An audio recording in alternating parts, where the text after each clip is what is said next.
From the studios of Books in Motion, this is Cameron Byerly reading David Eddings, The Malloreon, Book 1, Guardians of the West. We begin with the prologue. Being an account of those events whereby Malloreon came to the throne of Riva, and how he slew the accursed god Torak. From the introduction, Legends of Aloria. After the 7 gods created the world, it is said that they and those races of men they had chosen dwelt together in peace and harmony. But Ol, father of the gods, remained aloof until Gorum, leader of those who had no god, went up on a high mountain and importuned him mightily. Then the heart of Ol melted, and he lifted up Gorum and swore to be his god and god of his people, the Ulgos. The god Aldur remained apart, teaching the power of the will and the word to Belgarath and other disciples. And a time came when Aldur took up a globe-shaped stone no larger than the heart of a child. Men named the stone the Orb of Aldur, and it was filled with enormous power, for it was the embodiment of a necessity which had existed since the beginning of time. Torak, god of the Angarak peoples, coveted lordship and dominion over all things, for to him had come an opposing necessity. When he learned of the orb, he was sorely troubled, fearing that it would counter his destiny. He went therefore to Aldur to plead that the stone be set aside. When Aldur would not give up the stone, Torak smote him and fled with the orb. Then Aldur summoned his other brothers, and they went with a mighty army of their followers to confront Torak. But Torak, seeing that his Angaraks must be defeated, raised the orb and used its power to crack the world and bring in the Sea of the East to divide him from his enemies.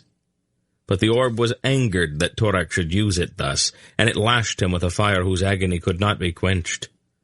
Torak's left hand was burned away, his left cheek was seared and charred, and his left eye took flame, and was ever after filled with the fire of the orb's wrath. In agony, Torak led his people into the wastelands of Malloreon, and his people built him a city in Tol Mishrak, which was called the City of Night, for Torak hid it under an endless cloud. There, in a tower of iron, Torak contended with the orb, trying in vain to quell its hatred for him. Thus it endured for 2,000 years.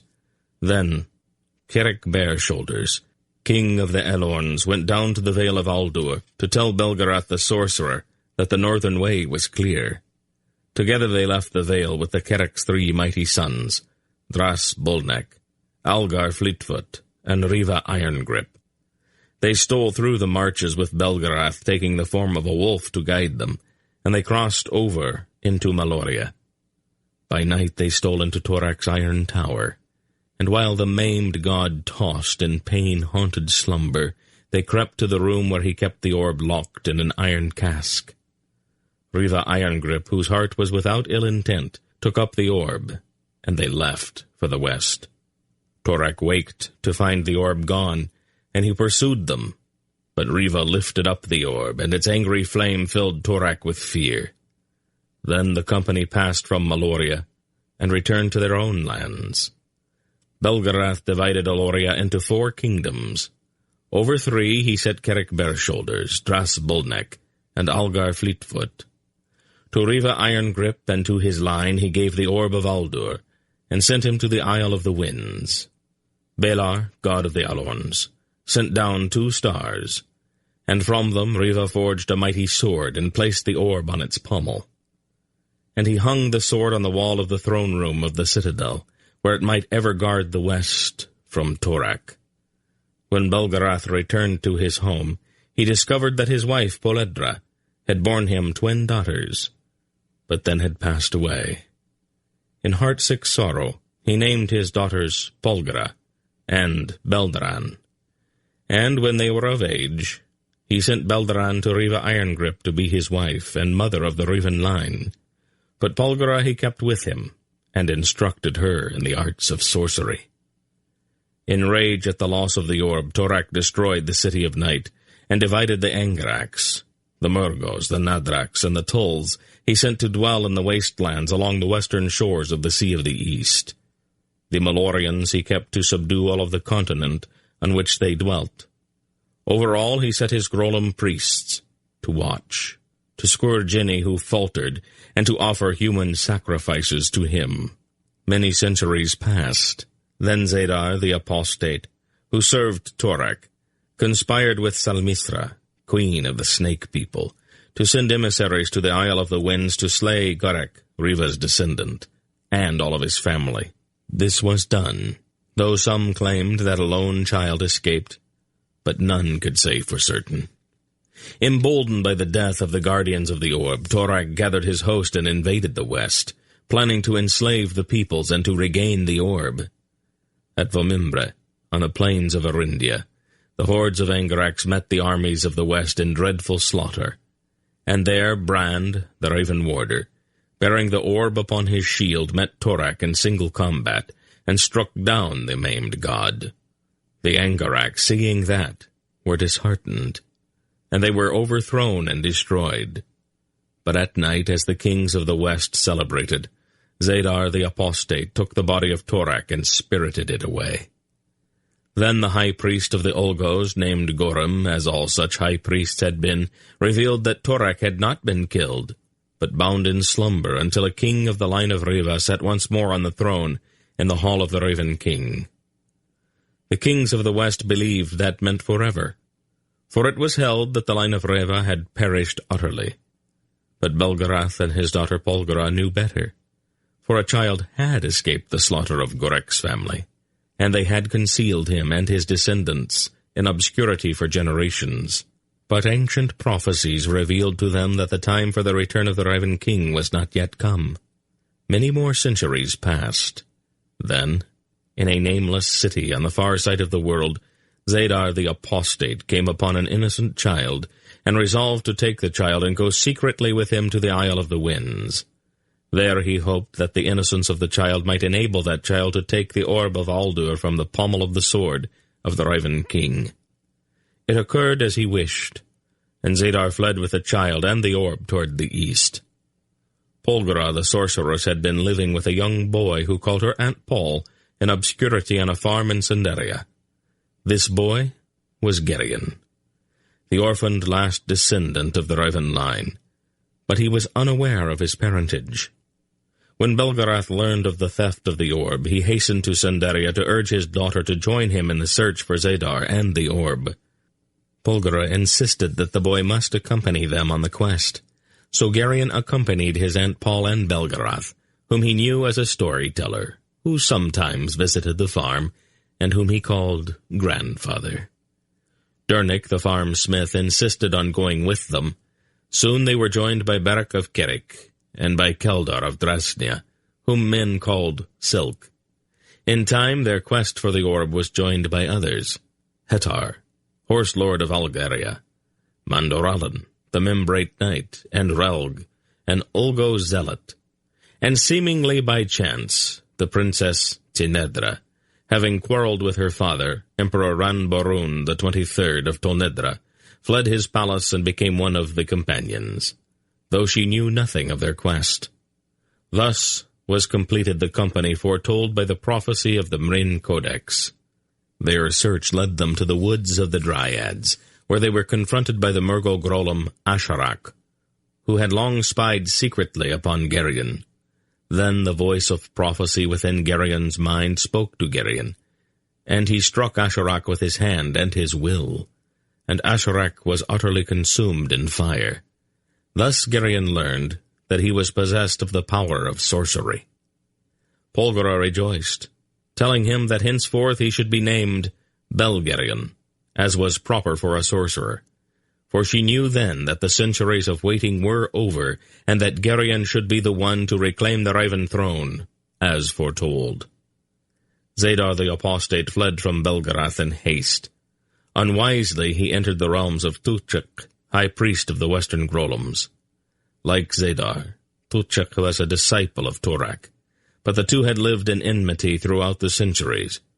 As Zadar crossed the barren mountains of Tolmurgos, Cthulhu waited him in ambush and wrested from him the orb of Aldur and the child whose innocence enabled him to touch the orb and not die.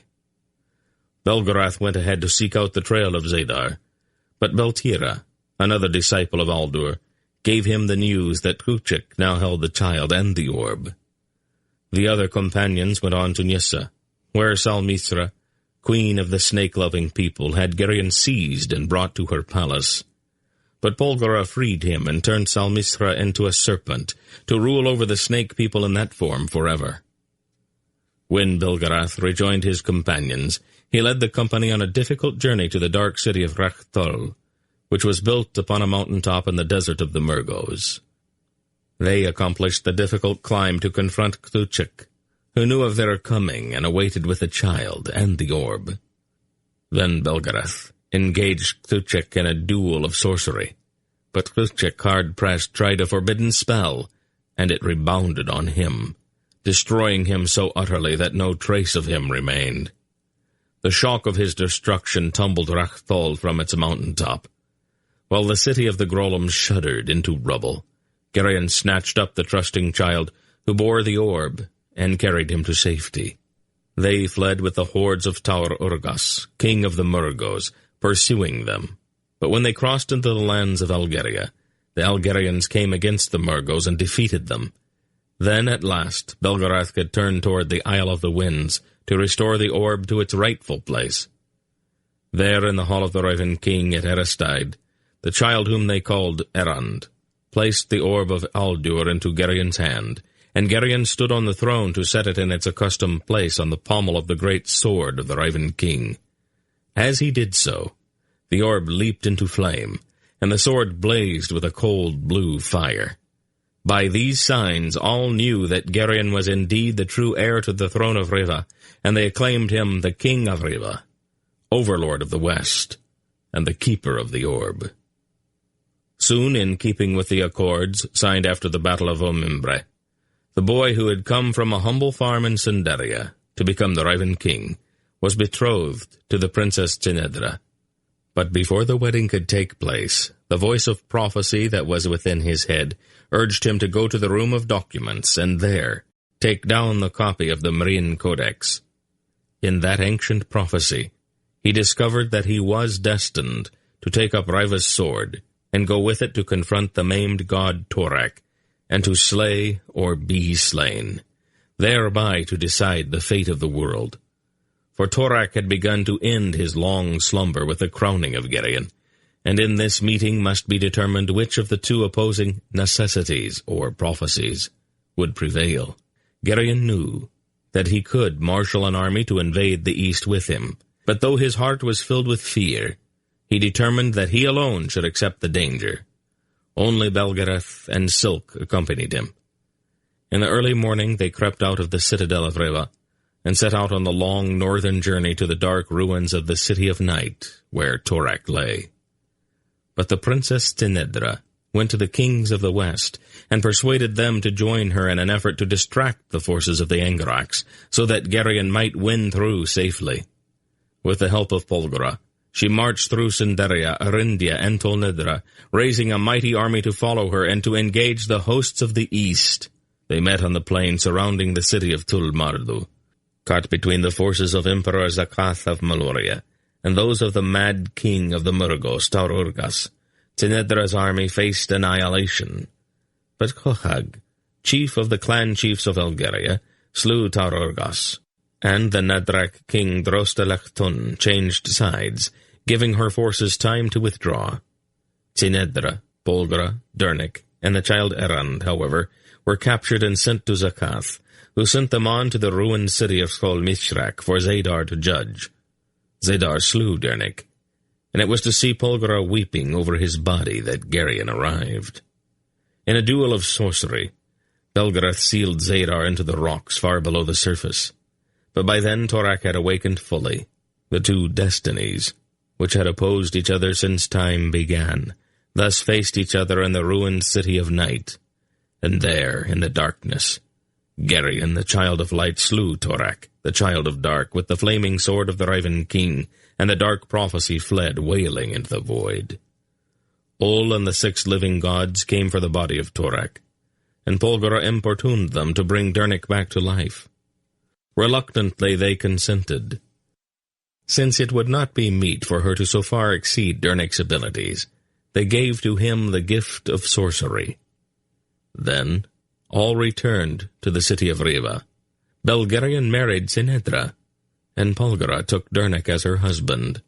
The orb was again in its rightful place to protect the West, and the war of gods, kings, and men, which had endured for 7,000 years, was at an end. Or so men thought. Part 1. The Vale of Aldur. Chapter 1. It was late spring. The rains had come and passed, and the frost had gone out of the ground. Warmed by the soft touch of the sun, damp brown fields lay open to the sky, covered only by a faint green blush, as the first tender shoots emerged from their winter's sleep. Quite early one fine morning, when the air was still cool but the sky gave promise of a golden day, the boy Errand, along with his family, left an inn lying in one of the quieter districts of the bustling port city of Kamar, on the south coast of the kingdom of Cinderia. Errand had never had a family before, and the sense of belonging was new to him. Everything around him seemed colored, overshadowed almost, by the fact that he was now included in a small, tightly knit group of people bound together by love. The purpose of the journey upon which they set out that spring morning was at once simple and very profound. They were going home. Just as he had not had a family before, Errand had never had a home. And though he had never seen the cottage in the Vale of Aldur, which was their destination, he nonetheless yearned toward that place as if its every stone and tree and bush had been imprinted upon his memory and imagination since the day he was born. A brief rain squall had swept in off of the Sea of the Winds about midnight, and then had passed as quickly as it had come, leaving the gray cobbled streets and tall tile-roofed buildings of Kamar washed clean to greet the morning. As they rolled slowly through the streets in the sturdy wagon which Dernik the smith, after much careful inspection, had bought 2 days earlier, Errand, riding burrowed amongst the bags of food and equipment which filled the wagon bed, could smell the faint salt tang of the harbor and see the bluish morning cast in the shadows of the red-roofed buildings they were passing.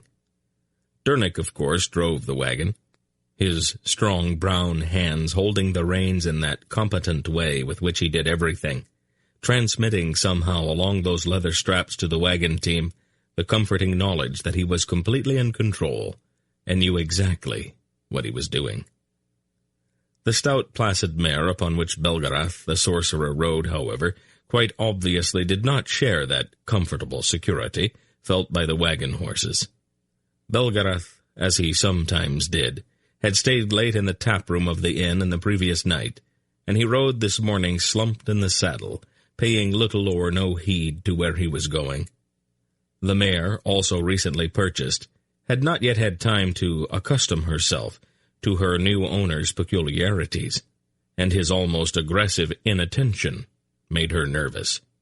She rolled her eyes often, as if trying to determine if this immobile lump mounted on her back really intended for her to go along with the wagon or not. Belgarath's daughter, known to the entire world as Polgara, the sorceress, viewed her father's semi-comatose progress through the streets of Kamar with a steady gaze, reserving her comments for later. She sat beside Dernik, her husband of only a few weeks, wearing a hooded cape and a plain gray woolen dress. She had put aside the blue velvet gowns and jewels and rich fur-trimmed capes, which she had customarily worn while they had been at Riva, and had assumed this simpler mode of dress, as if almost with relief. Polgara was not averse to wearing finery when the occasion demanded it, and when so dressed, she appeared more regal than any queen of all the world. She had, however, an exquisite sense of the appropriate, and she had dressed herself in these plain garments almost with delight, since they were appropriate to something she had wanted to do for uncounted centuries. Unlike his daughter, Belgarath dressed entirely for comfort. The fact that his boots were mismatched was neither an indication of poverty nor of carelessness.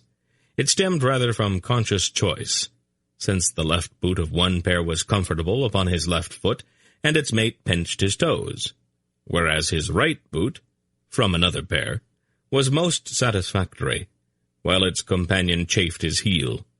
It was much the same with the rest of his clothing. He was indifferent to the patches on the knees of his hose, unconcerned by the fact that he was one of the few men in the world who used a length of soft rope for a belt, and quite content to wear a tunic so wrinkled and gravy-spotted that persons of only moderate fastidiousness would not even have considered using it for a scrub rag. The great oaken gates of Kamar stood open, for the war that had raged on the plains of Mishrachachtal, hundreds of leagues to the east, was over. The vast armies that had been raised by the Princess Tzenedra to fight that war had returned to their homes, and there was peace once more in the kingdoms of the west. Belgarion, king of Riva, and the overlord of the west, sat upon the throne in the hall of the Riven king, with the orb of Aldur once again in its proper place above his throne. The maimed god of Angarak was dead, and his eons-old threat to the west was gone forever. The guards at the city gate paid scant attention to Aron's family as they passed, and so they left Kamar and set out upon the broad, straight imperial highway that stretched east toward Muros, and the snow-topped mountains that separated Sandaria from the lands of the horse clans of Algeria. Flights of birds wheeled and darted in the luminous air as the wagon team and the patient mare plodded up the long hill outside Kamar.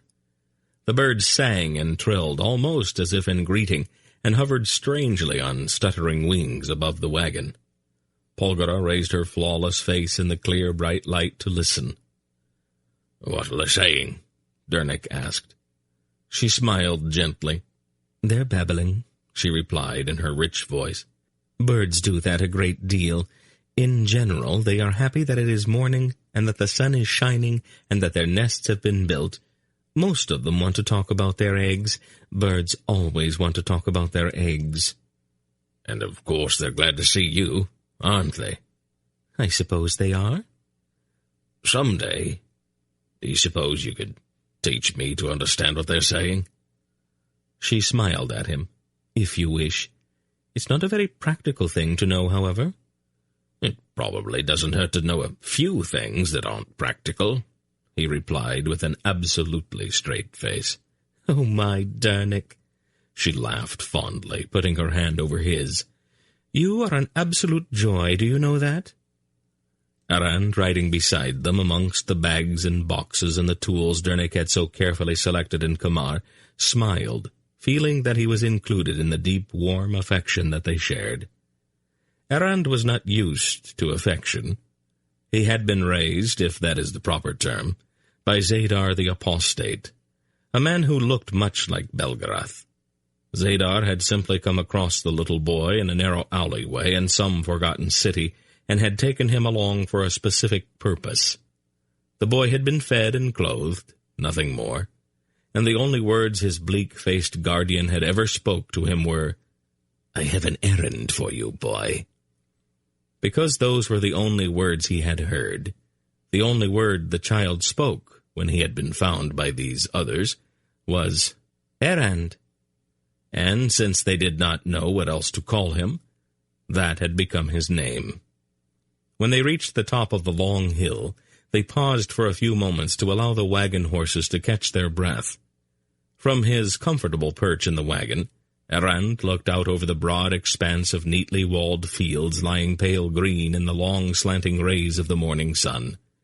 Then he turned and looked back toward Kamar, with its red roofs and its sparkling blue-green harbor filled with the ships of half a dozen kingdoms. "Are you warm enough?" Polgara asked him. Arand nodded. "Yes, thank you." The words were coming more easily to him now, though he still spoke but rarely. Belgarath lounged in his saddle, absently rubbing at his short white beard. His eyes were slightly bleary, and he squinted as if the morning sunlight was painful to him. "I sort of like to start out a journey in the sunshine," he said. "It always seems to bode well for the rest of the trip." Then he grimaced. "I don't know that it needs to be this bright, however." "Are we feeling a bit delicate this morning, Father?" Polgara asked him archly. He turned to regard his daughter, his face set. "Why don't you go ahead and say it, Paul? I'm sure you won't be happy until you do." "Why, Father," she said, her glorious eyes wide with feigned innocence, "what makes you think I was going to say anything?" He grunted. "I'm sure you realize by now, all by yourself, that you drank a bit too much ale last night. You don't need me to tell you that, do you?"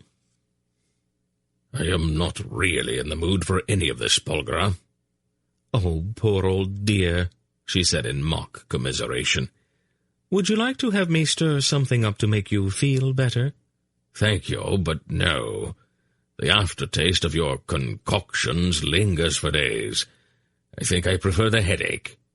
"If a medicine does not taste bad, it is not working." She pushed back the hood of the cape she wore. Her hair was long, very dark, and touched just over her left brow with a single lock of snowy white. "I did warn you, Father." "Polgara," he said, wincing, "do you suppose we could skip the 'I told you so'?" "You heard me warn him, didn't you, Dernick?" Polgara asked her husband. Dernick was obviously trying not to laugh. The old man sighed, then reached inside his tunic and took out a small flagon. He uncorked it with his teeth and took a long drink.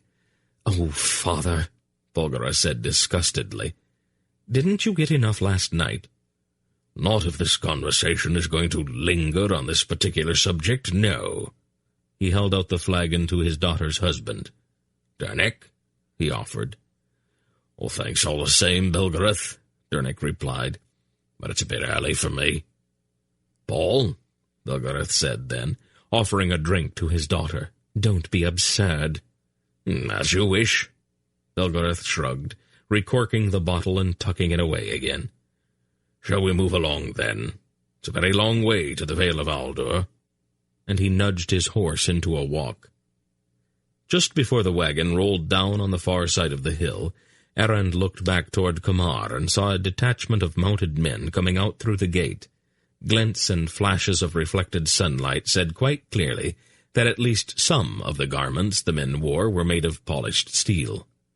Errand considered mentioning the fact, but decided not to. He settled back again and looked up at the deep blue sky dotted with puffy white clouds. Errand liked mornings. In the morning a day was always full of promise. The disappointments usually did not start until later. The soldiers who had ridden out of Kamar caught up with them before they had gone another mile. The commander of the detachment was a sober-faced Sindarian officer with only one arm. As his troops fell in behind the wagon, he rode up alongside. "Your Grace," he greeted Polgara formally, with a stiff little bow from his saddle. "General Brendig," she replied with a brief nod of acknowledgment. "You're up early." "Soldiers are almost always up early, Your Grace." "Brendig," Belgarath said rather irritably. "Is this some kind of coincidence, or are you following us on purpose?" "Sinderi is a very orderly kingdom, Ancient One," Brendig answered blandly. "We try to arrange things so that coincidences don't happen." "Yes, I thought so," Belgarath said sourly. "What is Fulrak up to now?" "His Majesty merely felt that an escort might be appropriate." "I know the way, Brendig. I have made the trip a few times before, after all."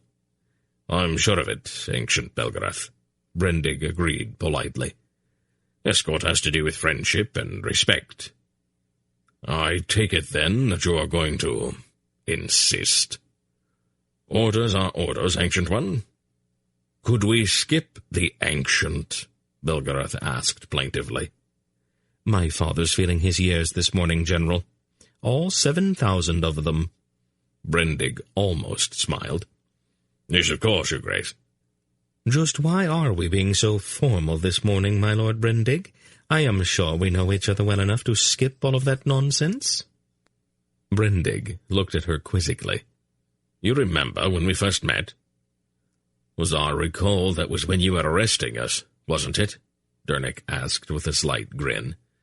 Well, Brendig coughed uncomfortably.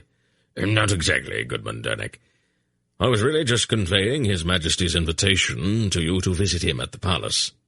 At any rate, Lady Polgra, your esteemed wife was posing as the Duchess of Verat, you may remember."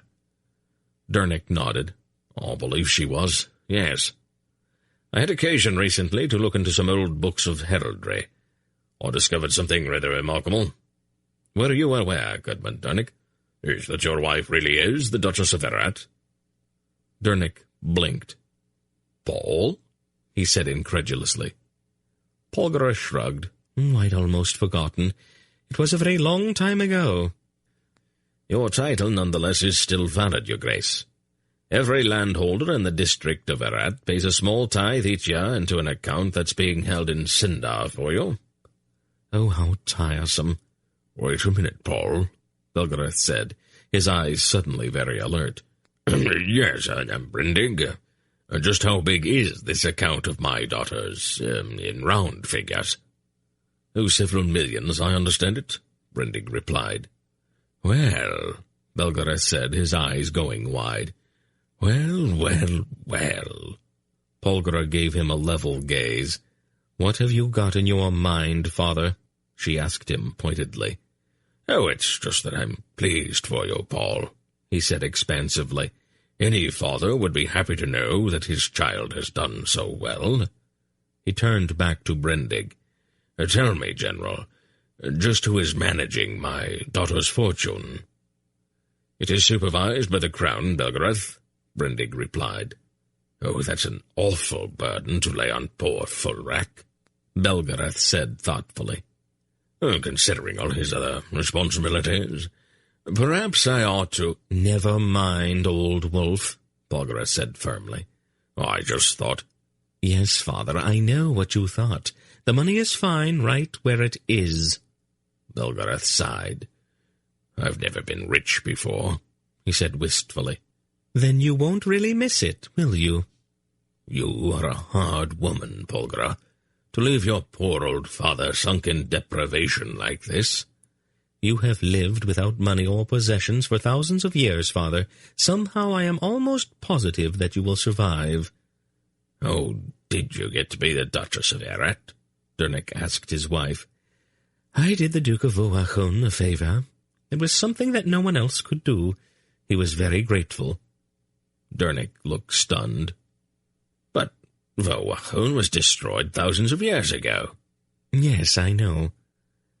"I think I'm going to have trouble getting used to all of this." "You knew that I was not like other women." "Yes, but—" "Does it really matter to you how old I am? Does it change anything?" "No," he said immediately. "Not a thing." "Well, then don't worry about it."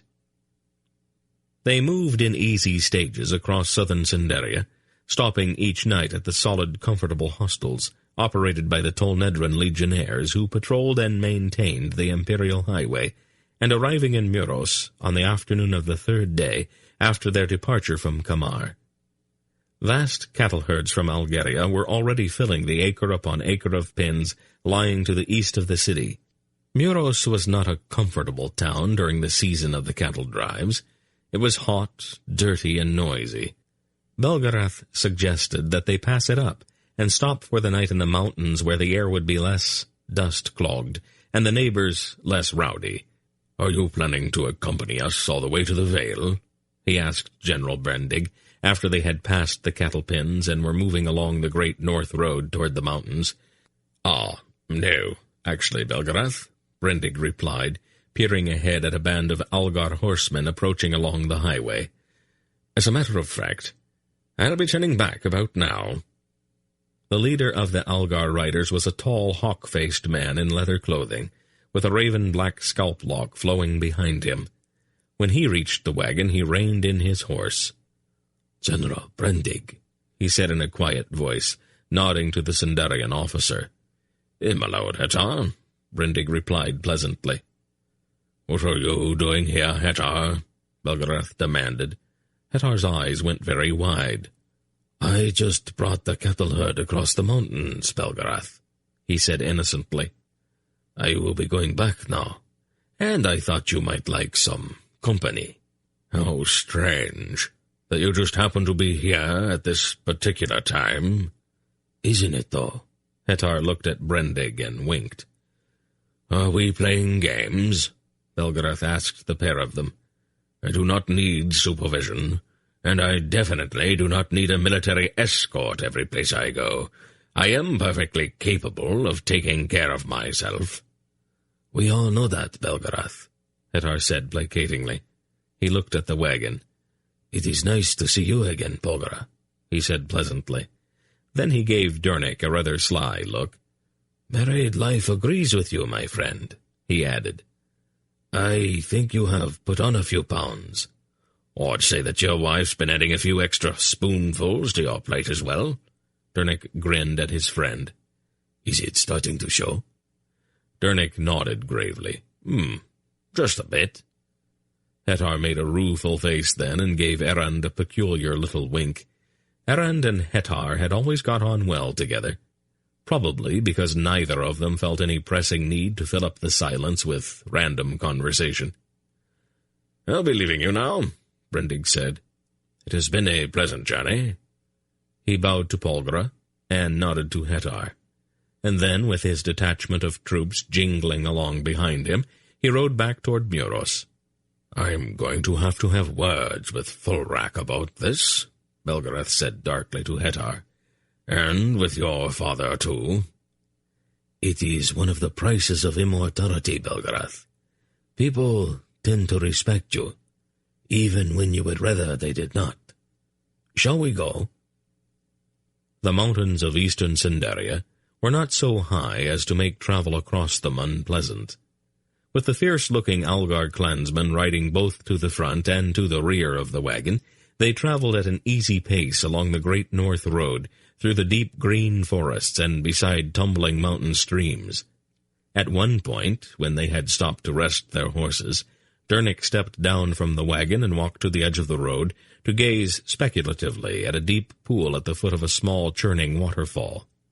Are we in any particular hurry? He asked Belgarath. Not really. Why? I just thought this might be a pleasant place to stop for a noon meal, the smith said artlessly. Belgarath looked around. If you want, I suppose it's all right. Good. With that same slightly absent look on his face, Dernick went to the wagon and took a coil of thin waxed cord from one of the bags. He carefully tied a hook, decorated with some brightly colored yarn, to one end of the cord, and began looking about for a slender, springy sapling. 5 minutes later, he was standing on a boulder that jutted out into the pool, making long casts into the turbulent water just at the foot of the falls. Errand drifted down to the edge of the stream to watch. Dernick was casting into the center of the main flow of the current, so that the swiftly moving green water pulled his lure down deep into the pool. About a half-hour later, Polgara called to them. Errand, Dernick, your lunch is ready. Yes, dear, Dernick replied absently. In a moment. Errand obediently went back up to the wagon, though his eyes yearned back toward the rushing water. Polgara gave him one brief, understanding look, then laid the meat and cheese she had sliced for him on a piece of bread so that he could carry his lunch back to the stream bank. Thank you, he said simply. Dernick continued his fishing, his face still intent. Polgara came down to the water's edge. Dernick, she called, lunch. Yes, he replied, not taking his eyes off of the water. I'm coming. He made another cast. Polgara sighed. Oh, well, I suppose every man needs at least one vice. After about another half-hour, Dernick looked baffled. He jumped from his boulder to the stream bank and stood scratching his head and staring in perplexity at the swirling water. I know they're in there, he said to Errand. I can almost feel them. Here, Errand said, pointing down at the deep, slow-moving eddy near the bank. "Oh, I think they'd be further out, Errand," Dernick replied doubtfully. "Here," Errand repeated, pointing again. Dernick shrugged. "All right, if you say so." He flipped his lure out into the eddy. "I still think they'd be out in the main current, though." And then his pole bent sharply into a tense, quivering bow. He caught 4 trout in rapid succession, thick, heavy-bodied trout with silvery speckled sides and curved jaws filled with needle-like teeth.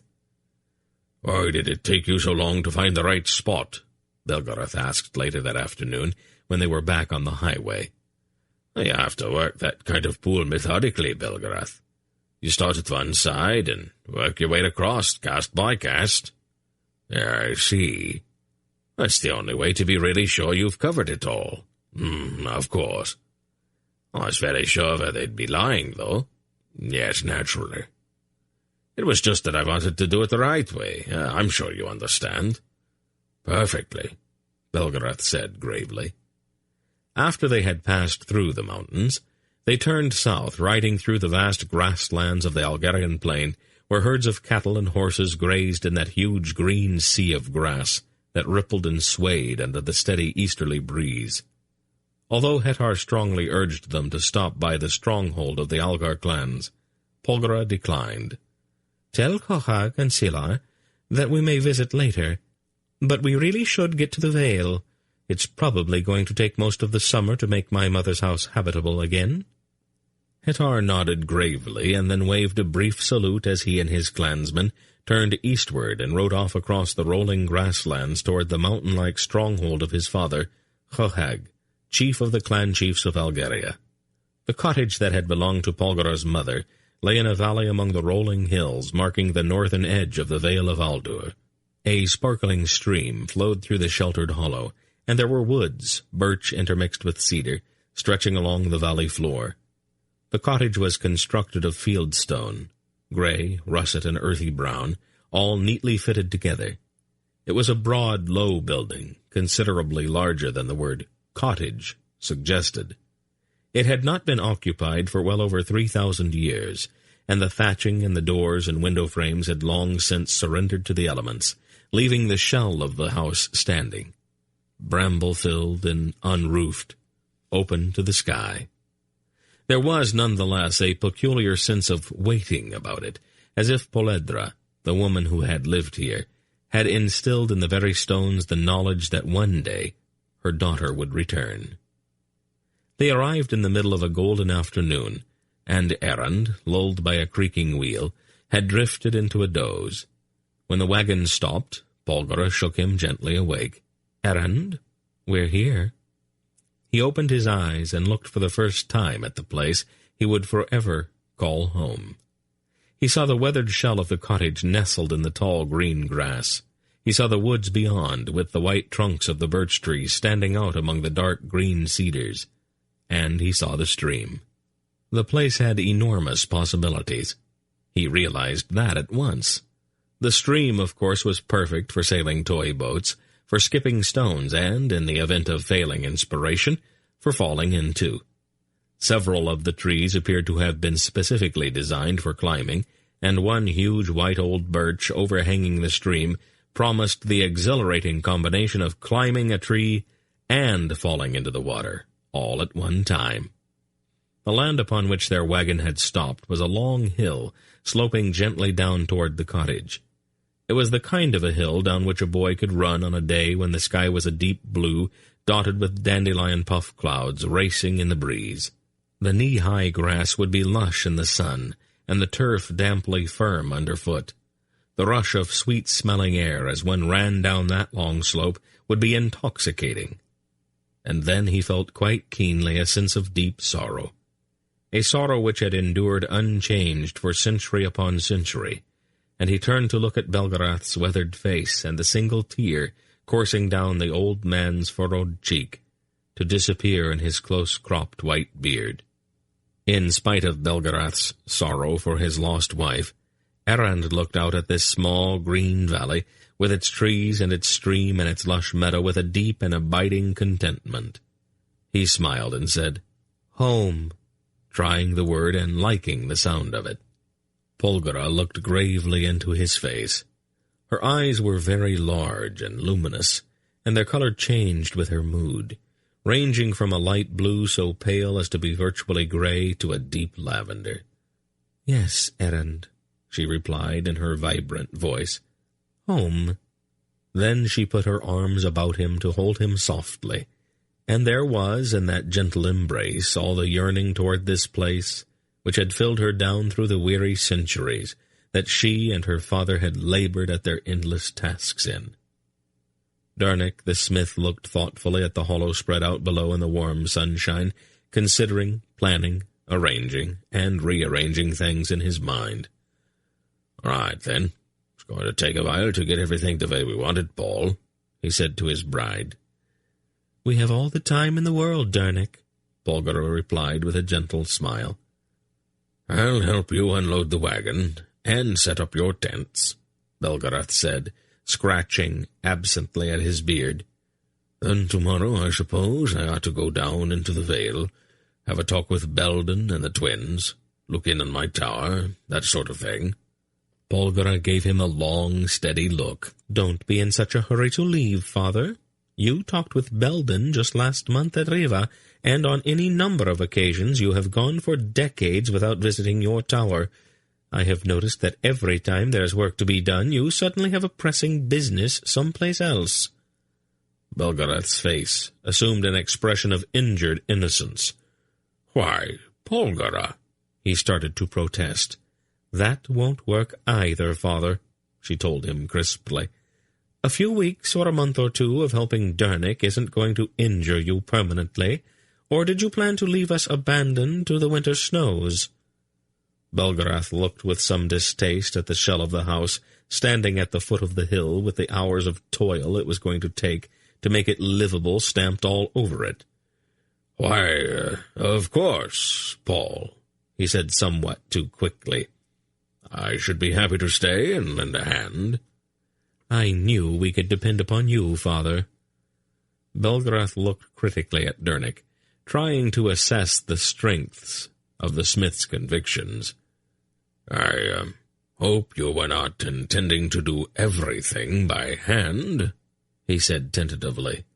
"What I mean is, well, we do have certain alternatives available to us, you know."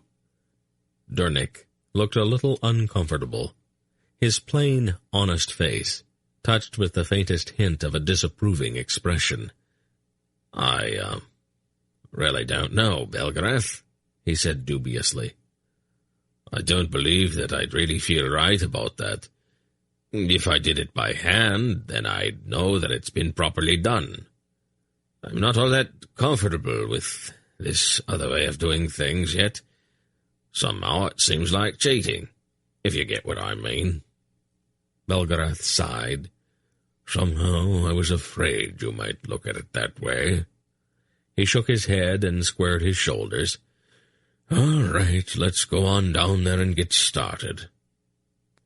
It took about a month to dig the accumulated debris of 3 aeons out of the corners of the house, to reframe the doors and windows, and to rebeam and thatch the roof.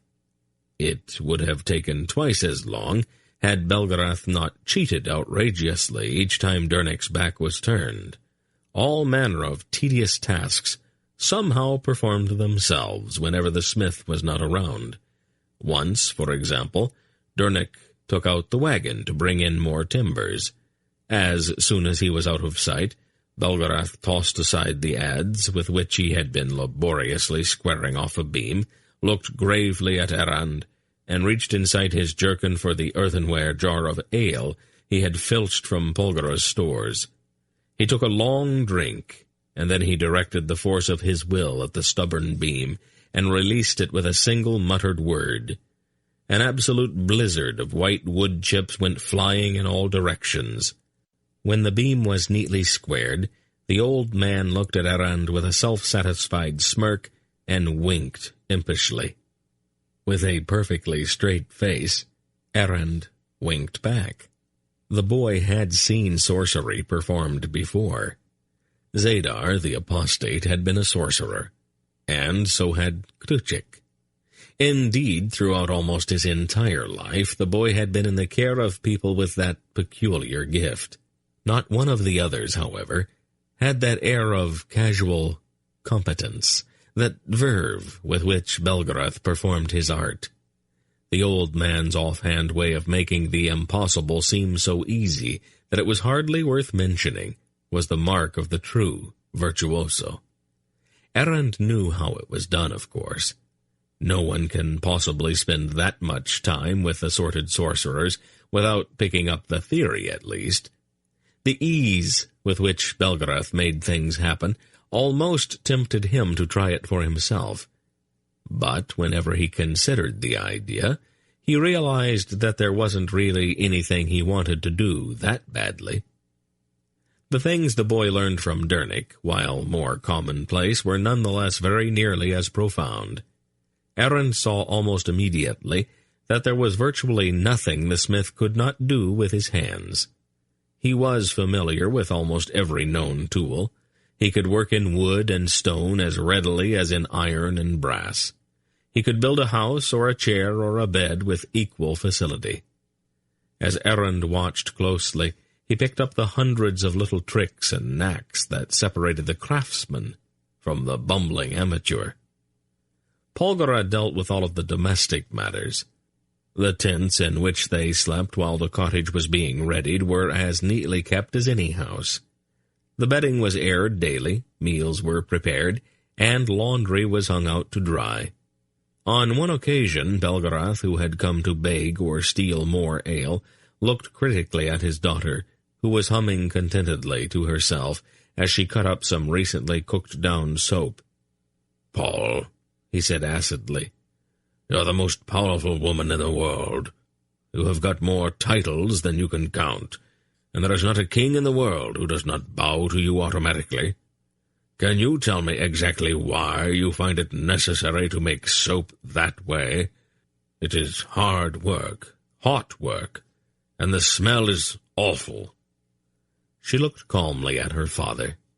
"I have spent thousands of years being the most powerful woman in the world, old wolf. Kings have been bowing to me for centuries, and I have lost track of all of the titles. This is, however, the very first time I have ever married. You and I were always too busy for that. I have wanted to be married, and I have spent my whole life practicing. I know everything a good wife needs to know, and I can do everything a good wife needs to do. Please don't criticize me, Father, and please don't interfere. I've never been so happy in my life." "Making soap?" "Well, that's part of it, yes." "Such a waste of time." He gestured negligently, and a cake of soap that had not been there before joined the one she had already made. "Father," she said, stamping her foot, "you stop that this minute." He picked up the 2 cakes of soap, one his, one hers. "Can you really tell me the difference between them, Paul?" "Mine was made with love. Yours is just a trick." "It's still going to get the clothes just as clean?" "Not mine, it won't." She took the cake of soap out of his hand, held it up, balanced neatly on her palm, then she blew on it with a slight puff, and it instantly vanished. "Oh, that's a little silly, Paul." "Being silly at times runs in my family, I think. Just go back to your own work, Father, and leave me to mine." "You're almost as bad as Dernick is." She nodded with a contented smile. "I know. That's probably why I married him." "Come along, Errand," Belgarath said to the boy as he turned to leave. "This is the sort of thing that might be contagious, and I would not want you to catch it." "Oh, one other thing, Father. Stay out of my stores. If you want a jar of ale, ask me." Assuming a lofty expression, Belgarath strode away without answering. As soon as they were around the corner, however, Errand pulled a brown jar from inside his tunic and wordlessly gave it to the old man. "Excellent, my boy. You see how easy it is once you get the hang of it."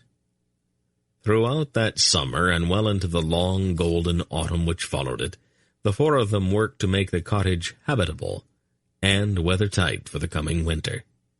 Arend did what he could to help, though more often than not his help consisted primarily of providing company while keeping out from underfoot. When the snows came, the entire world seemed somehow to change. More than ever before, the isolated cottage became a warm, safe haven. The central room, where they took their meals and where they all sat in the long evenings, faced a huge stone fireplace that provided both warmth and light. Arend, whose time was spent out of doors on all but the most bitterly cold days, was usually drowsy during those golden firelit hours between supper and bedtime, and he often lay on a fur rug before the fire, gazing into the dancing flames until his eyes slowly closed. And later, he waked in the cool darkness of his own room with warm, down-filled coverlets tucked up under his chin, and he knew that Polgara had quietly carried him in and put him to bed. He sighed happily and went back to sleep. Dernick made him a sled, of course, and the long hill which ran down into the valley was perfect for sledding. The snow was not deep enough to make the runners of the sled bog down, and Arend was able to coast amazing distances across the meadow at the bottom of the hill because of the terrific momentum built up as he slid down the slope. The absolute cap of the entire sledding season came late one bitingly cold afternoon, just after the sun had dropped into a bank of purple clouds on the western horizon, and the sky had turned to a pale, icy turquoise. Arend trudged up the hill through the frozen snow, pulling his sled behind him. When he reached the top, he stopped for a moment to catch his breath. The thatched cottage below nestled in the surrounding snowbanks, with the light from its windows golden and the column of pale blue smoke rising from its chimney, straight as an arrow into the dead calm air.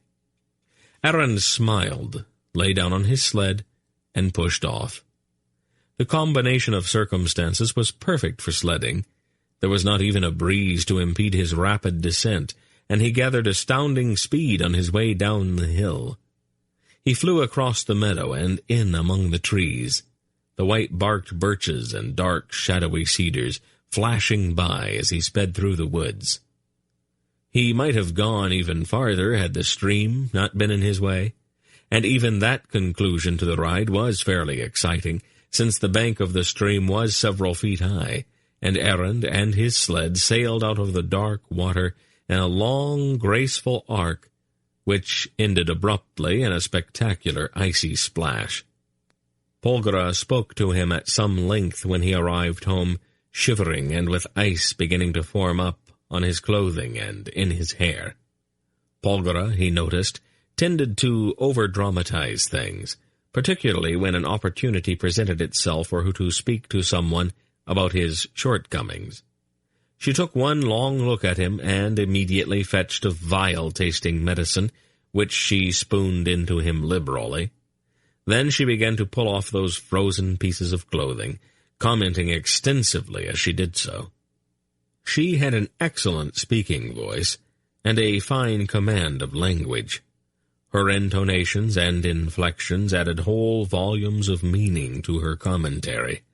On the whole, however, Arend would have preferred a shorter, somewhat less exhaustive discussion of his most recent misadventure, particularly in view of the fact that Belgarath and Dernick were both trying, without much success, to conceal broad grins as Polgara spoke to him while simultaneously rubbing him down with a large rough towel. "Well," Dernick observed, "at least he won't need a bath for the rest of the week." Polgara stopped drying the boy and slowly turned her gaze toward her husband. There was nothing really threatening in her expression, but her eyes were frosty. "You said something?" No, dear, not really." He looked at Belgarath a bit uncomfortably. Then he rose to his feet. "Perhaps I'd better bring in some firewood," he said. One of Polgara's eyebrows went up, and her gaze moved on toward her father. "Well?" He blinked, his face a study in total innocence.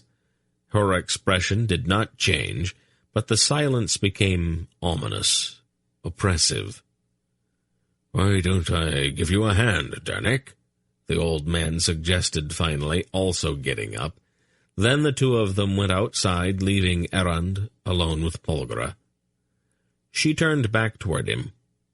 "You slid all the way down the hill?" she asked quite calmly. "And clear across the meadow?" He nodded. "And then through the woods?" He nodded again. "And then off of the bank and into the stream?" "Yes, ma'am," he admitted. "I don't suppose it occurred to you to roll off of the sled before it went over the edge and into the water?" Errand was not really a very talkative boy, but he felt that his position in this affair needed a bit of explanation. "Well," he began, "I didn't really think of rolling off, but I don't think I would have, even if I had thought of it." "I am sure there's an explanation for that." He looked at her earnestly. "Everything had gone so splendidly up until then that, well, it just wouldn't have seemed right to get off just because a few things started to go wrong." There was a long pause. "I see," she said at last, her expression grave. "Then it was in the nature of a moral decision, this riding the sled all the way into the stream?" "I suppose you might say that, yes." She looked at him steadily for a moment and then slowly sank her face into her hands. "I'm not entirely certain that I have the strength to go through all of this again." "Through what?" he asked, slightly alarmed. "Raising Geryon was almost more than I could bear," she replied. "But not even he could have come up with a more illogical reason for doing something." Then she looked at him, laughed fondly, and put her arms about him. "Oh, Errand," she said, pulling him tightly to her, and everything was all right again. Chapter 2. Belgarath the Sorcerer was a man with many flaws in his character. He had never been fond of physical labor, and he was perhaps a bit too fond of dark brown ale. He was occasionally careless about the truth, and had a certain grand indifference to some of the finer points of property ownership. The company of ladies of questionable reputation did not particularly offend his sensibilities, and his choice of language very frequently left much to be desired. Polgara, the sorceress, was a woman of almost inhuman determination, and she had spent several thousand years trying to reform her vagrant father, but without much noticeable success. She persevered, however, in the face of overwhelming odds. Down through the centuries she had fought a valiant rearguard action against his bad habits. She had regretfully surrendered on the points of indolence and shabbiness.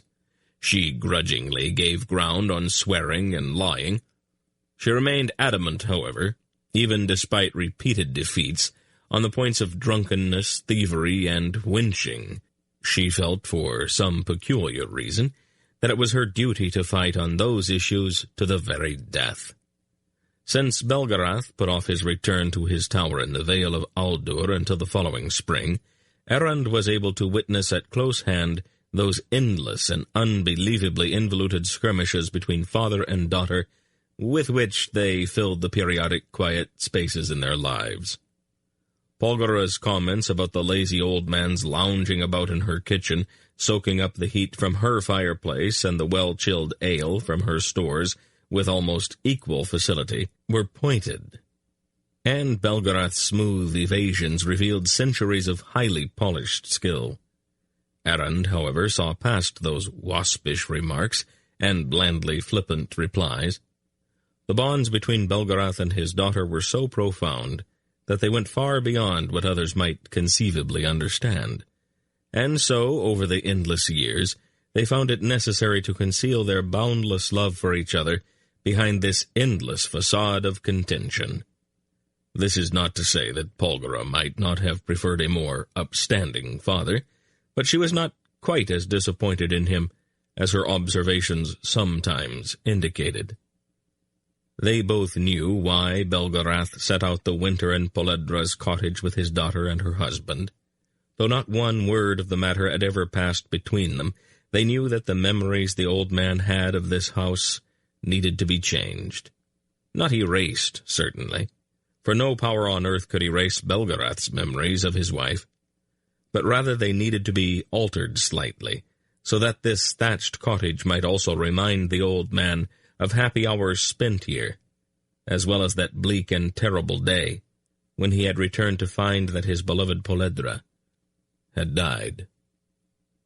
After the snow had been cut away by a week of warm spring rains and the sky had turned blue once again, Belgarath at last decided that it was time to take up his interrupted journey. "I don't really have anything pressing," he admitted, "but I'd like to look in on Belden and the twins, and it might be a good time to tidy up my tower. I have sort of let that slide over the past few 100 years. "If you would like, we could go along," Polgara offered. "After all, you did help with the cottage. Not enthusiastically, perhaps, but you did help. It only seems right that we help you with cleaning your tower." "Thanks all the same, Paul," he declined firmly. "But your idea of cleaning tends to be a bit too drastic for my taste. Things that might be important later have a way of winding up on the dust heap when you clean. As long as there's a clear space somewhere in the center, the room is clean enough for me." "Oh, Father," she said, laughing, "you never change." "Of course not," he replied. He looked thoughtfully over at Errand, who was quietly eating his breakfast. "If it is all right, though, I'll take the boy with me." She gave him a quick look. Belgarath shrugged. "He's company. He might enjoy a change of scenery.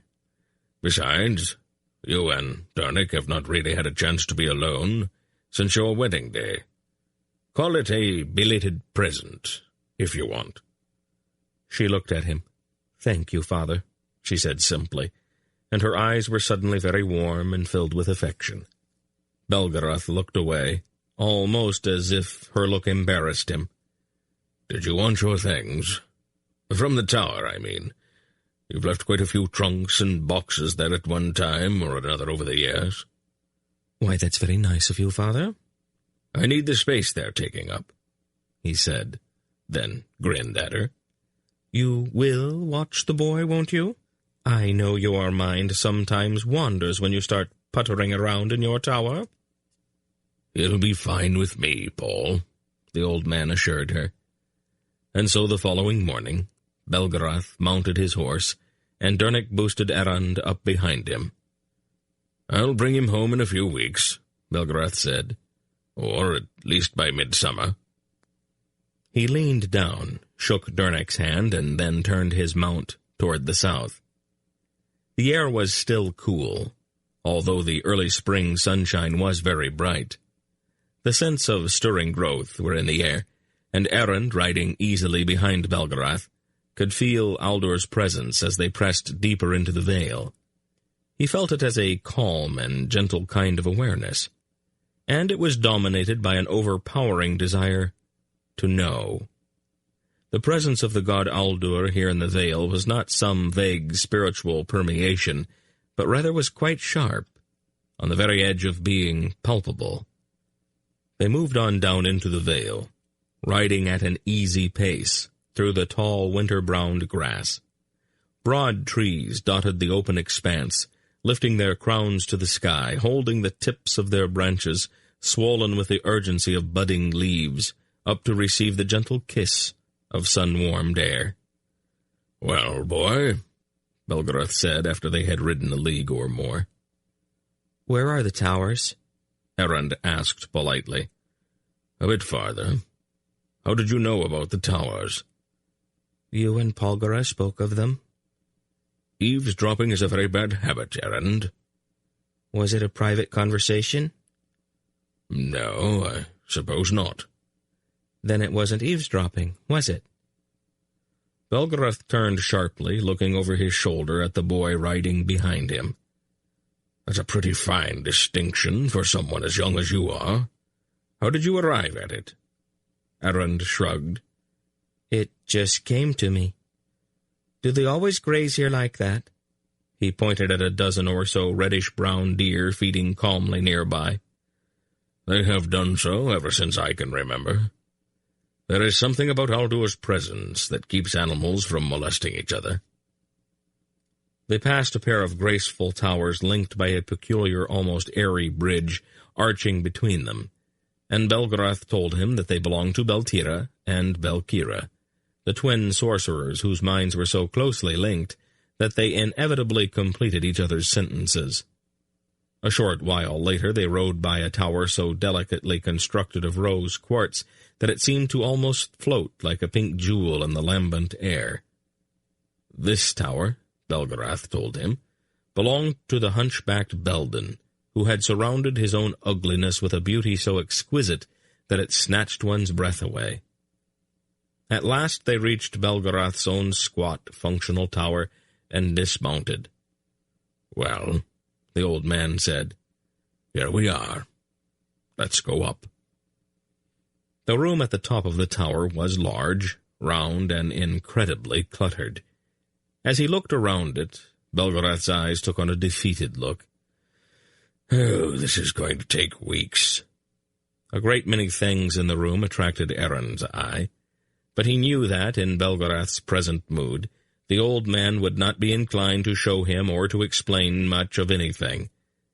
He located the fireplace, found a tarnished brass scoop and a short-handled broom, and knelt in front of the cavernous, soot-darkened opening. "What are you doing?" Belgarath asked. "Durnik says that the first thing you should do in a new place is to get a spot ready for your fire." "Oh, he does he?" "It's not usually a very big chore, but it gets you started, and once you get started, the rest of the job doesn't look so big. Durnik's very wise about things like that. Do you have a pail or a dustbin of some kind?" "You're going to insist on cleaning the fireplace?" "Well, if you don't mind too much. It is pretty dirty, don't you think?" Belgarath sighed. "Paul and Durnik have corrupted you already, boy. I tried to save you, but a bad influence like that always wins out in the end." "I suppose you're right," Errand agreed. "Where did you say that pail was?" By evening, they had cleared a semicircular area around the fireplace, finding in the process a couple of couches, several chairs, and a sturdy table. "I don't suppose you have anything to eat stored any place?" His stomach had told Errand that it was definitely moving on toward supper time. Belgarath looked up from a parchment scroll he had just fished out from under one of the couches. "What? Oh, yes. I'd almost forgotten. We'll go visit the twins. They are bound to have something on the fire." "Do they know we're coming?" Belgarath shrugged. "Oh, that doesn't really matter, Errand. You must learn that's what friends and family are for, to be imposed upon, one of the cardinal rules. If you want to get through life without overexerting yourself, when all else fails, fall back on friends and relations." The twin sorcerers, Beltira and Belkira, were overjoyed to see them, and the something on the fire turned out to be a savory stew that was at least as good as the one that might have emerged from Polgara's kitchen. When Errand commented on that, Belgarath looked amused. "Who do you think taught her how to cook?" he asked. It was not until several days later, when the cleaning of Belgarath's tower had progressed to the point where the floor was receiving its first scrubbing in a dozen or more centuries, that Belden finally stopped by. "What are you doing, Belgarath?" the filthy, misshapen hunchback demanded. Belden was very short, dressed in battered rags, and he was gnarled like an old oak stump. His hair and beard were matted, and twigs and bits of straw clung to him in various places. "Oh, just a little cleaning," Belgarath replied, looking almost embarrassed. "What for?" It's just going to get dirty again." Belden looked at a number of very old bones lying along the curved wall. "What you really ought to do is render down your floor for soup stock." "Did you come by just to be disagreeable?" "I saw the smoke from your chimney. I wanted to see if anybody was here or if all this litter had just taken fire spontaneously." Errand knew that Belgarath and Belden were genuinely fond of each other, and that this banter between them was one of their favorite forms of entertainment. He continued with the work he was doing even as he listened. "Would you like some ale?" "Not if you brewed it," Belden replied ungraciously. "You would think that a man who drinks as much as you do would have learned how to make a decent ale by now." "Well, that last batch wasn't so bad." "I have run across stump water that tasted better." "Quit worrying. I borrowed this keg from the twins." "Did they know you were borrowing it?" "What difference does that make? We all share everything anyway." One of Belden's shaggy eyebrows raised. "They share their food and drink, and you share your appetite and thirst. I suppose it works out." "Well, of course it does." Belgarath turned with a slightly pained look. "Errand, do you have to do that?" Errand looked up from the flagstones he was industriously scrubbing. "Does it bother you?" "Well, of course it bothers me. Don't you know it's terribly impolite to keep working like that when I'm resting?" "I'll try to remember that. How long do you expect that you'll be resting?" "Just put the brush down, Errand. That patch of floor has been dirty for a dozen centuries at least. Another day or so is not going to matter all that much." "He's a great deal like Belgarian, isn't he?" Belden said, sprawling in one of the chairs near the fire. "Oh, it probably has something to do with Polgara's influence," Belgarath agreed, drawing 2 tankards of ale from the keg.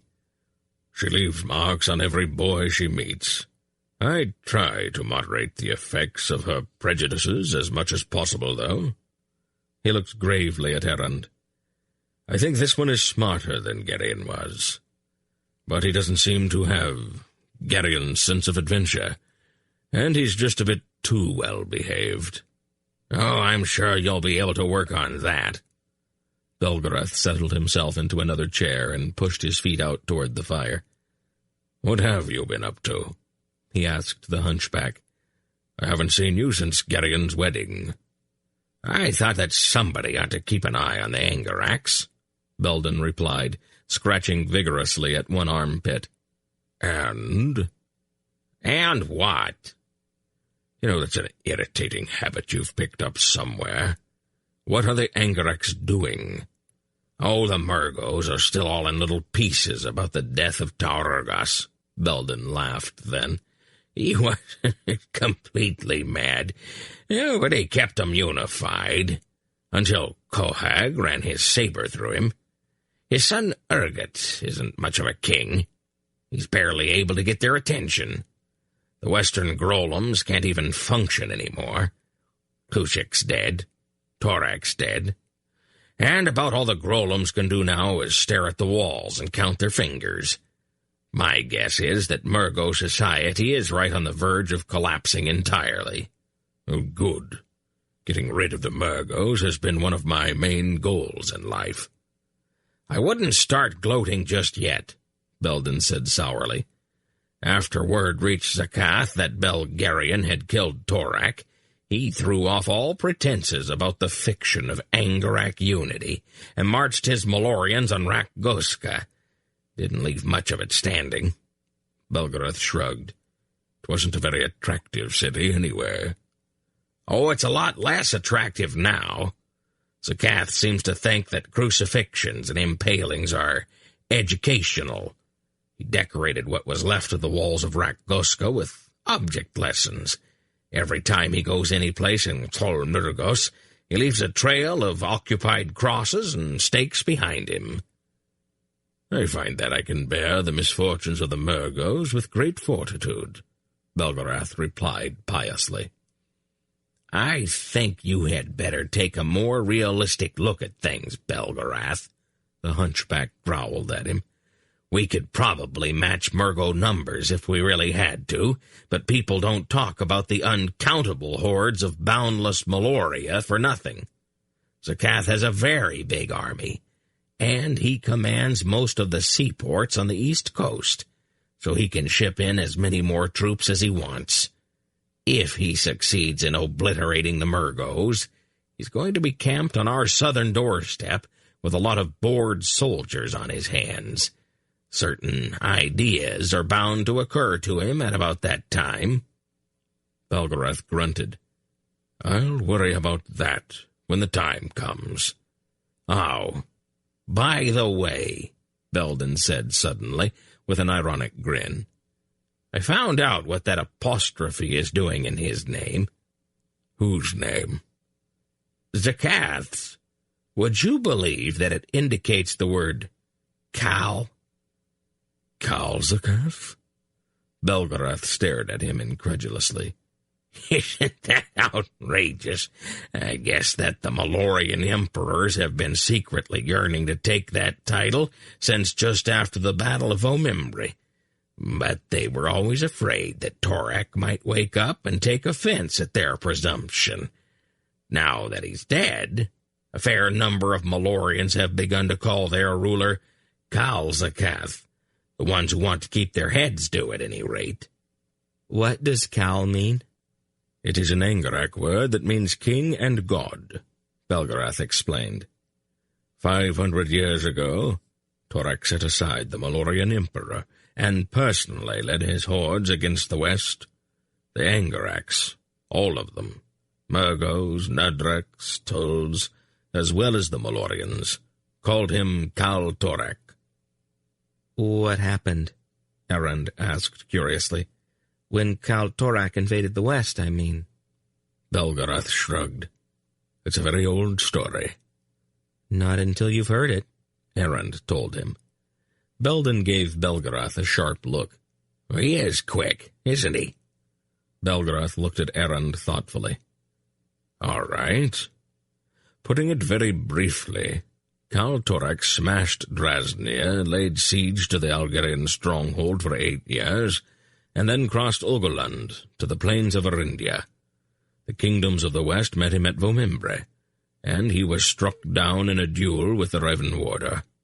But not killed? No, not killed. The Raven Warder struck him straight through the head with his sword, but Torak was not killed. He was only bound in slumber, until a king sat once again on the throne of Reva. Belgarian. Right. You know what happened then. You were there, after all. Erend sighed. Yes. Belgarath turned back to Belden. All right. What's going on in Malloria? Things are about the same as always, Belden replied, taking a drink of ale and belching thunderously. The bureaucracy is still the glue that holds everything together. There are still plots and intrigues in Melsin and Medelzeth. Koranda and Ashiva and Gandahar are on the very verge of open rebellion, and the Grolums are still afraid to go near Kel. The Malloreon Grolums are still a functioning church, then? Belgarath seemed a little surprised. I thought that the citizenry might have taken steps, the way they did in Mishrachach Tull. I understand that the Tulls started building bonfires with Grolums. Kal Zakath sent a few orders back to Melzeth, Belden told him, and the army stepped in to stop the slaughter. After all, you plan to be king and god, you're going to need yourself a church.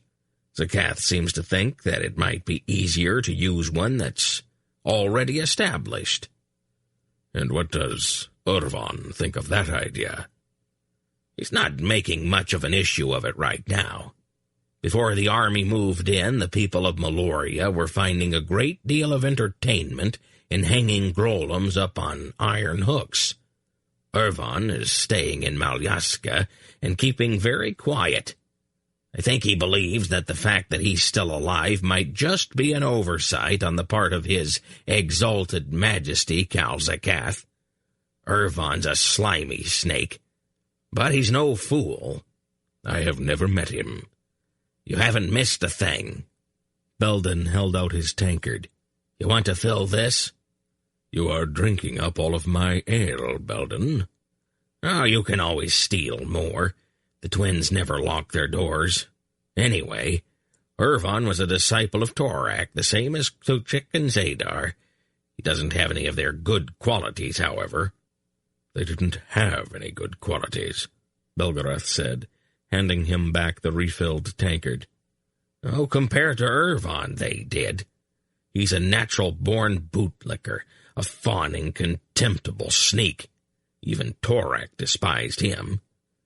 But like all people with those charming traits, as soon as he got the least little bit of power, he went absolutely berserk with it. He's not satisfied with bows as a sign of respect. He wants people to grovel before him." "You seem moderately unfond of him." "I loathe that piebald backstabber." "Piebald?" "He's got patches of skin on his face and hands with no color at all. He looks all splotchy, as if he had some gruesome disease. Well, I'm viewed in some quarters as passing ugly, but Irvan could scare a troll into fits. Anyway, if Calzacath wants to turn the Grolem Church into a state religion with his face on the altars instead of Torak's, he's going to have to deal with Irvan first. And Irvan always stays holed up in Malyaska, completely surrounded by Grolem sorcerers. Zacath won't be able to get near him. I can't even get near him. Oh, I give it a try every 100 years or so, hoping that somebody might get careless, or that I might get lucky enough to get a large, sharp hook into his guts. What I'd really like to do, though, is drag him face down over red-hot coals for a few weeks."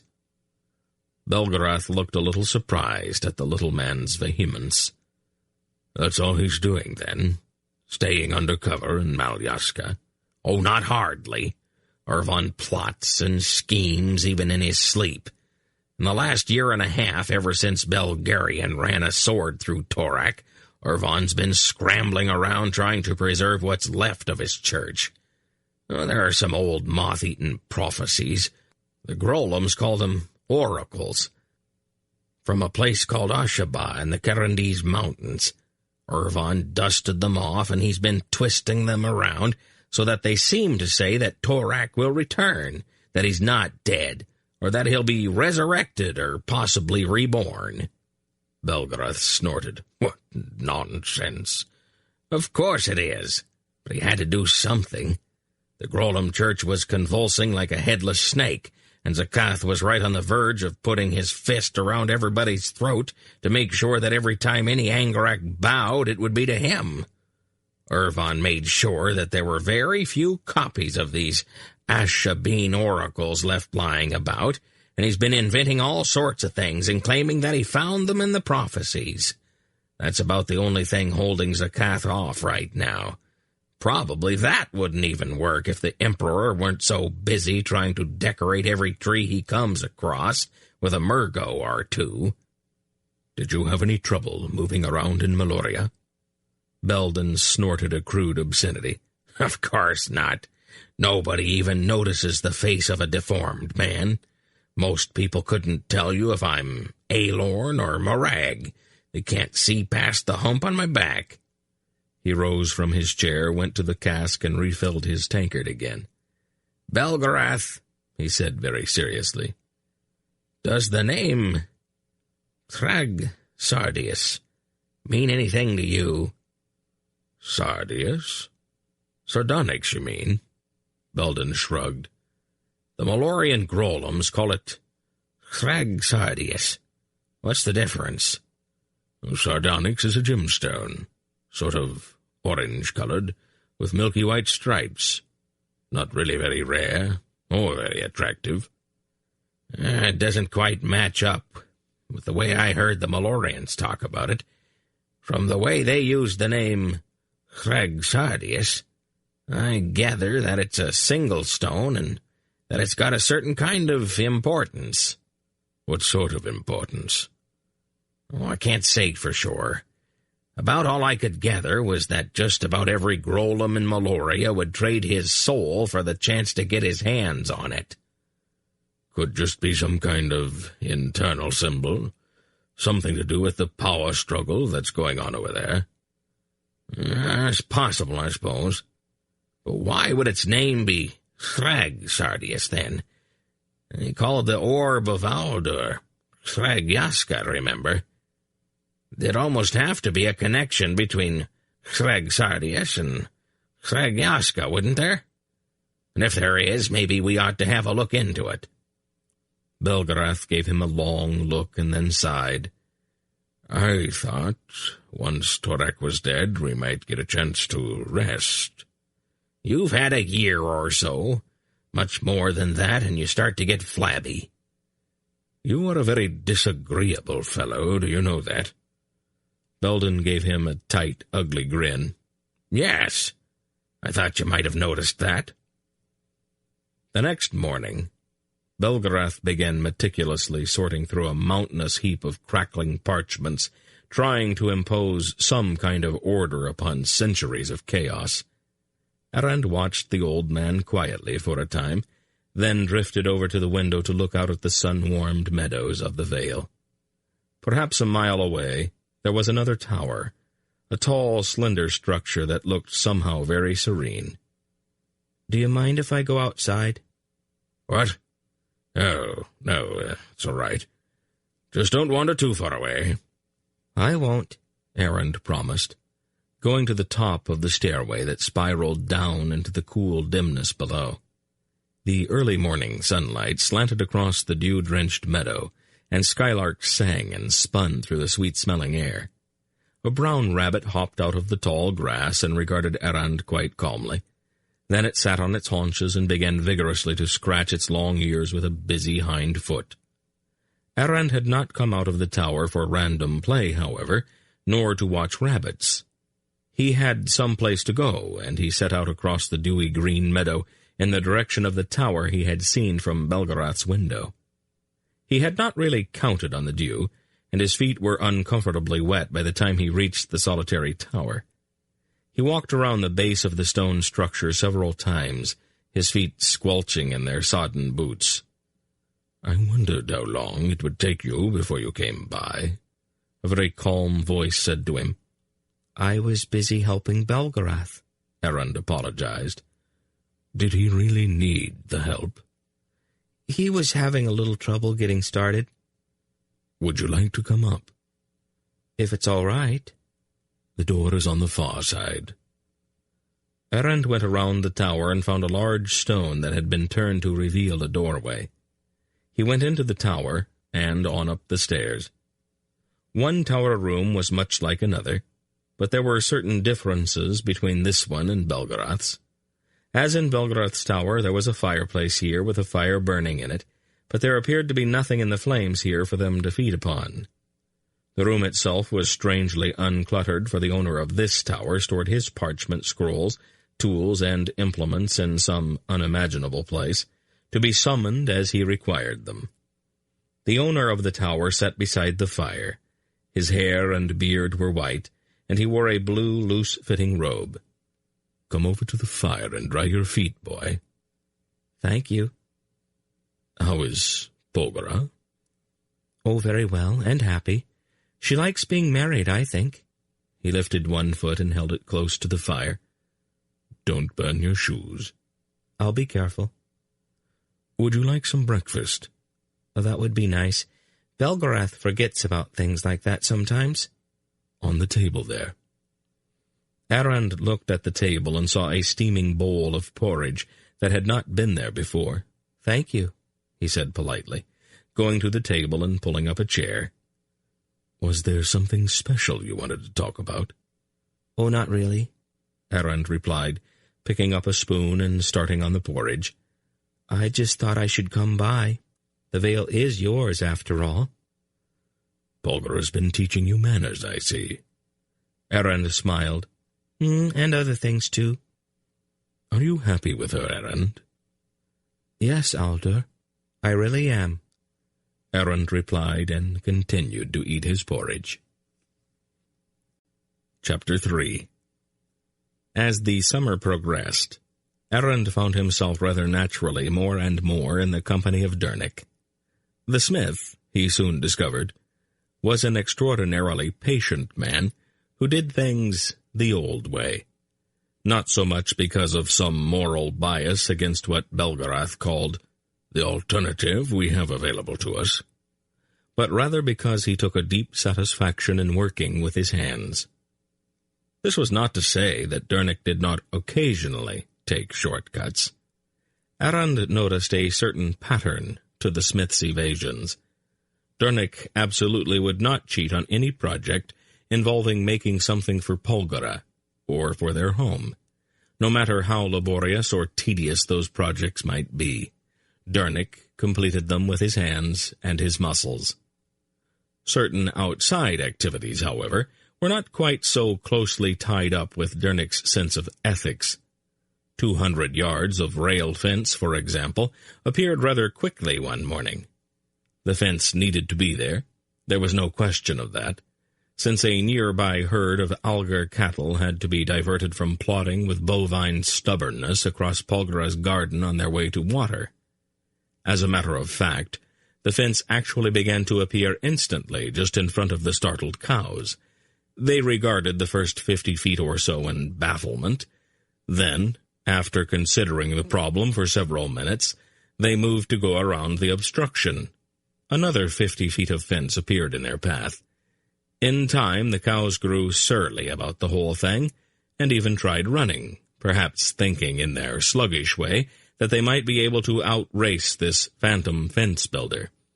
Dernick, however, sat planted on a stump, his eyes intent, and his face determined, extending his fence section by section in front of the increasingly irritable cows. One dark brown bull, finally goaded into a fury of frustration, lowered his head, pawed the earth a few times, and charged the fence with a great bellow.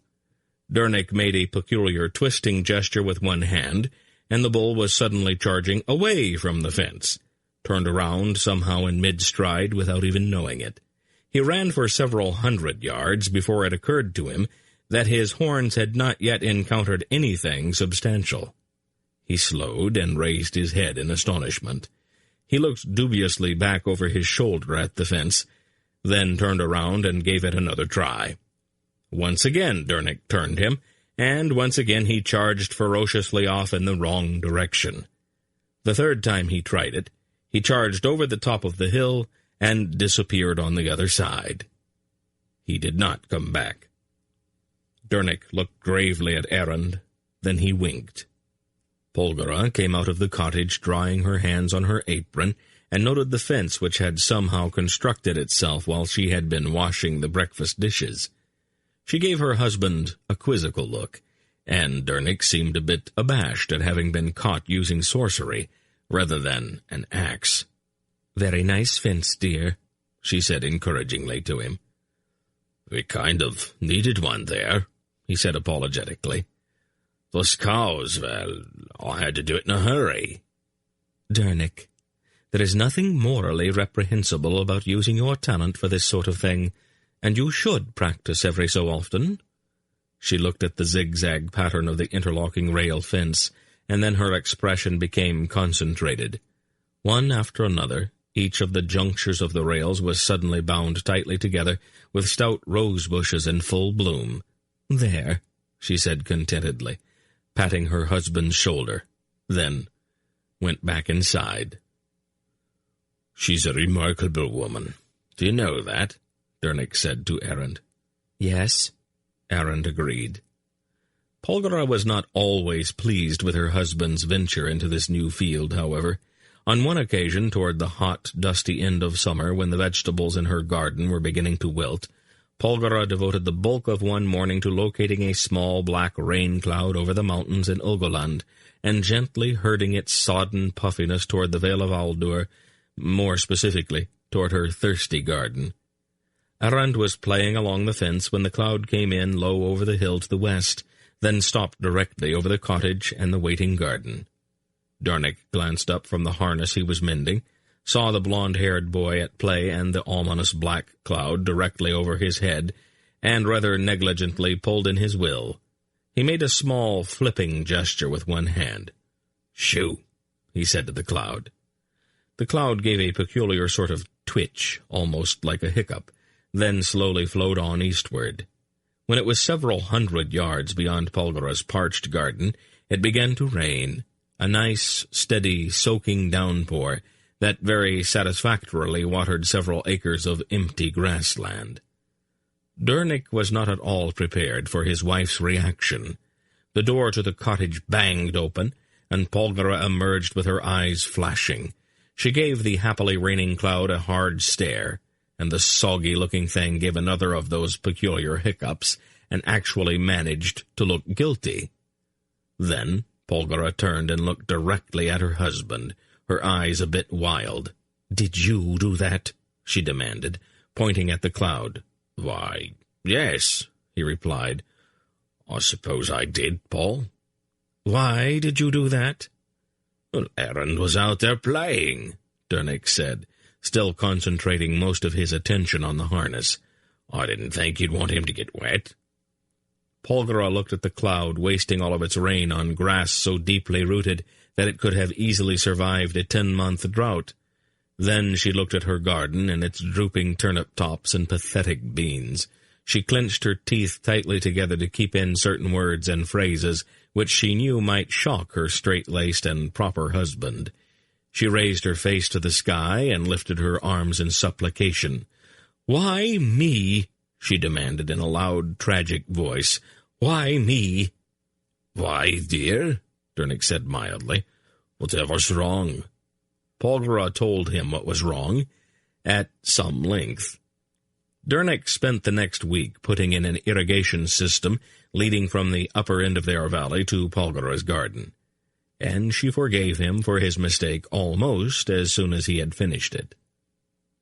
The winter came late that year, and autumn lingered in the vale. The twins, Beltira and Belkira, came by just before the snows set in, and told them that after several weeks of discussion, both Belgarath and Belden had left the vale, and that each of them had gone away with that serious expression on his face that meant there was trouble somewhere. Errand missed Belgarath's company that winter. To be sure, the old sorcerer had more often than not managed to get him in trouble with Polgara, but Errand felt somehow that he should not really be expected to devote every waking moment to staying out of trouble. When the snow came, he took up sledding again. After she had watched him come flying down the hill and across the meadow a few times, Polgara prudently asked Dernick to erect a barrier at the stream bank to prevent a recurrence of the previous winter's mishap. It was while the smith was erecting a woven wattle fence to keep Errand on dry land that he happened to glance down into the water. Because the often muddy little rills that emptied into their stream were all locked in ice now, the water was low and as clear as crystal. Dernick could very clearly see the long, narrow shapes hovering like shadows in the current above the beds of gravel that formed the bottom. "What a curious thing," he murmured, his eyes taking on that peculiarly abstracted look. "I've never noticed them there before." "I've seen them jumping," Errand said, "but most of the time the water's too cloudy to see them when they're lying under water." "I imagine that's the reason for it, all right," Dernick agreed. He tied the end of the wattle fence to a tree and thoughtfully walked through the snow toward the shed he had built at the back of the cottage. A moment or so later he emerged with the skein of waxed cord in his hand. 5 minutes later he was fishing. Errand smiled and turned to trudge back up the long hill, towing his sled behind him. When he reached the top of the hill, a strange, hooded young woman waited him. "Can I help you?" The young woman pushed back her hood to reveal the fact that a dark cloth was tightly bound across her eyes. "Thou art the one they call Errand?" she asked. Her voice was low and musical, and there was a peculiar lilt to her archaic speech. "Yes, I am. Did you hurt your eyes?" "Nay, gentle child, I must needs look upon the world by a light other than that of the mundane sun. Would you like to come down to our cottage? You could warm yourself by our fire, and Polgara would welcome company. Though I revere the Lady Polgara, the time has not yet arrived for us to meet," the young woman said. "And it is not cold where I am." She paused and bent forward slightly, as if she were in fact peering at him, though the cloth over her eyes was quite thick. "It is true, then," she murmured softly. "We could not be certain at such great distance. But now that I am face to face with thee, I know that there can be no mistake." She straightened then. "We will meet again." "As you wish, ma'am," Errand replied, remembering his manners. She smiled, and her smile was so radiant that it seemed almost to bring sunlight to the murky winter afternoon. "I am Xeratus," she said, "and I bear thee friendship, gentle Errand, even though the time may come when I must needs decide against thee." And then she vanished, disappearing so suddenly that she was there and then gone in the space of a single heartbeat. Startled a bit, Errand glanced at the snow where she had stood and saw that there were no marks or footprints. He sat down on his sled to think about it. Nothing that the strange young woman had said really seemed to make much sense, but he was fairly sure that a time would come when it would. After a bit of thought, he concluded that this peculiar visit would upset Polgara if she heard about it. Since he was certain that this Xeratus posed no threat and meant him no harm, he decided that he would not mention the incident.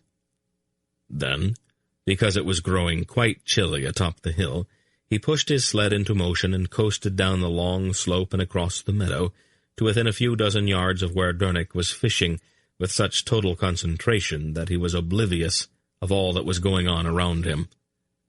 Polgara was tolerant about Dernick's pastime. She was always suitably impressed at the length, weight, and silvery color of the prizes he brought home, and she drew upon all her vast knowledge to find new and interesting ways to fry, bake, broil, roast, and even poach fish. She adamantly insisted, however, that he clean them. When spring returned once again, Belgarath came by, mounted on a spirited roan stallion. "What happened to your mare?" Dernick asked the old man as he dismounted in the dooryard of the cottage. Belgarath made a sour face. "I was halfway to Drasnia when I discovered that she was pregnant. I traded her for this enthusiast." He gave the prancing roan a hard look. "It looks as if you might have gotten the best of the bargain," Dernick mused, looking Belgarath's horse over. "The mare was sedate and sensible," the old man disagreed. "This one does not have a brain in his head. All he wants to do is show off, running, jumping, rearing, and pawing in the air with his hooves." He shook his head in disgust. "Put him in the barn, father," Polgara suggested, "and wash up. You are just in time for supper. You can have a baked fish. As a matter of fact, you can have several baked fish if you'd like." After they had eaten, Belgarath turned his chair around, leaned back, and pushed his feet out toward the fire. He looked around with a contented smile at the polished flagstone floor, the limed white walls with polished pots and kettles hanging on pegs, and at the dancing light and shadow coming from the arched fireplace. "Oh, it's good to relax a bit. I don't think I've stopped moving since I left here last autumn." "What is it that's so pressing, father?" "Belden and I had quite a long talk," the old man replied. "There are some things going on in Malloreon that I don't quite like." "What earthly difference can it make now, father? Our interest in Malloreon ended at Xol Mishrak when Torak died. You were not appointed caretaker of the world, you know." "Oh, I wish it were that easy, Paul. Does the name the Sardian mean anything to you? Or Thrag Sardius, perhaps?" She was pouring hot water from a kettle into the large pan in which she customarily washed dishes, but she stopped, frowning slightly. "I think I heard a Grolem say something about Sardius once. He was delirious and babbling in Old Engerak." "Can you remember what he was saying?" "I'm sorry, Father, but I don't speak Old Engerak. You never got around to teaching me, remember?" She looked at Errand and crooked one finger at him. Errand sighed disconsolately, got up and fetched a dish-towel. "Don't make faces, Errand. It does not hurt you to help clean up after supper." She looked back at Belgarath as she started to wash the dishes. "What is the significance of the Sardian, or whatever you call it?" "I don't know," Belgarath replied, scratching at his beard in perplexity. "As Belden pointed out, though, Torek called our master's orb Skragyaska. It is possible, I suppose, that Skragsardius might be connected in some way." "I picked up a lot of possibles and supposes and mights in there, Father. I wonder if you are not chasing after shadows out of habit, or just to keep busy?" "You know me well enough to know that I am not all that enthusiastic about keeping busy, Paul." "Oh, so I've noticed. Is anything else happening in the world?" "Oh, let's see." Belgarath leaned back and stared speculatively at the low-beamed ceiling. "The Grand Duke Neragon ate something that definitely did not agree with him." "Who is the Grand Duke Neragon, and why are we interested in his digestion?" "The Grand Duke Neragon was the candidate of the Honoth family to succeed Ranbaroon on the imperial throne of Tornedra," Belgarath smirked. "He was a complete and total jackass, and his ascension to the throne would have been an unmitigated disaster." "You said was?" Dernek noted. "Right. Neragon's indigestion proved fatal. It is widely suspected that some splendid Horbite sympathizer used a certain exotic condiment that came from the jungles of Nissa to season the Grand Duke's last lunch. The symptoms, I understand, were quite spectacular. The Honoths are in total disarray, and the other families are gloating outrageously." "Tolnedran politics are disgusting." "Our Prince Keldar appears to be well on his way toward becoming the wealthiest man in the world," Belgarath continued. "Silk?" Dernek looked a bit amazed. "Has he managed to steal that much already?" "I gather that what he's doing is sort of legitimate this time. He and that rascal Yarblek have somehow managed to gain control of the entire Nadrak fur harvest. I was not able to get all the details, but the screams of anguish coming from the major commercial houses in Boktor would seem to indicate that our friends are doing rather well." "I'm pleased to hear that," Dernek said. "That's probably because you have not been in the market for a fur cape lately," Belgarath chuckled. "The price has taken quite a jump, I understand." The old man rocked back in his chair. "In Chtalmurgos, your friend Kalzakath is methodically butchering his way down the east coast. He has added Rakhtan and Rakhaga to the list of cities he has captured and depopulated. I'm not too fond of Murgos, but it is just possible that Zakath is going a little too far." "Kalzakath?" Polgara asked with one eyebrow slightly raised. "An affectation," Belgarath shrugged. "More likely a symptom," she observed. "Engerak rulers always seem to be unstable in one way or another." She turned to look at her father. "Well?" "Well, what?" "Have you heard anything from Reva? How are Geryon and Tenedra doing?" "I have not heard a sound. Oh, a few official things. The Raven King is pleased to announce the appointment of Earl What's-His-Name as Raven Ambassador to the Kingdom of Drasnia. That sort of thing. But nothing in the least bit personal." "We are sure he knows how to write, are we not?" she demanded exasperatedly. I am sure that he's not so busy that he has not had the time to write at least one letter in the last 2 years. He did, Erin said quietly. He might not have mentioned the letter, but it seemed to be very important to Polgara. She looked at him sharply. What did you say? Belgarian wrote to you last winter, Erin said. The letter got lost, though, when the ship his messenger was aboard sank. If the ship sank, then how do you— Paul, Belgarath said in a tone that seemed uncharacteristically firm, why don't you let me handle this? He turned to Erend. You say that Garion wrote a letter to Polgara last winter? Yes. But that the letter was lost when the messenger's ship sank? Erend nodded. Why did he not write another one, then? He doesn't know that the ship sank. But you do. Erend nodded again. Do you, by any chance, know what the letter said? Yes. Do you suppose you could recite it for us? I guess I could if you want. Belgarian's going to write another one in a week or so, though. Belgarath gave him a strange look. Why don't you tell us what the first one said? That way we won't miss anything. All right, Erend agreed. He frowned, concentrating very hard. He started out by saying, Dear Aunt Paul and Dernick. I think that's sort of nice, don't you? Just recite the letter, Erend, Belgarath said patiently. Save the comments for later. All right. Erend stared thoughtfully into the fire. I'm sorry I haven't written earlier, he recited. But I've been terribly busy learning how to be a good king. It's easy enough to be king. All you need is to be born into the right family. To be a good king is harder, though.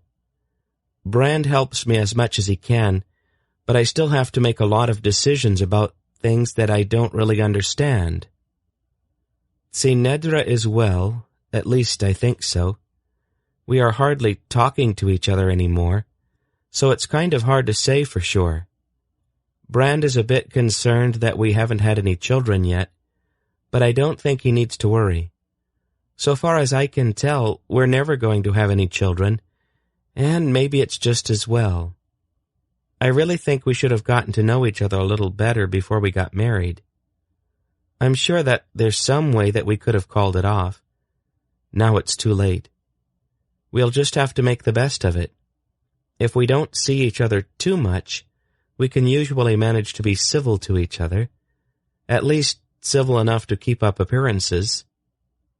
Barak came by in that big warboat of his last summer, and we had a very good visit.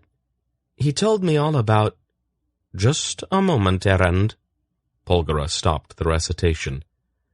Does he say any more about the trouble he is having with Nedra?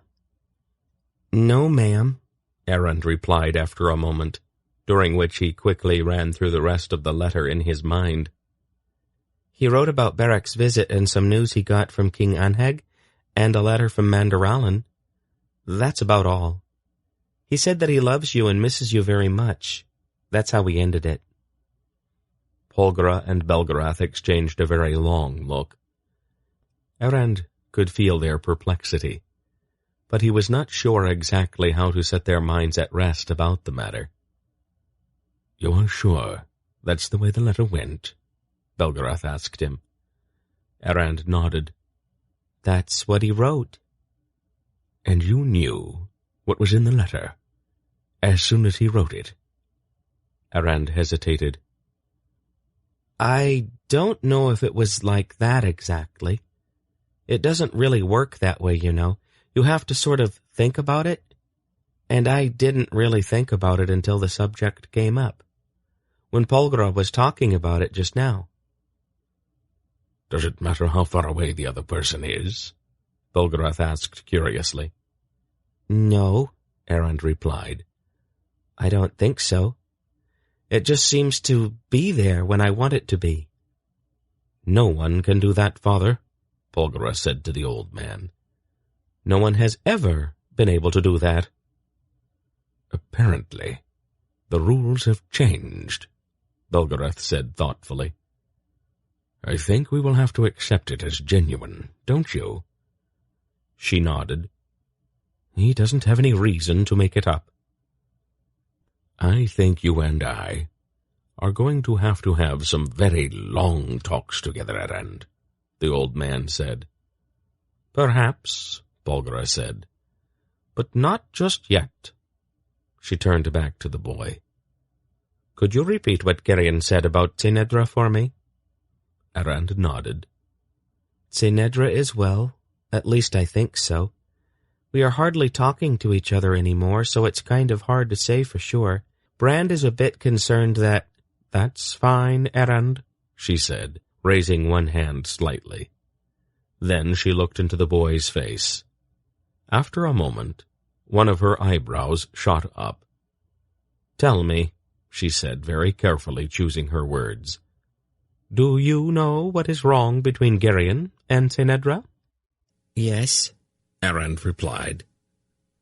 Tynedra did something that made Geryon very angry, and then he did something that embarrassed her in public, and that made her angry. She thinks that he doesn't pay enough attention to her, and that he spends all of his time on his work, so that he won't have to spend any with her. He thinks that she's selfish and spoiled, and doesn't think about anybody but herself. They're both wrong, but they've had a lot of arguments about it, and they've hurt each other so much with some of the things they've said that they've both given up on being married to each other. They're terribly unhappy. Thank you, Erend, she said. Then she turned to Dernick. We will need to pack a few things. Oh, said Dernick, looking a bit surprised. We are going to Riva, she said quite firmly.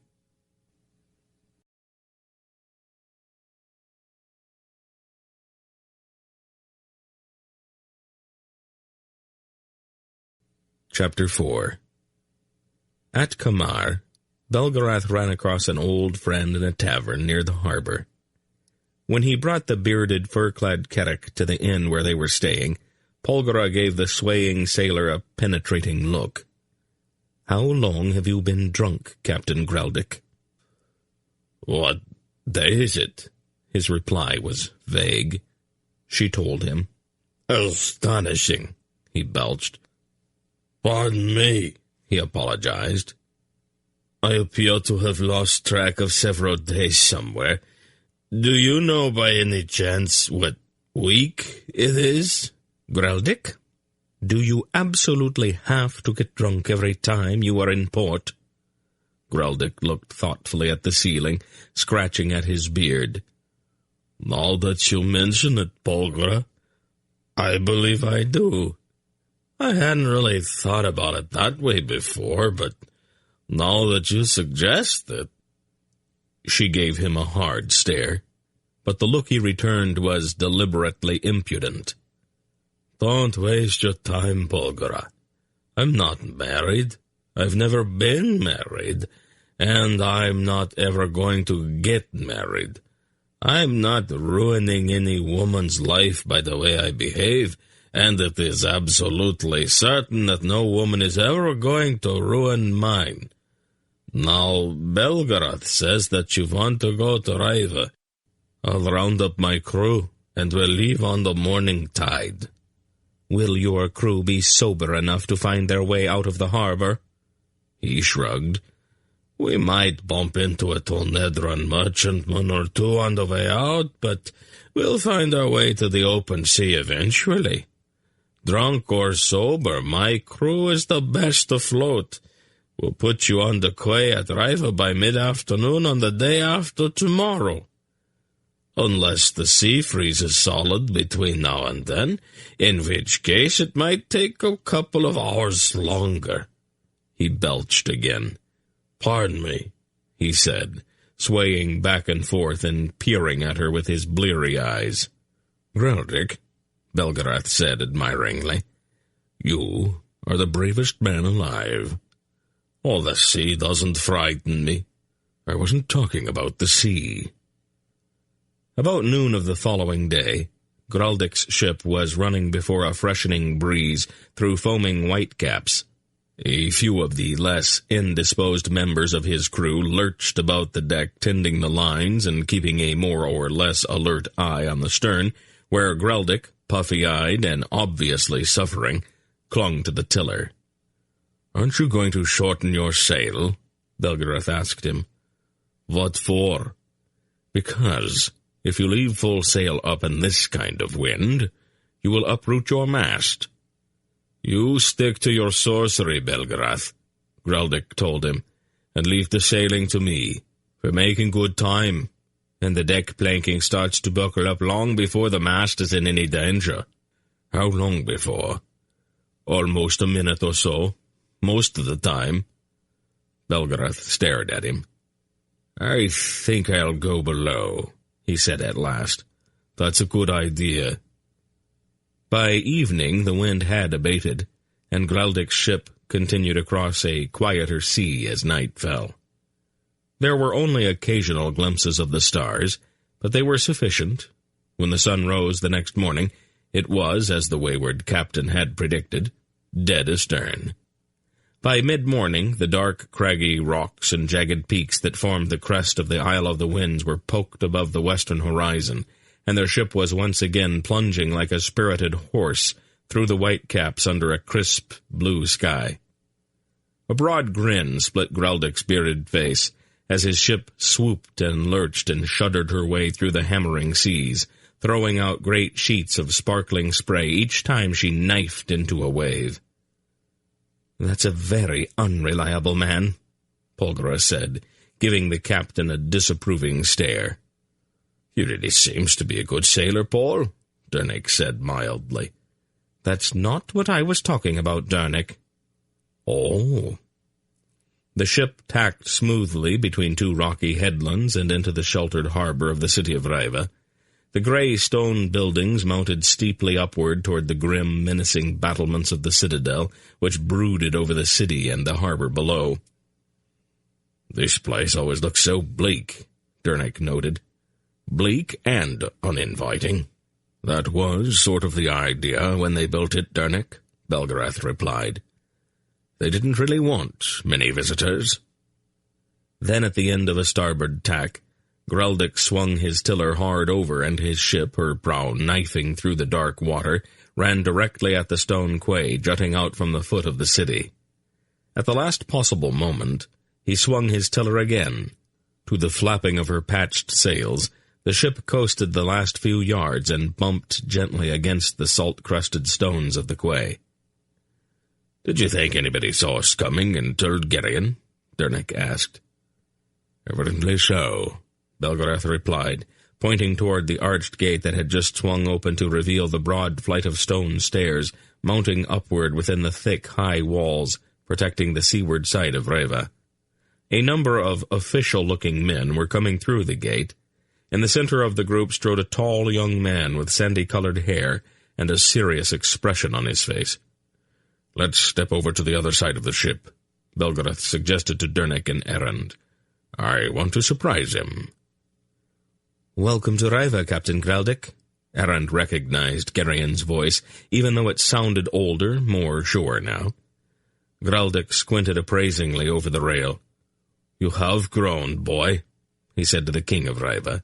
A man as free as Graldic almost never felt the need for using customary terms of respect. "It's been going around lately," Geryon replied dryly. "Almost everybody my age has come down with it." "I've brought you some visitors." Grinning, Belgarath moved across the deck to the quayside railing with Dernick and Errand close behind him. "Grandfather?" Geryon's face was completely astonished. "What are you doing here? And Dernick and Errand?" "Actually, it was your aunt's idea," Belgarath told him. "Is Aunt Paul here too?" "Of course I am," Polgara replied calmly, emerging from the low-roofed cabin under the stern. "Aunt Paul!" Geryon exclaimed, looking dumbfounded. "Don't stare, Geryon," she told him, adjusting the collar of her blue cloak. "It's impolite." "But why didn't you let me know you were coming? What are you all doing here?" "Visiting, dear. People do that from time to time. When they joined the young king on the quay, there were the usual embraces and handshakes and the long looks into each other's faces that go with reunions. Errand, however, was much more interested in something else. As they started the climb up through the grey city toward the citadel brooding above it, he tugged once at Gerion's sleeve. "Horse?" he asked. Gerion looked at him. "He's in the stables, Errand. He'll be happy to see you." Errand smiled and nodded. "Does he still talk that way?" Gerion asked Dernick. "Just one word at a time like that?" "I thought, well, most of the time he speaks normally for his age," Dernick replied.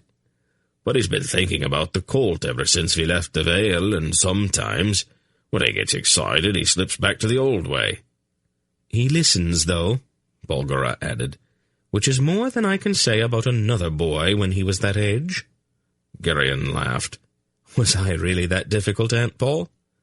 "Not difficult, dear. You just didn't listen." When they arrived at the citadel, the Raven Queen greeted them under the high, thick-walled arch of the front gate. Tinedra was as exquisite as Errand remembered her. Her coppery-colored hair was caught at the back of her head by a pair of golden combs, and the ringlets tumbled down her back in a flaming cascade. Her green eyes were large. She was tiny, not much taller than Errand, but she was every inch a queen. She greeted them all regally, embracing Belgarath and Dernick, and lightly kissing Polgara's cheek. Then she held out both hands to Errand, and he took them in his and looked into her eyes. There was a barrier there, the faintest hint of the defensive tightening with which she kept the hurt away. She drew him to her and kissed him. Even in that gesture, he could feel the unhappy tenseness that she was probably no longer even aware of. As she removed her soft lips from his cheek, Errand once again looked deeply into her eyes, letting all of the love and hope and compassion he felt for her flow into his gaze. Then, without even thinking, he reached out his hand and gently touched her cheek. Her eyes went very wide, and her lip began to tremble. That faint touch of agate-hard defensiveness about her began to crumble. 2 great tears welled up in her eyes. Then, with a broken-hearted wail, she turned and stumbled blindly, her arms outstretched. "Oh, Lady Polgara!" she cried. Polgara calmly took the sobbing little queen in her arms and held her. She looked directly into Errand's face, however, and one of her eyebrows was raised questioningly. Errand returned her look and gave her a calm, answering nod.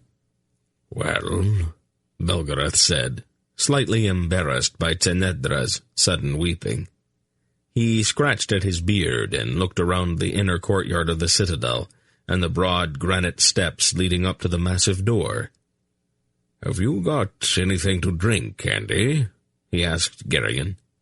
Polgara, her arms still about the weeping Tinedra, gave him a level look. "Isn't it a bit early, Father?"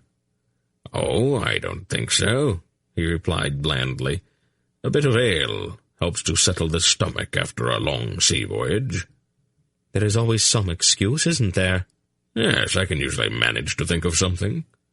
Errand spent the afternoon in the exercise yard at the rear of the royal stables. The chestnut-colored colt was not really a colt anymore, but rather a full-grown young stallion.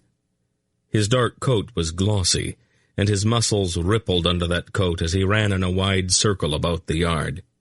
The single white patch on his shoulder seemed almost incandescent in the bright sunlight. The horse had known somehow that Errand was coming, and had been restive and high-strung all morning. The stableman cautioned Errand about that. "Be careful of him. He's a bit flighty today for some reason." "He'll be fine now," Errand said, calmly unlatching the door to the young horse's stall. "I wouldn't go—" The stableman started sharply, half reaching out as if to pull the boy back. But Errand had already entered the stall with the wide-eyed animal. The horse snorted once and pranced nervously, his hooves thudding on the straw-covered floor. He stopped and stood quivering until Errand put out his hand and touched that bowed neck. Then everything was all right between them. Errand pushed the door of the stall open wider, and, with the horse contentedly nuzzling at his shoulder, led the way out of the stable past the astonished groom. For the time being, it was enough for the two of them just to be together, to share the bond which was between them, and had somehow existed even before they had met, and in a peculiar way, even before either of them was born. There would be more later, but for now, this was enough. When the purple hue of evening began to creep up the eastern sky, Errand fed the horse, promised that he would come again the following day, and went back into the citadel in search of his friends. He found them seated in a low-ceilinged dining hall. This room was smaller than the great main banquet hall, and it was less formal. It was, perhaps, as close to being homey as any room in this bleak fortress could be. "Did you have a pleasant afternoon?" Errand nodded to Polgara. "And was the horse glad to see you?" "Yes." "And now you are hungry, I suppose?" "Well, a little." He looked around the room, noting that the Raven Queen was not present. "Where's Tinedra?" "She's a little tired," Polgara replied. "She and I had a long talk this afternoon." Errand looked at her and understood. Then he looked around again. "I really am sort of hungry." She laughed a warm, fond laugh. "All boys are the same. Would you really want us to be different?" Geryon asked her. "No, I don't suppose I would." The next morning, quite early, Polgara and Errand were in front of the fire in the apartment that had always been hers.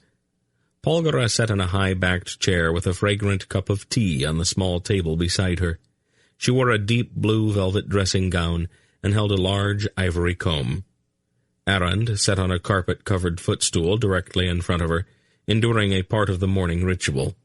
The washing of the face, ears, and neck did not take all that much time, but for some reason the combing of his hair always seemed to fill up the better part of a quarter of an hour. Errand's personal tastes in the arrangement of his hair were fairly elemental. As long as it was out of his eyes, it was satisfactory. Polgara, however, seemed to find a great deal of entertainment in pulling a comb through his soft, pale blonde curls. Now and then, at odd times of the day, he would see that peculiar softness come into her eyes, and see her fingers twitching almost of their own will toward a comb, and he would know that, if he did not immediately become very busy with something, he would be wordlessly seated in a chair to have his hair attended to. There was a respectful tap on the door.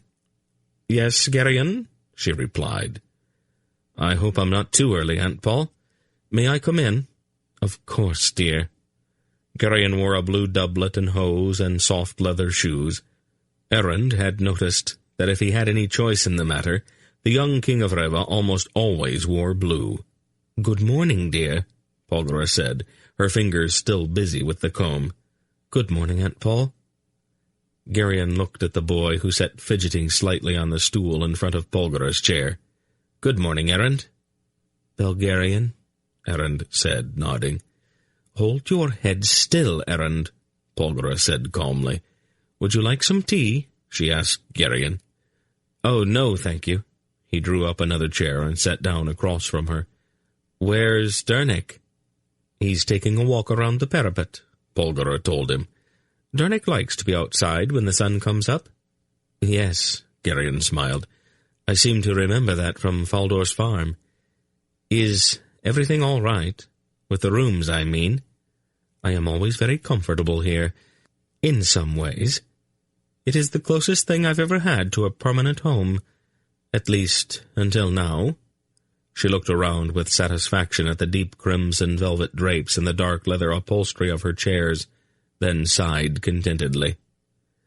"These have been your rooms for a long time, haven't they?" "Yes. Belderan set them aside for me after she and Iron Grip were married." "What was he like?" "Iron Grip? Very tall, almost as tall as his father, and immensely strong." She turned her attention back to Errand's hair. "Was he as tall as Berak?" "Taller, but not quite so thick-bodied. King Carrick himself was 7 feet tall, and all of his sons were very big men. Dras Bolnek was like a tree trunk. He blotted out the sky. Iron Grip was leaner, and he had a fierce black beard and piercing blue eyes. By the time he and Baldoran were married, there were touches of grey in his hair and beard. But even so, there was a kind of innocence about him that we could all sense. It was very much like the innocence we all feel in Errand here. You seem to remember him very well. For me, he has always been just somebody in a legend. Everybody knows about things that he did, but we don't know anything about him as a real man. I would remember him a bit more acutely, Geryon. After all, there had been the possibility that I might have married him. Iron Grip? Aldur told Father to send one of his daughters to the Raven King to be his wife. Father had to choose between Baldoran and me. I think the old wolf made the right choice. But I still looked at Iron Grip in a rather special way. She sighed and then smiled a bit ruefully. I don't think I'd have made him a very good wife. My sister Baldoran was sweet and gentle and very beautiful. I was neither gentle nor very attractive. But you're the most beautiful woman in the world, Aunt Paul. It's nice of you to say that, Geryon, but when I was 16 I wasn't what most people would call pretty. I was tall and gangly. My knees were always skinned, and my face was usually dirty. Your grandfather was never very conscientious about looking after the appearances of his daughters. Sometimes whole weeks would go by without a comb ever touching my hair. I didn't like my hair very much, anyway. Baldoran's was soft and golden, but mine was like a horse's mane, and there was this ugly white streak. She absently touched the white lock at her left brow with the comb. What caused that? Your grandfather touched me there with his hand the first time he saw me, when I was just a baby.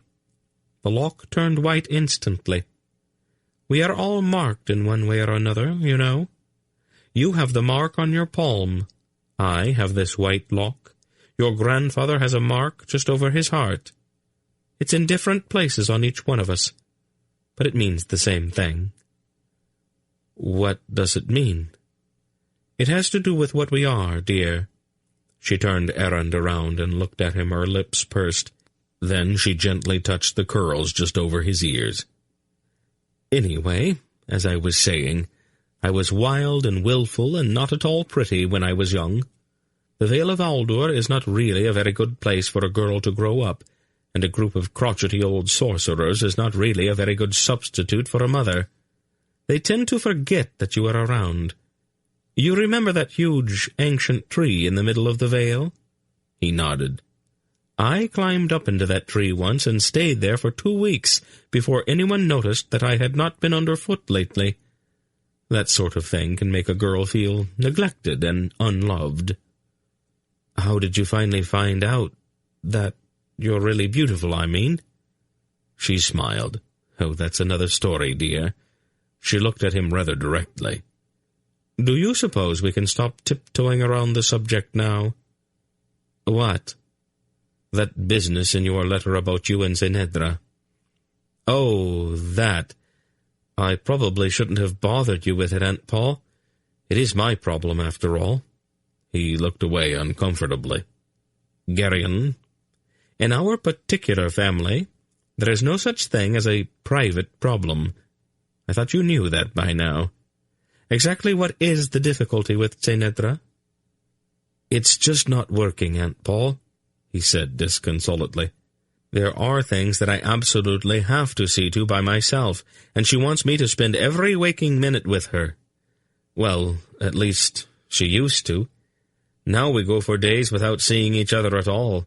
We don't sleep in the same bed anymore, and... He looked suddenly at Errand and coughed uncomfortably. There, Polgara said to Errand, as if nothing had happened. I guess you're presentable now. Why don't you put on that brown wool cape and go find Dernek? Then the two of you can go down to the stables and visit the horse. All right, Polgara, Errand agreed, slipping down off of the stool and going to fetch the cape. He's a very good little boy, isn't he? Geryon said to Polgara. Most of the time. if we can keep him out of the river behind my mother's house. For some reason he seems to feel incomplete if he can't fall into the water once or twice a month." Erend kissed Polgara and started toward the door. "Tell Dernick that I said the two of you can enjoy yourselves this morning." She gave Geryon a direct look. "I think I'm going to be busy here for a few hours." "All right," Erend said, and went out into the corridor. He gave only the briefest of thoughts to the problem which had made Geryon and Zenedra so unhappy. Polgara had already taken the matter into hand, and Erend knew that she would fix things. The problem itself was not a large one, but it had somehow been exploded into something of monstrous proportions by the arguments it had caused. The smallest misunderstanding, Erend realized, could sometimes fester like a hidden wound, if words spoken in haste and in heat were allowed to stand without apology or forgiveness. He also realized that Geryon and Zenedra loved each other, so much so that they were both extremely vulnerable to those hasty and heated words. Each had an enormous power to hurt the other.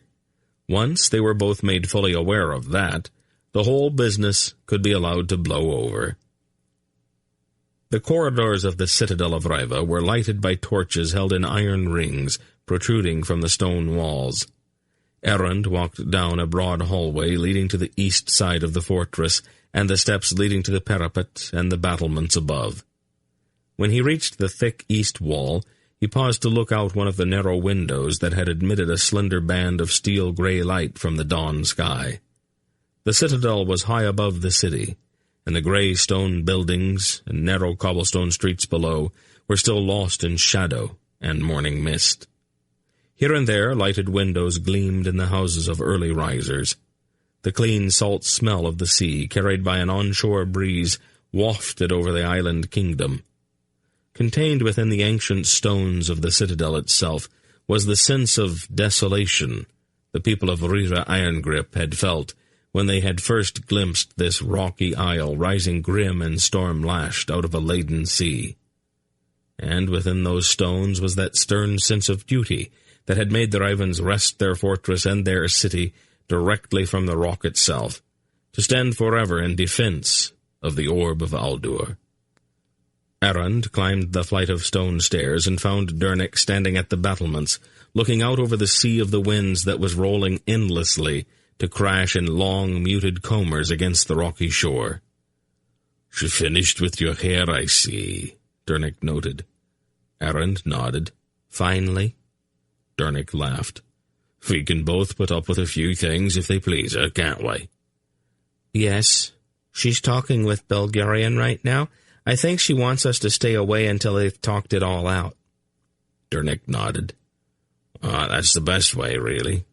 Paul and Geryon are very close. He'll tell her things when they're all alone that he wouldn't say if we were around. I hope she can get things straightened out between him and Zenedra." "Polgara will fix it," Erend assured him. From somewhere in a meadow high above them, where the morning sun had already touched the emerald grass, a shepherdess lifted her voice to sing to the flock. She sang of love in a pure, unschooled voice that rose like a bird song. "Oh, that's the way love should be," Dernick said. "Simple and uncomplicated and clear, just like that girl's voice." "I know," Erend said.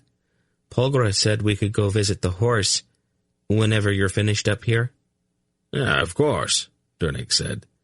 "And we could probably stop by the kitchen and pick up some breakfast along the way." "That's an awfully good idea, too," Erend said.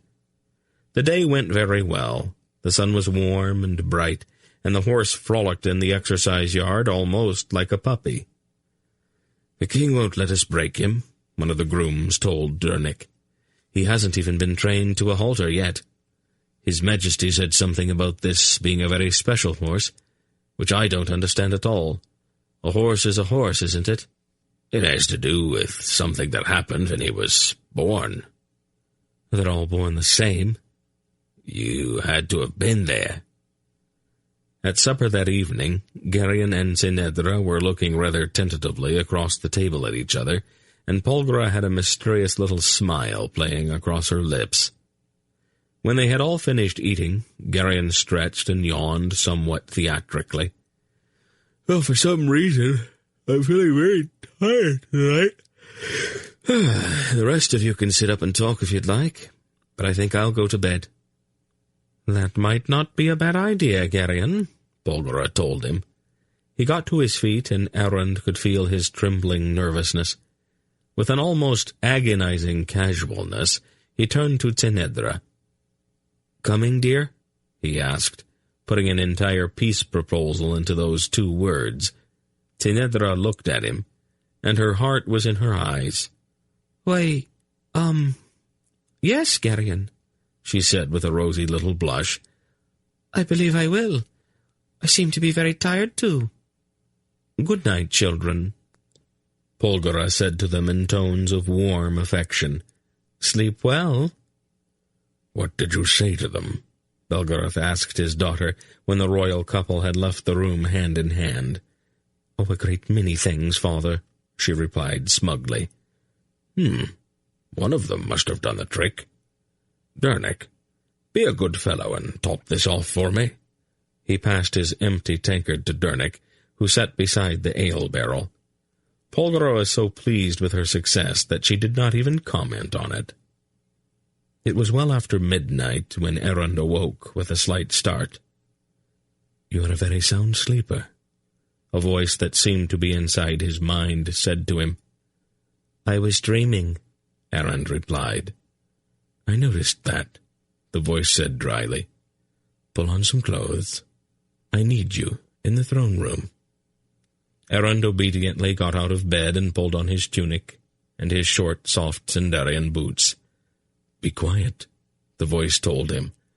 "Let's not wake up Polgara and Dernick." Quietly they left the apartment and went down the long deserted corridors to the hall of the Raven King, the vast throne room, where, 3 years before, Erend had placed the Orb of Aldur into Geryon's hand, and had forever changed the young man's life. The huge door creaked slightly as Erend pulled it open, and he heard a voice inside calling out, "Who's there?" "It's only me, Belgarion." The great hall was illuminated by the soft blue radiance of the Orb of Aldur, standing on the pommel of the huge sword of Raiva, hanging point downward above the throne. "What are you doing, wandering around so late, Erend?" The Raven King was sprawled on his throne with his leg cocked up over one of the arms. "I was told to come here." Geryon looked at him strangely. "Told? Who told you?" "You know," Erend said, stepping inside the hall and closing the door. "Him." Geryon blinked. "Does he talk to you, too?" "This is the first time. I've known about him, though." "If he's never—" Geryon broke off and looked sharply up at the orb, his eyes startled. The soft blue light of the stone had suddenly changed to a deep, angry red. Erend could very clearly hear a strange sound. For all of the time he had carried the orb, his ears had been filled with the crystalline shimmer of its song. But now, that shimmer seemed to have taken on an ugly iron overtone, as if the stone had encountered something or someone that filled it with a raging anger. "Beware," that voice which they had both heard quite clearly said to them in tones which could not be ignored. "Beware, Xandramas." Chapter 5. As soon as it was daylight, the 2 of them went in search of Belgarath. Erend could sense that Geryon was troubled, and he himself felt that the warning they had received concerned a matter of such importance that everything else must be set aside in the face of it. They had not really spoken much about it during those dark, silent hours while they sat together in the hall of the Raven King, waiting for the first light to touch the eastern horizon. Instead, they had both watched the Orb of Aldur closely. But the stone, after that one strange moment of crimson anger, had returned to its customary azure glow. They found Belgarath seated before a recently rekindled fire in a low-beamed hall close to the royal kitchen. On the table not far from where he sat lay a large chunk of bread and a generous slab of cheese. Errand looked at the bread and cheese, realizing suddenly that he was hungry, and wondering if Belgarath might be willing to share some of his breakfast. The old sorcerer seemed lost in thought as he gazed into the dancing flames, and his stout grey cloak was drawn about his shoulders, though the hall was not cold. "You two are up early," he noted, as Geryon and Errand entered and came to join him by the fireside. "So are you, grandfather?" "I had a peculiar dream," the old man replied. "I have been trying to shake it off for several hours now. For some reason, I dreamed that the orb had turned red." "It did," Errand told him quietly. Belgarath looked at him sharply. "Yes, we both saw it, grandfather. We were in the throne room a few hours ago, and the orb suddenly turned red. Then that voice that I've got in here," he tapped his forehead, "said to beware of Zandramas." "Zandramas?" Belgarath said with a puzzled look. "Is that a name, or a thing, or what?" "I don't really know, grandfather. But both Errand and I heard it, didn't we, Errand?" Errand nodded, his eyes still on the bread and cheese. "What were the two of you doing in the throne room at that hour?" "I was asleep," Geryon answered. Then his face flushed slightly. "Well, sort of asleep. Tinedra and I talked until quite late. We haven't talked very much lately, and so we had a lot of things to say to each other. Anyway, he told me to get up and go to the throne room." Belgarath looked at Errand. "And you?" "He woke me up," Errand replied. "And he—" "Hold it," Belgarath said sharply. "Who woke you up?" "The same one who woke up Geryon." "You know who he is?" "Yes." "And you know what he is?" Errand nodded. "Has he ever spoken to you before?" "No." "But you knew immediately who and what he is?" "Yes. He told me that he needed me in the throne room, so I got dressed and went. When I got there, the orb turned red, and the voice said to beware of Zandramas." Belgarath was frowning. "You are both absolutely positive that the orb changed color?" "Yes, grandfather," Geryon assured him. "And it sounded different, too. It usually makes this kind of ringing noise, like the sound a bell makes after you strike it. This was altogether different." "And you are sure that it turned red? I mean, it wasn't just a darker shade of blue or something?" "No, grandfather. It was definitely red." Belgarath got up out of his chair, his face suddenly grim. "Come with me," he said shortly, and started toward the door. "Where are we going?" "To the library. I need to check on something." "On what?" "Let's wait until I read it. This is important. I want to be sure that I've got it right." As he passed the table, Errand picked up the piece of cheese and broke off part of it. He took a large bite as he followed Belgarath and Geryon from the room. They went quickly through the dim, torch-lit corridors and up a steep, echoing flight of narrow stone steps. In the past few years, Belgarath's expression had become rather whimsical and touched with a sort of lazy self-indulgence. All trace of that was now gone. His eyes were intent, very alert. When they reached the library, the old man took a pair of candles from a dusty table and lighted them from the torch hanging in an iron ring just outside the door. Then he came back inside and set one of the candles down. "Close the door, Geryon," he said, still holding the other candle. "We don't want to be disturbed." Wordlessly, Geryon shut the solid oak door. Belgarath went over to the wall, lifted his candle, and began to run his eyes over the row upon row of dusty, leather-bound books and the neatly stacked, silk-wrapped scrolls. "There," he said, pointing to the top shelf. "Reach that scroll down for me, Geryon, the one wrapped in blue silk." Geryon stretched up on his tiptoes and took down the scroll. He looked at it curiously before handing it to his grandfather. "Are you sure?" he asked. "This isn't the Mrin Codex, you know." "No," Belgarath told him. "It isn't.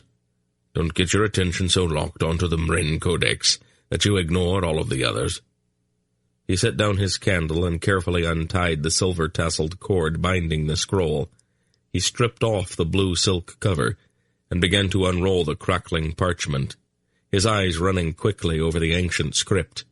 "Ah, here it is. Behold," he read, "in the day that Aldor burns hot with crimson fire, shall the name of the Child of Dark be revealed." "But Torak was the Child of Dark," Geryon protested. "What is that scroll?"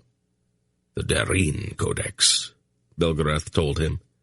"It's not always as reliable as the Mrin, but it's the only one that mentions this particular event." "What does it mean?"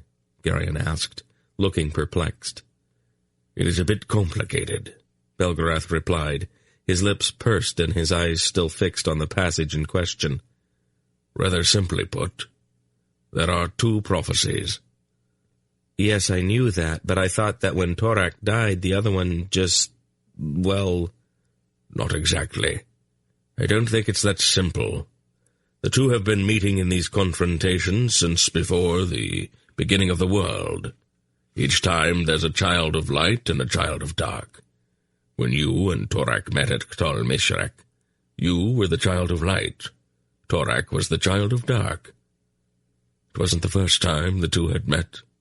Apparently it was not to be the last either." "You mean that it's not over yet?" Geryon demanded incredulously. "Well, not according to this," Belgarath said, tapping the parchment. "All right, if this Andromos is the child of dark, who is the child of light?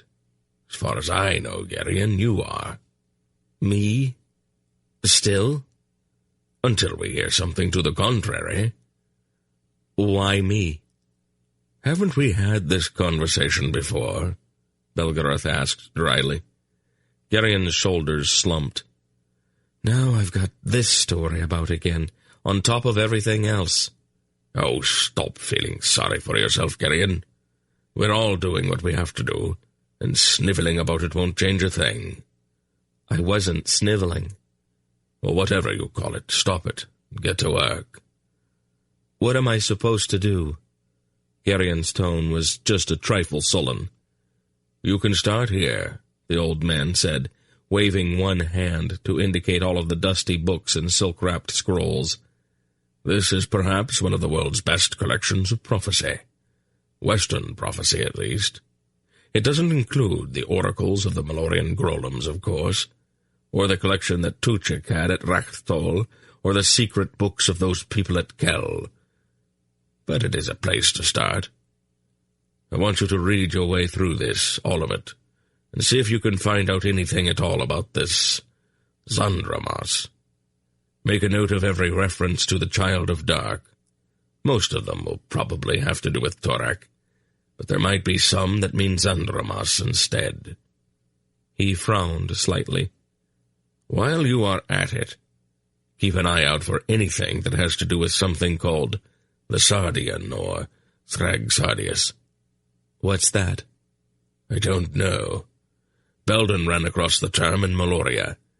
It might be important, or it might not." Geryon looked around the library, his face blanching slightly. "Are you telling me that this is all prophecy?" "Oh, of course not.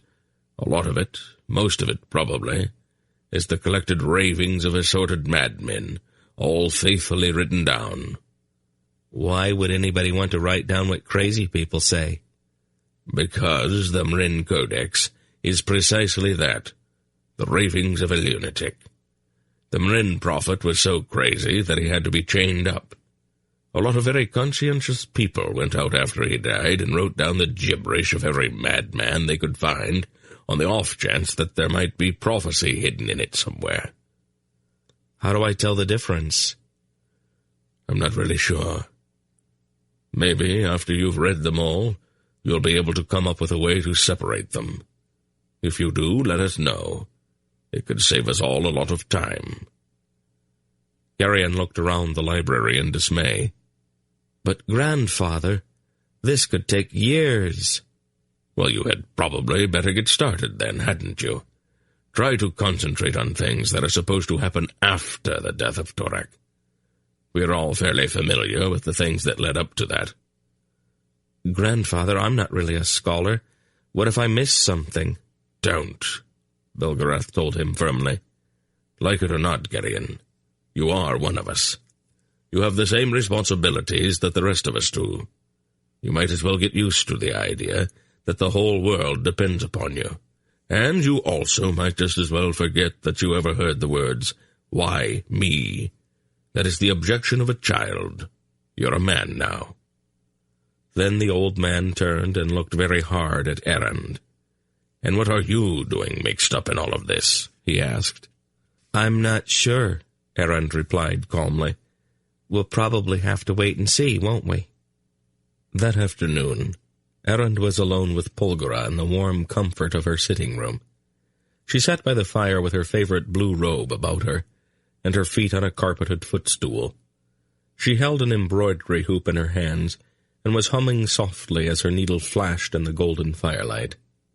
Erend sat in the leather-covered armchair opposite of hers, nibbling on an apple and watching her as she sewed. One of the things he loved about her was her ability to radiate a kind of calm contentment when she was engaged in simple domestic tasks. At such quiet times, her very presence was soothing. The pretty Raven girl who served as Polgara's maid tapped softly and entered the room.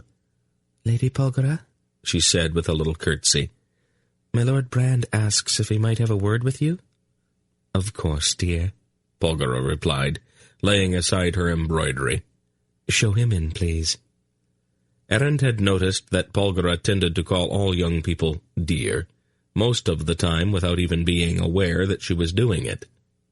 The maid escorted the tall, gray-haired Raven warder into the room, curtsied again, and then quietly withdrew. "Polgara," Brand greeted her in his deep voice.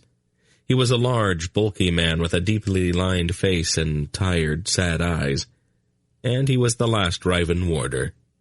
During this centuries-long interregnum following the death of King Gorak at the hands of Queen Salmisra's assassins, the Isle of the Winds and the Raven people had been ruled by a line of men chosen for their ability and their absolute devotion to duty.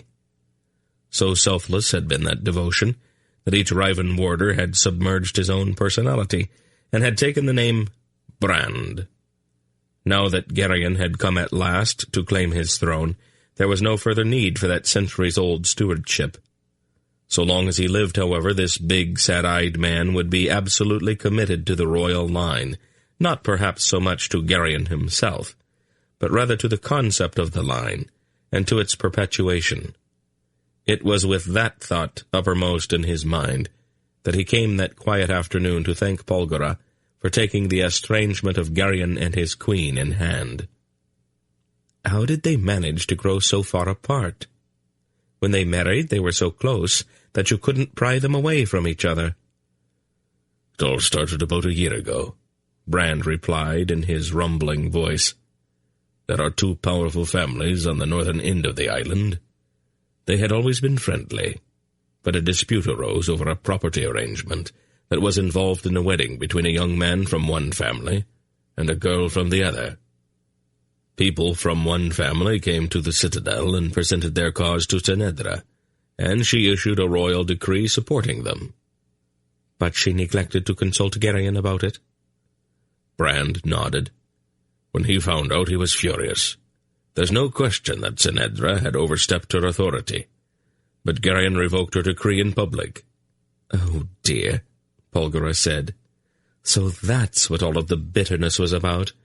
I couldn't really get a straight answer out of either of them." "They were probably a little too ashamed to admit it. Each one had humiliated the other in public, Neither one was mature enough just to forgive and let it slide. They kept wrangling at each other until the whole affair got completely out of hand. There were times when I wanted to shake them both, or maybe spank them. Oh, that's an interesting idea, Polgara laughed. Why didn't you write and tell me they were having problems? Belgarion told me not to, he replied helplessly. Sometimes we have to disobey that kind of order. I'm sorry, Polgara, but I cannot do that. No, I suppose you couldn't. She turned to look at Errand, who was closely examining an exquisite piece of blown glass, a crystal wren perched on a budding twig. Please don't touch it, Errand. It's fragile and very precious. Yes, he agreed. I know. And to reassure her, he clasped his hands firmly behind his back. Well, she turned back to Brand, I hope the foolishness is all past now. I think we have restored peace to the royal house of Riva. I certainly hope so, Brand said with a tired smile. I would definitely like to see an occupant on the royal nursery. That might take a bit longer. It is getting sort of important, Polgara, he said seriously. We are all a bit nervous about the lack of an heir to the throne. It's not only me. Anheg and Rodar and Kochag have all written to me about it. All of Aloria is holding its breath, waiting for Tenedra to start having children. She is only 19, Brand. Most Elorn girls have had at least 2 babies by the time they are 19. Tenedra is not Elorn. She's not even entirely Tonedran. Her heritage is Dryad, and there are some peculiarities about Dryads and the way they mature. That's going to be a little hard to explain to other Elorns, Brand replied. There has to be an heir to the Riven throne. The line must continue. Give them a little time, Brand, Polgara said placidly. They'll get around to it. The important thing was to get them back into the same bedroom. Perhaps a day or so later, when the sun was sparkling on the waters of the Sea of the Winds, and a stiff onshore breeze was flecking the tops of the green waves with frothy whitecaps, a white Kerek warboat maneuvered its way ponderously between the 2 rocky headlands embracing the harbor at Riva. The ship's captain was also more than life-sized.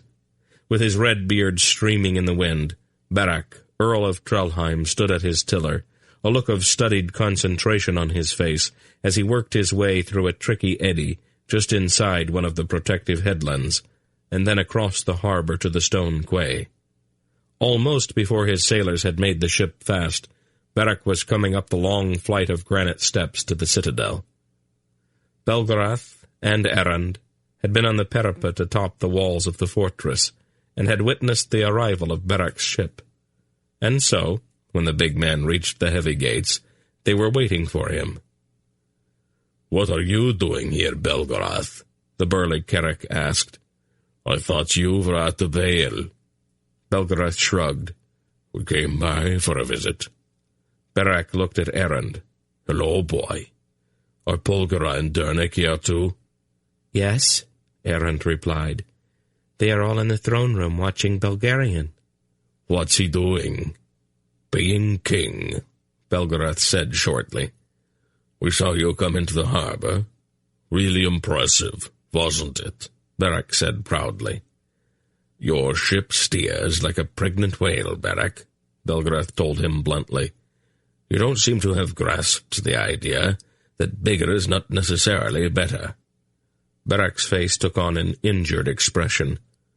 "I don't make jokes about your possessions, Belgarath." "I don't have any possessions, Barak. What brought you to Riva?" "Anheg sent me. Is Geryon going to be much longer at whatever he's doing?" "We can go find out, I suppose." The Riven king, however, had concluded the formal audience for that morning, and in the company of Tenedra, Polgara, and Dernek, had gone through a dim private passageway which led from the great hall of the Riven king to the royal apartments. "Barak!" Geryon exclaimed, hurrying forward to greet his old friend in the corridor outside the door to the apartment. Barak gave him a peculiar look and bowed respectfully. "What is this all about?" Geryon asked him with a puzzled look. "You are still wearing your crown, Geryon," Polgara reminded him, "and your state robes. All of that makes you look rather official." "Oh," Geryon said, looking a bit abashed. "I forgot. Let's go inside." He pulled open the door and led them all into the room beyond. With a broad grin, Berac enfolded Polgara in a vast bear hug. "Berac," she said a trifle breathlessly, "you'd be much nicer at close quarters if you would remember to wash your beard after you have been eating smoked fish." "I only had one," he told her. "Oh, that's usually enough." He turned then and put his bulky arms around Tenedra's tiny shoulders and kissed her soundly. The little queen laughed and caught her crown in time to keep it from sliding off of her head. "You are right, Lady Polgara," she said. "He definitely has a certain fragrance about him." "Geryon," Berac said plaintively, "I'm absolutely dying for a drink." "Did all the ale barrels on your ship run dry?" Polgara asked him. "There's no drinking aboard the Seabird," Berac replied. "Oh?" "I want my sailors sober." "Astonishing," she murmured. "It's a matter of principle," Berac said piously. "They do need their wits about them," Belgarath agreed. "That big ship of his is not exactly what you would call responsive." Berac gave him a hurt look. Geryon sent for ale, removed his crown and state robes with obvious relief, and invited them all to sit down. Once Berac had quenched his most immediate thirst, his expression became serious. He looked at Geryon. "Onhig sent me to warn you that we are starting to get reports about the bear cult again." "I thought they were all killed at Tulmardu," Dernek said. "Grodig's underlings were," Berac told him. "Unfortunately, Grodig was not the whole cult." "I don't exactly follow you," Dernek said. "It gets a little complicated. You see, the bear cult has always been here, really. It is a fundamental part of the religious life of the more remote parts of Kierik, Dresnia, and Algaria. Every so often, though, somebody with more ambition than good sense, like Grodig, gains control and tries to establish the cult in the cities. The cities are where the power is, and somebody like Grodig automatically tries to use the cult to take them over. The problem is that the bear cult doesn't work in the cities." Dernek's frown became even more confused. "People who live in cities are always coming in contact with new people and new ideas," Berac explained. "Out in the countryside, though, they can go for generations without ever encountering a single new thought. The bear cult doesn't believe in new thoughts, so it's the natural sort of thing to attract country people." "New ideas aren't always good ones," Dernek said stiffly, his own rural background painfully obvious. "Granted," Berac agreed, "but old ones, they're not necessarily good either, and the bear cult's been working on the same idea for several thousand years now. About the last thing Baelor said to the Aelorns before the gods departed was that they should lead the kingdoms of the West against the people of Torak. It's that word lead that has caused all of the problems. It can mean many things, unfortunately. Bear cultists have always taken it to mean that their very first step in obeying Baelor's instructions should be a campaign to force the other Western kingdoms to submit to Aelorn domination. A good bear cultist isn't thinking about fighting Engarax because all of his attention is fixed on subduing Sindaria, Arendia, Tonedra, Daisa, and Maragor." "Maragor doesn't even exist anymore," Dernek objected. "That news hasn't reached the cult yet," Beric said dryly. "After all, it's only been about 3,000 years now. Anyway, that's the rather tired idea behind the bear cult. Their first goal is to reunite Aloria. Their next is to overrun and subjugate all of the Western kingdoms, and only then will they start to give some thought to attacking Murkos and Malloreons." "They are just a bit backward then, aren't they? Dernick observed. Some of them haven't even discovered fire yet, Beric snorted. I don't really see why Anheg is so concerned, Beric, Belgarath said. The bear cult doesn't really cause any problems out there in the countryside. They jump around bonfires on Midsummer's Eve, they put on bearskins and shuffle around in single file in the dead of winter, and recite long prayers in smoky caves until they get so dizzy that they can't stand up. Where's the danger in that? I'm getting to it, Beric said, pulling at his beard. Always before, the rural bear cult was just a reservoir of undirected stupidity and superstition. But in the last year or so, something new has been going on. Oh? Belgarath looked at him curiously. There's a new leader of the cult. We don't even know who he is.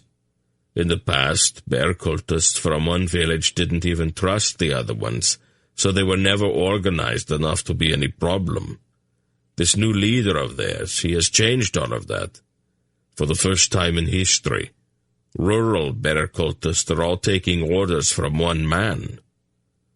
Belgarath frowned. That is serious, he admitted. This is very interesting, Beric, Girion said, looking a bit perplexed. But why did King Anheg send you all the way here to warn me? From what I have been told, the bear cult has never been able to get a foothold here on the Isle of the Winds. Anheg wanted me to warn you, to take a few precautions, since this new cult's antagonism is directed primarily at you. Me? What for? You married a Tolnedron, Beric told him.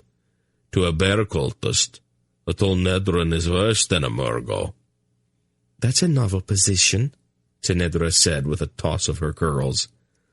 That's the way these people think, Beric told her. Most of these blockheads don't even know what an Angarak is. They have all seen Tolnedrons, though, usually merchants who deal quite sharply. For 1,000 years they've been waiting for a king to come and pick up Riva's sword and lead them on a holy war to crush all of the kingdoms of the West into subjugation. And when he does finally show up, the very first thing he does is marry an imperial Tolnedron princess. The way they look at it, the next Rivan king is going to be a mongrel. They hate you like a poison, my little sweetheart. What an absolute absurdity, she exclaimed. Of course it is, the big Carrick agreed. But absurdity has always been a characteristic of the mind dominated by this religion. We'd all be a lot better off if Baelor had just kept his mouth shut. Belgarath laughed suddenly. What's so funny? Asking Baelor to keep his mouth shut would probably have been the most futile thing any human being could even contemplate, the old sorcerer said, still laughing. I remember one time when he talked for a week and a half straight, without stopping. What was he saying? Girion asked curiously. He was explaining to the early Aelons why it wasn't a good idea to start a trek into the far north at the beginning of winter. Sometimes in those days you really had to talk to an Aelon to get an idea through to him. That hasn't really changed all that much, Tenedra said, with an arch look at her husband. Then she laughed and fondly touched his hand. The next morning dawned clear and sunny, and Errand, as he usually did, went to the window as soon as he awoke to see what the day promised. He looked out over the city of Vreva, and saw the bright morning sun standing over the Sea of the Winds, and he smiled. There was not a hint of cloud. Today would be fine. He dressed himself in the tunic and hose which Polgara had laid out for him, and then went to join his family. Dernick and Polgara sat in 2 comfortable leather-upholstered chairs, one on each side of the fire, talking together quietly and sipping tea. As he always did, Errand went to Polgara, put his arms about her neck, and kissed her. "You slept late," she said, brushing his tousled hair back from his eyes. "I was a little tired," he replied. "I didn't get much sleep the night before last." So I heard." Almost absently, she pulled him up onto her lap and held him nestled against the soft velvet of her blue robe. "He's growing a bit big for your lap," Dernick noted, smiling fondly at the two of them. "I know," Polgara answered. "That's why I hold him as often as I can. Very soon he'll outgrow laps and cuddling, so I need to store up as much as I can now. It's all very well for them to grow up, but I miss the charm of having a small one about." There was a brief tap at the door, and Belgarath entered. "Well, good morning, Father." "Paul," he nodded briefly. "Dernick, did you manage to get Beric put to bed last night?" Dernick asked with a grin. "We poured him in about midnight. Bran's sons helped us with him. He seems to be getting heavier as he puts on the years." "You are looking surprisingly well," Polgara observed, "considering the fact that you spent the evening at Gerion's ale barrel." "I did not drink all that much," he told her, coming to the fire to warm his hands. She looked at him with one raised eyebrow. "I've got a lot on my mind," he said. Then he looked directly at her. "Is everything straightened out between Gerion and Tenedra?" "I think so, yes." "Let's be sure. I don't want things here to fly apart again. I'm going to have to get back to the Vale. But if you think you ought to stay and keep an eye on those two, I can go on ahead." His voice was serious, even decisive. Errand looked at the old man, noting once again that Belgarath seemed sometimes to be two different people. When there was nothing of any urgency going on, he reveled in his leisure, amusing himself with drink, deception, and petty theft. When a serious problem arose, however, he could set all of that aside and devote almost unlimited concentration and energy to solving it. Polgara quietly put Errand down and looked at her father. "It is serious, then?" "I don't know, Paul. And I don't like it when things are going on that I don't know about. If you have finished with what you came here to do, I think we had better get back. As soon as we can get Beric on his feet, we'll have him take us to Kumar. We can pick up horses there. I need to talk with Belden, see if he knows anything about this Xandramas thing." "We'll be ready whenever you want to leave, Father." Later that same morning, Errand went to the stables to say goodbye to the frolicsome young horse. He was a bit sad to be leaving it so soon. He was genuinely fond of Gerion and Tenedra. The young king of Reva was, in many ways, like a brother to Errand, and Tenedra was delightful, when she was not going out of her way to be difficult. Most of all, however, he was going to miss the horse. Errand did not think of the horse as a beast of burden. They were both young and shared a wholehearted enthusiasm for each other's company. The boy stood in the center of the exercise yard with the long-legged animal frisking about him in the bright morning sunlight. Then he caught a movement out of the corner of his eye and turned and saw Dernick and Gerion approaching. "Good morning, Errand," the Raven King said. "Belgarion, you and the horse seem to be enjoying yourselves." "We're friends," Errand said. "We like to be together." Gerion looked almost sadly at the chestnut-hued animal. The horse came to him and curiously nuzzled at his clothing. Gerion rubbed the pointed ears and ran his hand down the smooth, glossy forehead.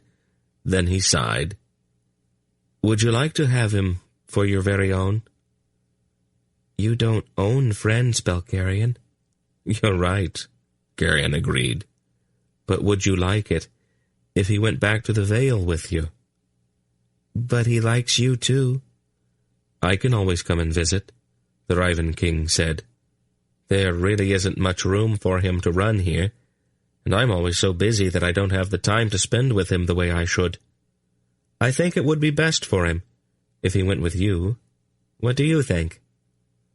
Errand considered that, trying to think only of the well-being of the young animal and not of his own personal preferences. He looked at Gerion and saw how much this generous offer had cost his friend. When he finally answered, his voice was quiet and very serious. "I think you're right, Belgarion," The veil would be better for him. He wouldn't have to be pinned up there. You'll have to train him, Girion said. He's never been ridden. He and I can work on that, Erend assured him. He'll go with you then. Thank you. You're welcome, Erend. And done. Erend could hear the voice as clearly as if it had spoken in his own mind. What? Girion's silent reply was startled. Excellently done, Girion. I want these two to be together. They have things to do that need the both of them. Then the voice was gone.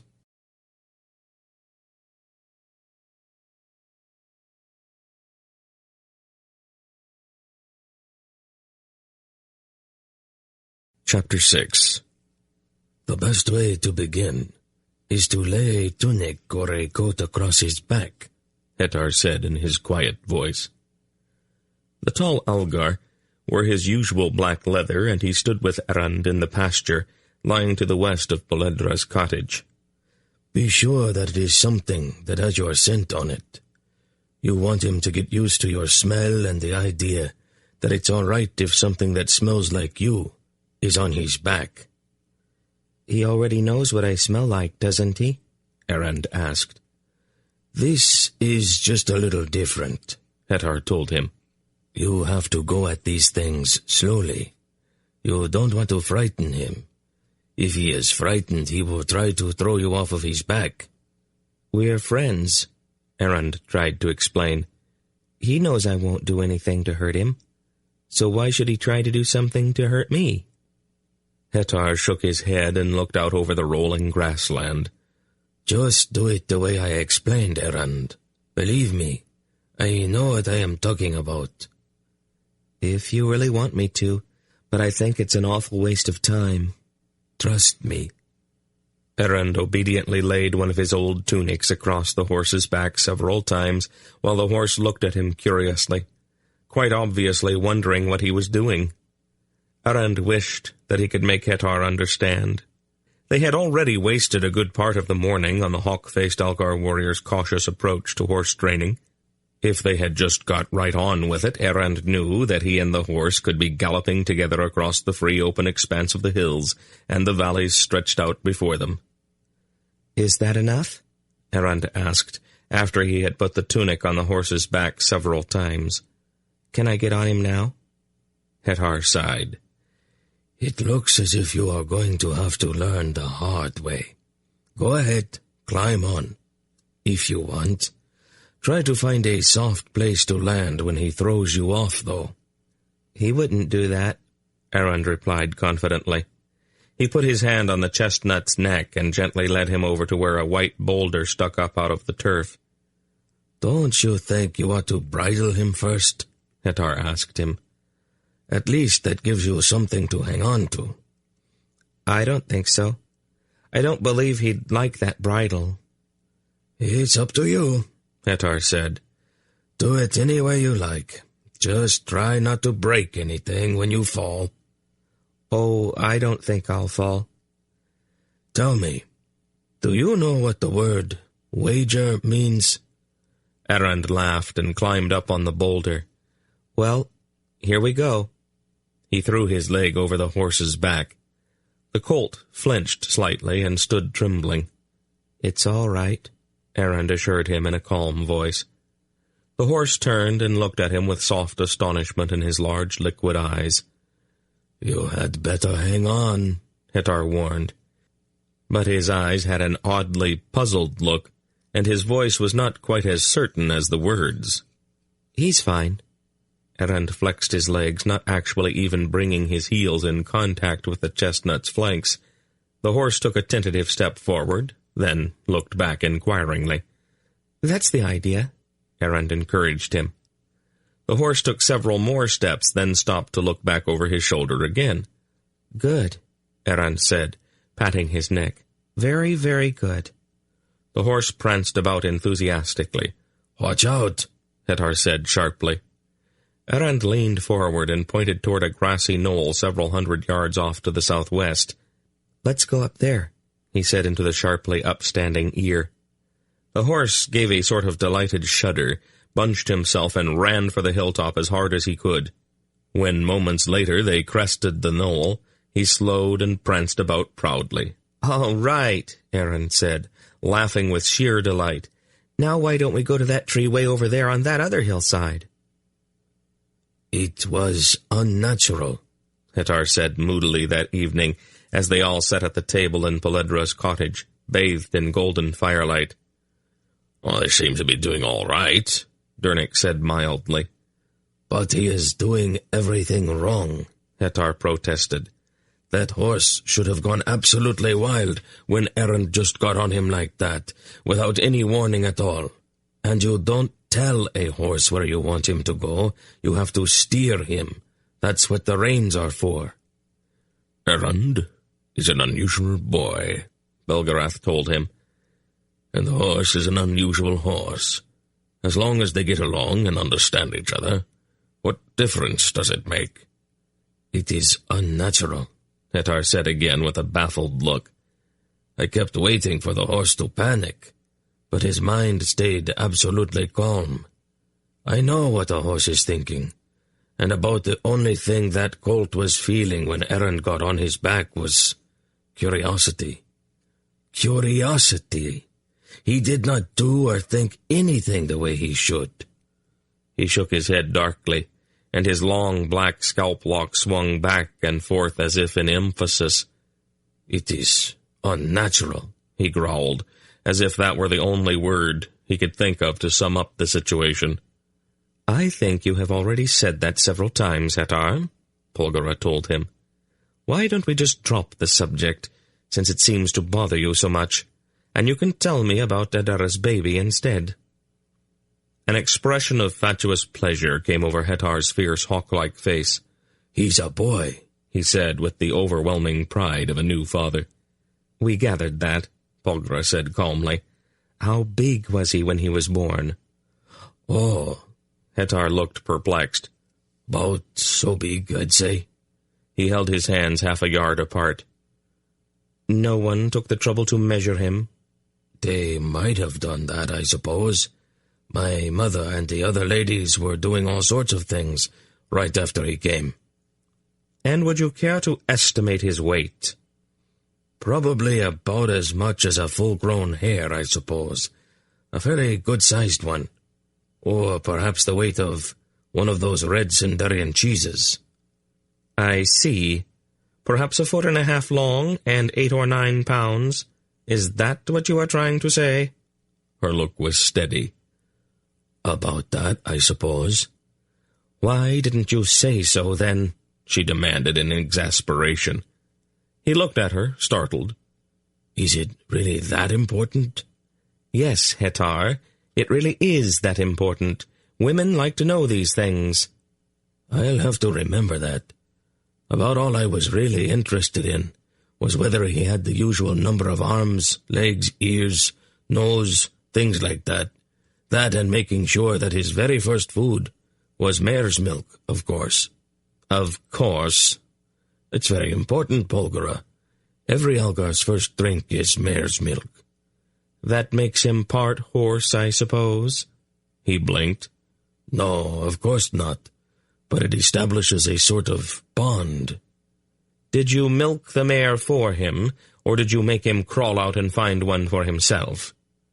"You are taking all of this very oddly, Polgara." "Blame it on my age," she said in a dangerous voice. He caught the tone almost immediately. "No, I don't think I'd want to do that." "Wise decision," Dernick murmured. "You said that you were going up to the mountains of Ulgoland." Hetar nodded. "You remember the Hrulgen?" The flesh-eating horses?" "I have sort of an idea I want to try out. A full-grown Hrulga cannot be tamed, of course. But maybe if I can capture some of their colts." "That's very dangerous, Hetar," Belgarath warned. "The whole herd will defend the young." "There are some ways to separate the colts from the rest of the herd." Polgara looked at him disapprovingly. "Even if you succeed, what do you plan to do with the beasts. Tame them, Hettar replied simply. They cannot be tamed. Nobody has ever tried it, and even if I cannot tame them, perhaps I can breed them with ordinary horses. Dernick looked puzzled. Why would you want horses with fangs and claws? Hettar looked thoughtfully into the fire. They are faster and stronger than ordinary horses. They can jump much farther and... His voice drifted off into silence. And because you can't stand the idea of anything that looks like a horse, that you can't ride, Belgarath finished for him. That might be part of it, Hettar admitted. They would give a man a tremendous advantage in a battle, though. Hettar, Dernick said, most important thing in Algeria is the cattle, right? Yes. You really want to start raising a breed of horses that would probably look at a cow as something to eat? Hettar frowned and scratched at his chin. I had not thought about that, he admitted. Now that he had the horse, Erin's range increased enormously. The young stallion's stamina was virtually inexhaustible, and he could run for most of the day without tiring. Because Erend was still only a boy, his weight was not enough to burden the enthusiastic animal, and they ran freely over the rolling grass-covered hills of southern Algeria and down into the tree-dotted expanse of the Vale of Aldur. The boy rose early each morning and ate his breakfast impatiently. Knowing that the chestnut stallion was waiting just outside the cottage, and that, as soon as breakfast was over, the two of them could gallop out through the dew-drenched grass, glistening green and lush in the slanting golden rays of the morning sun, and pound up the long slopes of the hills, lying before them with the cool, sweet morning air rushing past them. Polgara, who seemed to know instinctively why they both had this need to run, said nothing as Erend wolfed down his food, sitting on the very edge of his chair, so that at the very instant his plate was clean he could bolt for the door and the day which lay before him. Her eyes were gentle as she watched him, and the smile she gave him when he asked to be excused was an understanding one. On a dewy, sun-filled morning in late summer, when the tall grass was golden and heavy with ripe seeds, Erend came out of the door of the cottage and touched the bowed neck of his waiting friend with a gentle, caressing hand. The horse quivered with pleasure and took a few prancing steps, eager to be off. Erend laughed, took a handful of the stallion's mane, swung his leg, and flowed up onto the strong, glossy back in a single fluid move. The horse was running almost before the boy was in place. They galloped up the long hill, paused to look out over the sun-touched grassland lying open before them, then circled the small valley, where the thatched stone cottage lay, and headed south, down into the vale. This day's ride was not, as so many of the others had been, a random excursion with no particular goal or purpose. For several days now, Erend had felt the presence of a strange, subtle awareness emanating from the vale that seemed to be calling to him, and as he had emerged from the cottage door, he had suddenly resolved to find out exactly what it was that seemed to summon him so quietly. As they moved down into the quiet vale, past placidly gazing deer and curious rabbits, Erend could feel that awareness growing stronger. It was a peculiar kind of consciousness, dominated more than anything by an incredible patience, an ability, it seemed, to wait for eons for a response to these occasional quiet calls. As they crested a tall, rounded hill a few leagues to the west of Belgarath's tower, a brief shadow flickered across the bending grass. Erend glanced up and saw a blue-banded hawk circling on motionless wings on a rising column of sun-warmed air. Even as the boy watched, the hawk tilted, side-slipped, then spiraled down in long, graceful circles. When it was no more than inches above the golden tassels of the ripe grass, it flared its wings, thrust down with its taloned feet, and seemed somehow to shimmer in the morning sun. When the momentary shimmer faded, the hawk was gone, and the hunchbacked Belden stood waist-deep in the tall grass, with one eyebrow cocked curiously. "What are you doing all the way down here, boy?" he asked without any kind of preamble. "Good morning, Belden," Erend said calmly, leaning back to let the horse know that he wanted to stop for a few minutes. "Does Paul know how far from home you've been going?" the ugly man demanded, ignoring Aaron's gesture toward politeness. "Probably not entirely," Aaron admitted. "She knows that I'm out riding, but she might not know how much ground we can cover." "I've got better things to do than spend every day watching over you, you know," the irascible old man growled. "You don't have to do that." "Yes, as a matter of fact, I do. It's my month for it." Aaron looked at him puzzled. "Didn't you know that one of us watches over you every time you leave the cottage?" "Why would you want to do that?" "You do remember Zadar, don't you?" Aaron sighed sadly. "Yes." "Oh, don't waste your sympathy on him. He got exactly what he deserved." "Nobody deserves that." Belden gave a snort of ugly laughter. "He's lucky that it was Belgarath who caught up with him. If it had been me, I'd have done a lot more than just seal him up inside solid rock. But that's beside the point. You remember why Zadar found you and took you with him?" "To steal the Orb of Aldur." "Right. So far as we know, you are the only person besides Belgarion who can touch the orb and keep on living. Other people know that too. So you might as well get used to the idea of being watched. We are not going to let you wander around alone where somebody might get his hands on you. Now, you didn't answer my question." "Which question?" "What are you doing all the way down in this part of the Vale?" "There's something I need to see." "What's that?" "I don't know. It's up ahead somewhere. What is it that's off in that direction?" "There's nothing out there but the tree." "Well, that must be it, then. It wants to see me." "See?" "Maybe that's the wrong word." Belden scowled at him. "Are you sure it's the tree?" "No, not really. All I know is that something in that direction has been, I want to say, inviting me to come by. Would that be the proper word?" "It's talking to you, not me. Pick any word you like." "All right, let's go then." "Would you like to ride? Horse can carry us both." "Haven't you given him a name yet?" "Horse is good enough. He doesn't seem to feel that he needs one. Would you like to ride?" "Why would I want to ride when I can fly?" Aaron felt a sudden curiosity. "What's it like?" he asked. "Flying, I mean." Belden's eyes suddenly changed to become distant and almost soft. "Oh, you couldn't even begin to imagine. Well, just keep your eyes on me. When I get over the tree, I'll circle to show you where it is." He stooped in the tall grass, curved out his arms, and gave a strong leap. As he rose into the air, he shimmered into feathers and swooped away. The tree stood in a solitary immensity in the middle of a broad meadow, its trunk larger than a house, its widespread branches shading entire acres, and its crown rising hundreds of feet into the air. It was incredibly ancient. Its roots reached down almost into the very heart of the world, and its branches touched the sky.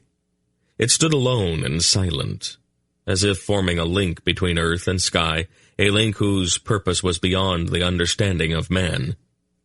As Aaron rode up to the vast shaded area beneath the tree's shelter, Belden swooped in, hovered, and dropped, almost seeming to stumble into his natural form. "All right, there it is. Now what?" "I'm not sure." Aaron slid down off of the horse's back and walked across the soft, springy turf toward the immense trunk. The sense of the tree's awareness was very strong now, and Aaron approached it curiously, still unable to determine exactly what it wanted with him. Then he put out his hand and touched the rough bark. In the instant that he touched it, he understood. He quite suddenly knew the whole of the tree's existence. He found that he could look back over a million mornings to the time when the world had just emerged out of the elemental chaos from which the gods had formed it. All at once, he knew of the incredible length of time that the earth had rolled in silence, awaiting the coming of man. He saw the endless turning of the seasons, and felt the footsteps of the gods upon the earth. and, even as the tree knew, Erend came to know the fallacy which lay behind man's conception of the nature of time.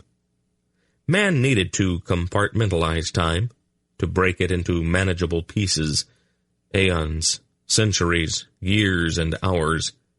This eternal tree, however, understood that time was all one piece, that it was not merely an endless repetition of the same events, but rather that it moved from its beginning toward a final goal.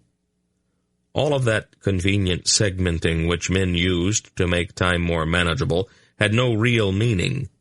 It was to tell him this simple truth, that the tree had summoned him here. As he grasped that fact, the tree acknowledged him in friendship and affection. Slowly, Erend let his fingertips slide from the bark, then he turned and walked back to where Belden stood. "That's it?"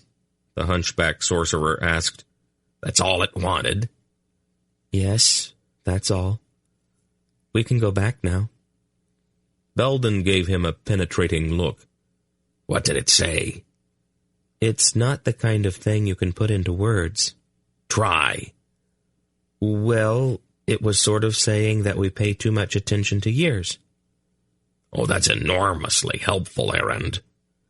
Erend struggled with it, trying to formulate words that would express what he had just learned. "Things happen in their own time," he said finally. "It doesn't make any difference how many, or few, of what we call years come between them." "What things are we talking about?" "The important ones. Do you really have to follow me all the way home?" "I need to keep an eye on you. That's about all. Are you going back now?" "Yes." "I'll be up there." Belden made a gesture toward the arching blue dome of the sky. He shuddered into the form of a hawk and drove himself into the air with strong thrusts of his wings. Erend pulled himself up onto the chestnut stallion's back. His pensive mood was somehow communicated to the animal. Instead of a gallop, the horse turned and walked north, back toward the cottage nestling in its valley.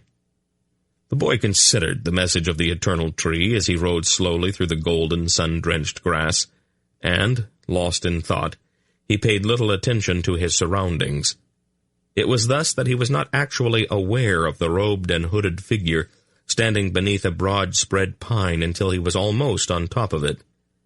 It was the horse that warned him with a startled snort as the figure made a slight move.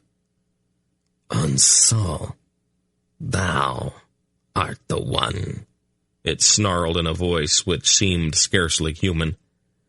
Erend calmed the horse with a reassuring hand on its quivering neck, and looked at the dark figure before him. He could feel the waves of hatred emanating from that shadowy form. And he knew that of all the things he had ever encountered, this was the thing he should most fear. Yet, surprising even himself, he remained calm and unafraid. The shape laughed an ugly, dusty kind of sound. "Thou art a fool, boy. Fear me, for the day will come when I shall surely destroy thee." "Not surely," Erend replied calmly. He peered closely at the shadow-shrouded form and saw at once that, like the figure of Ceratus he had met on the snowy hilltop, this seemingly substantial shape was not really here, but somewhere else, sending its malevolent hatred across the empty miles. "Besides, I'm old enough now not to be afraid of shadows." "We will meet in the flesh, boy," the shadow snarled, "and in that meeting shalt thou die." "That hasn't been decided yet, has it?" Erend said. "That's why we have to meet, to decide which of us will stay and which must go." The dark-robed shape drew in its breath with a sharp hiss. "Enjoy thy youth, boy, for it is all the life thou shalt have. I will prevail." Then the dark shape vanished. Erend drew in a deep breath and glanced skyward at the circling Belden.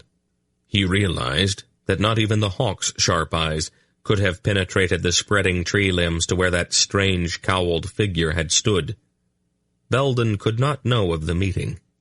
Errand nudged the stallion's flanks, and they moved away from the solitary tree at a flowing canter, riding in the golden sunlight toward home.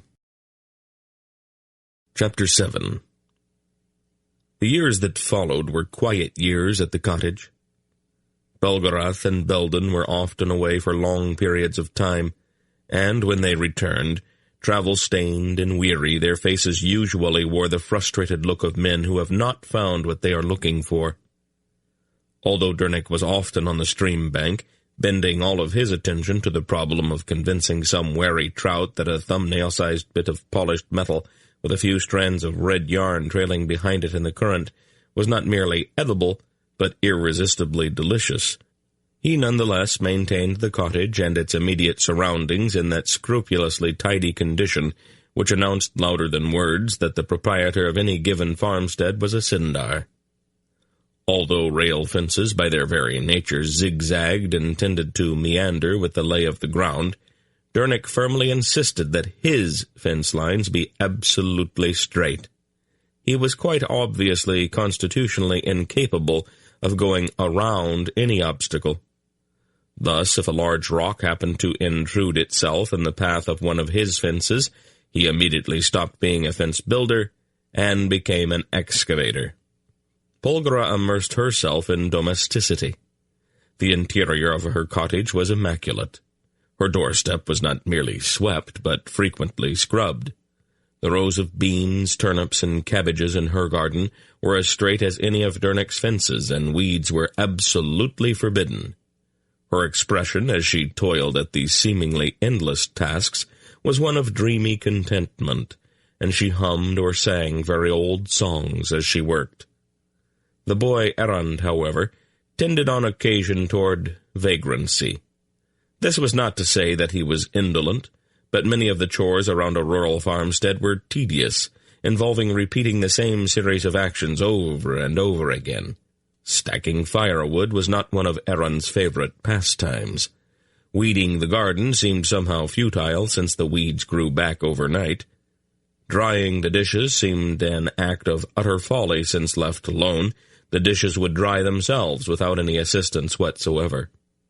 He made some effort to sway Polgara to his point of view in this particular matter. She listened gravely to his impeccable logic, nodding her agreement as he demonstrated with all the eloquence at his command that the dishes did not really need to be dried.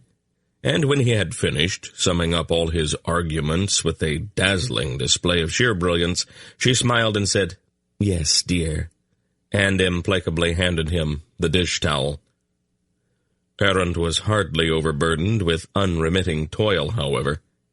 In point of fact, not a day went by when he did not spend several hours on the back of the chestnut stallion, roaming the grasslands surrounding the cottage as freely as the wind.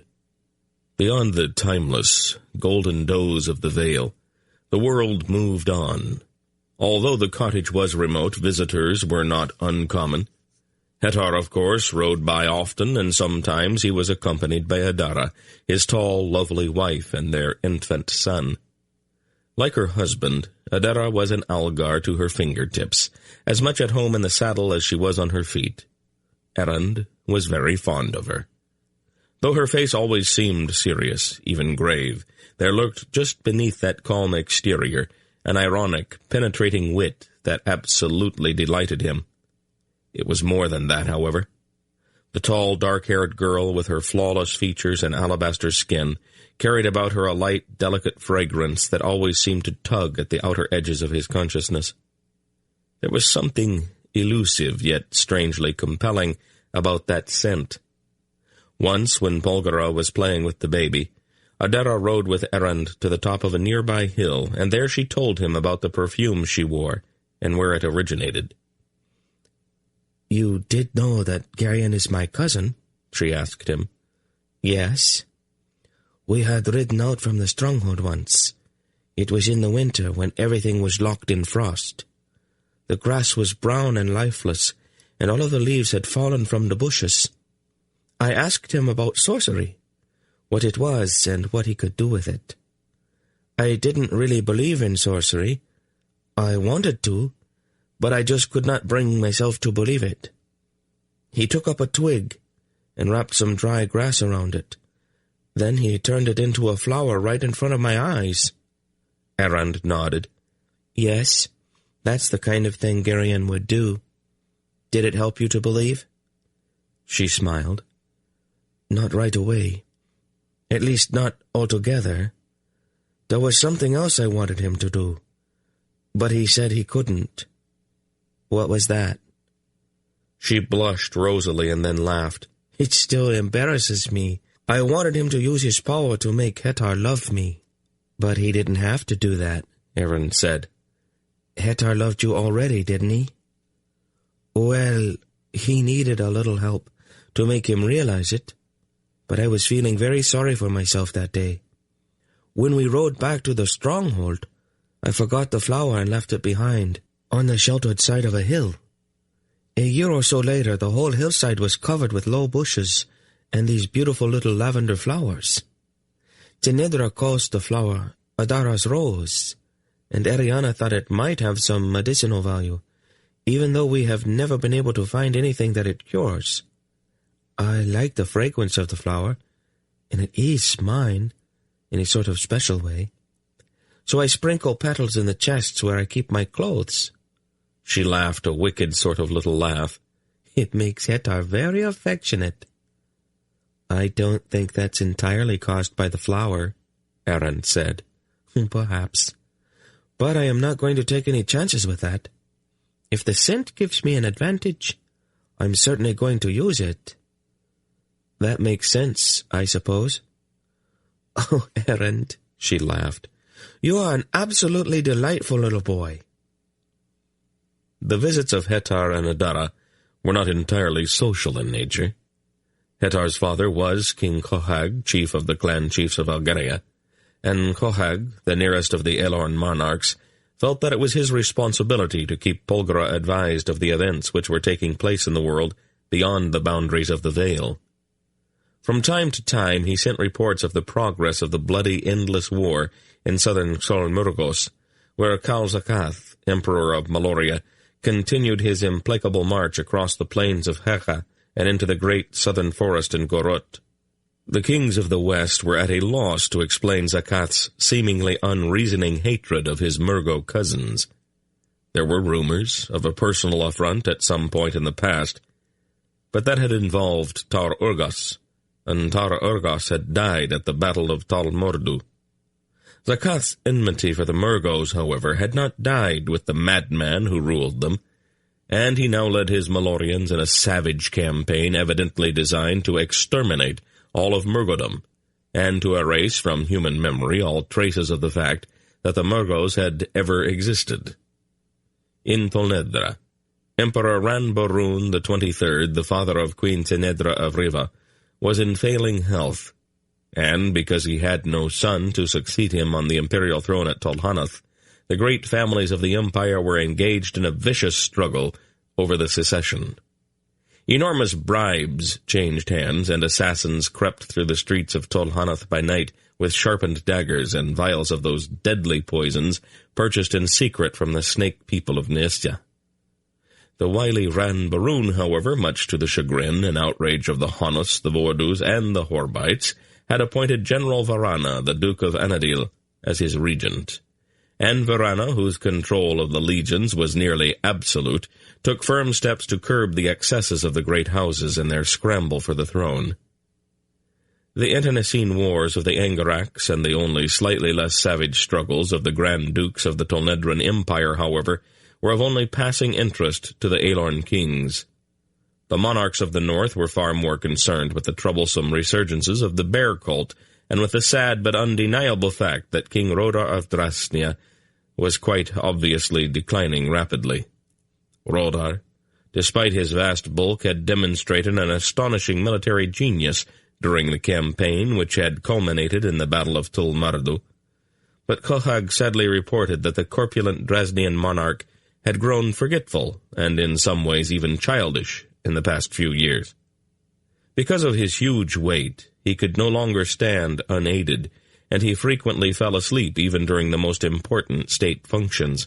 His lovely young queen, Porin, did as much as she possibly could to relieve the burdens imposed upon him by his crown, but it was quite obvious to all who knew him that King Rodar would be unable to reign much longer.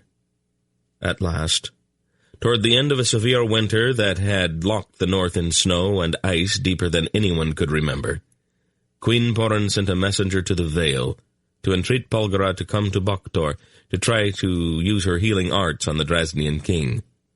The messenger arrived late one bitter afternoon, as the wan sun sank almost wearily into a bed of purple cloud lying heavily over the mountains of Ulgo. He was thickly wrapped in rich sable fur, but his long, pointed nose protruded from the warm interior of his deep cowl, and immediately identified him. "Silk!" Dernick exclaimed, as the little Drasnian dismounted in the snowy dooryard. "What are you doing all the way down here?" "Freezing, actually," Silk replied. "I hope you have got a good fire going." "Pol, look who's here," Dernick called, and Polgara opened the door to look out at their visitor. "Well, Prince Keldar," she said, smiling at the rat-faced little man. "Have you so completely plundered Gorog Nodrak that you have come in search of a new theater for your depredations?" "No," Silk told her, stamping his half-frozen feet on the ground. "I made the mistake of passing through Boktor on my way to Val Alloan. Porin dragooned me into making a side trip." "Go inside," Dernick told him. "I'll tend to your horse." After Silk had removed his sable cloak, he stood shivering in front of the arched fireplace with his hands extended toward the flames. "I've been cold for the last week," he grumbled. "Where is Belgarath?" "He and Belden are off in the east somewhere," Polgara replied, mixing the half-frozen man a cup of spiced wine to help warm him. "It's no matter, I suppose. Actually, I came to see you. You have heard that my uncle is not well?" She nodded, picking up a glowing hot poker and plunging it into the wine with a bubbling hiss. "Hetar brought us some news about that last fall. Have his physicians put a name to his illness yet?" Old age," Silk shrugged, gratefully taking the cup from her. "Rodar isn't really that old. But he's carrying a lot of extra weight. It tires a man out after a while.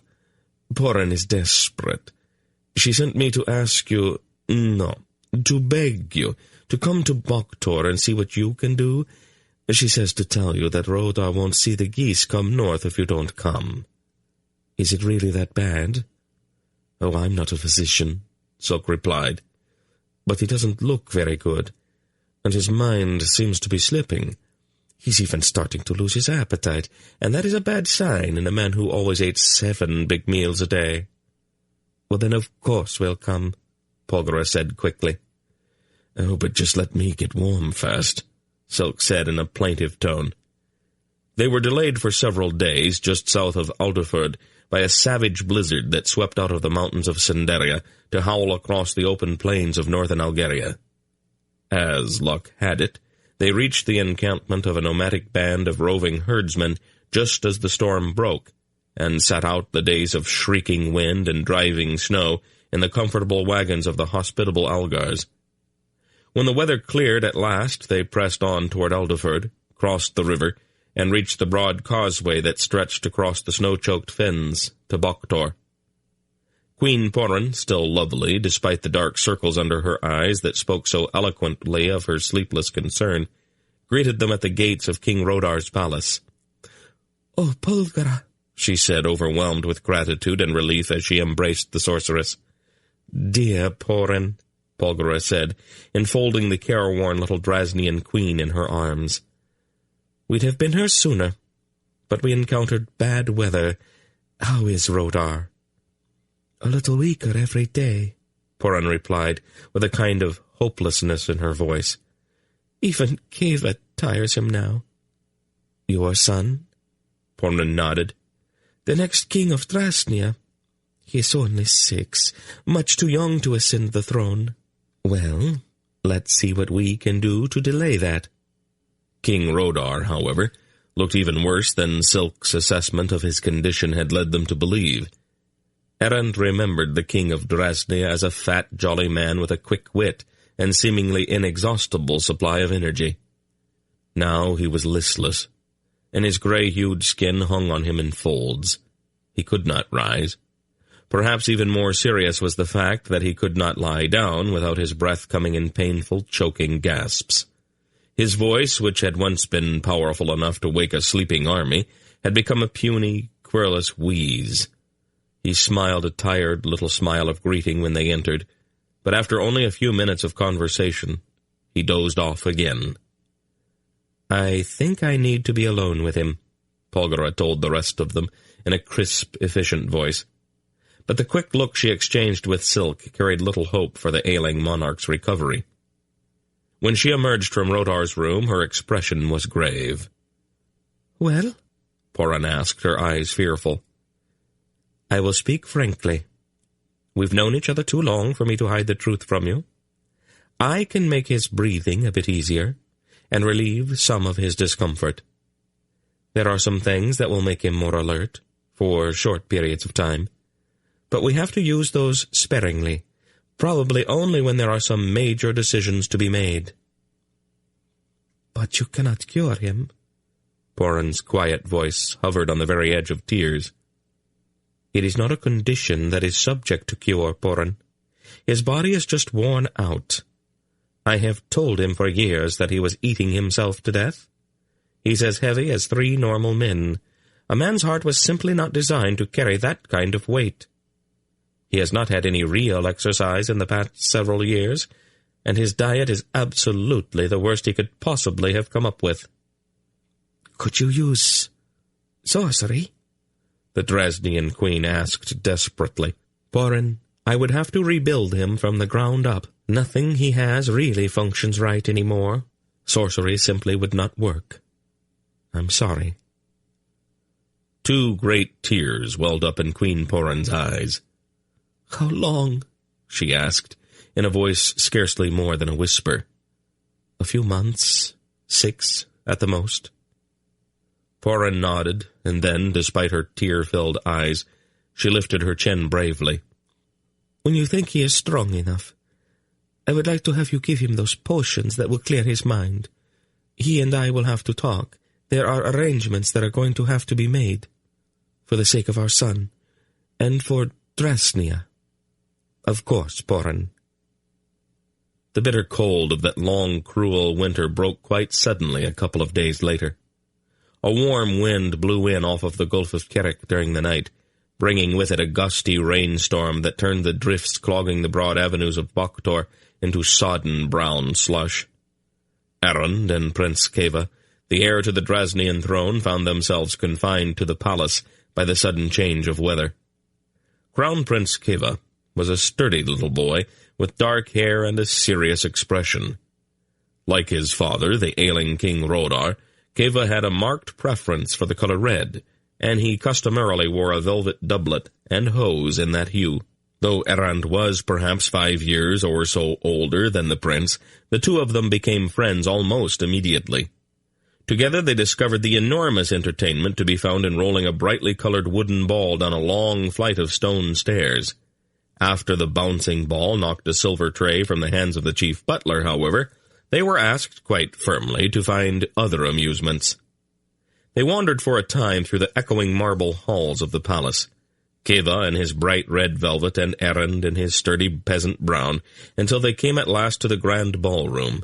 At one end of the enormous hall, a broad marble staircase with a crimson carpet down the center descended from the upper floors of the palace, and along each side of that imposing stair was a smooth marble balustrade.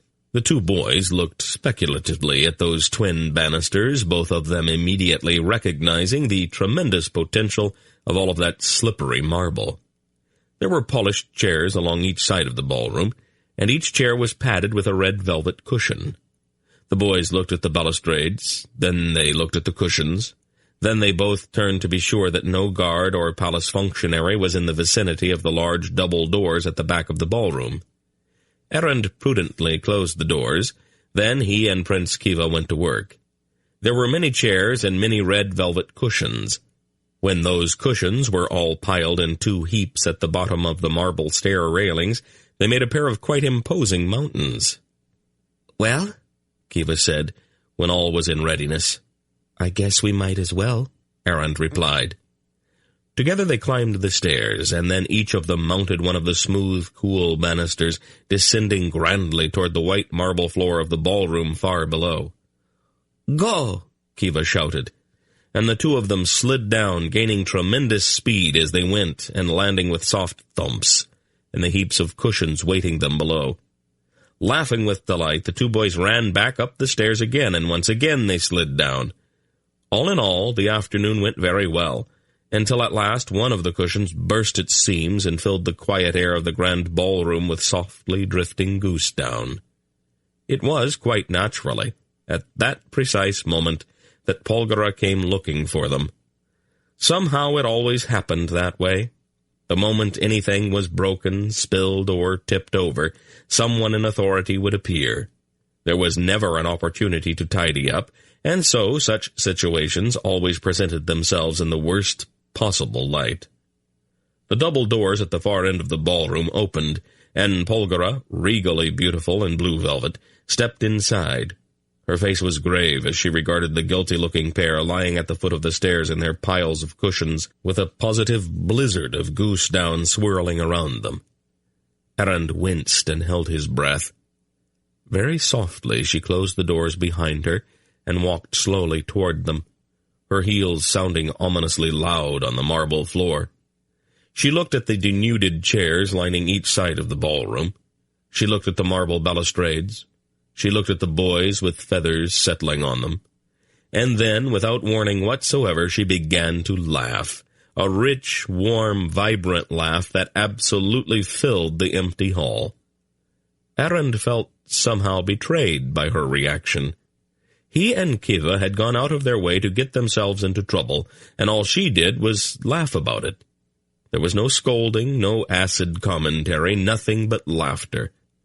He definitely felt that this levity was out of place, an indication that she was not taking this thing as seriously as she ought. He felt a trifle bitter about the whole thing. He had earned the scolding she was denying them. "You boys will clean it up, won't you?" she asked them. "Of course, Lady Polgara," Kiva assured her quickly. "We were just about to do that." "Splendid, Your Highness," she said, the corners of her mouth still twitching. "Do try to gather up all the feathers." And she turned and walked out of the ballroom, leaving the faint echo of her laughter hovering in the air behind her. After that, the boys were watched rather closely.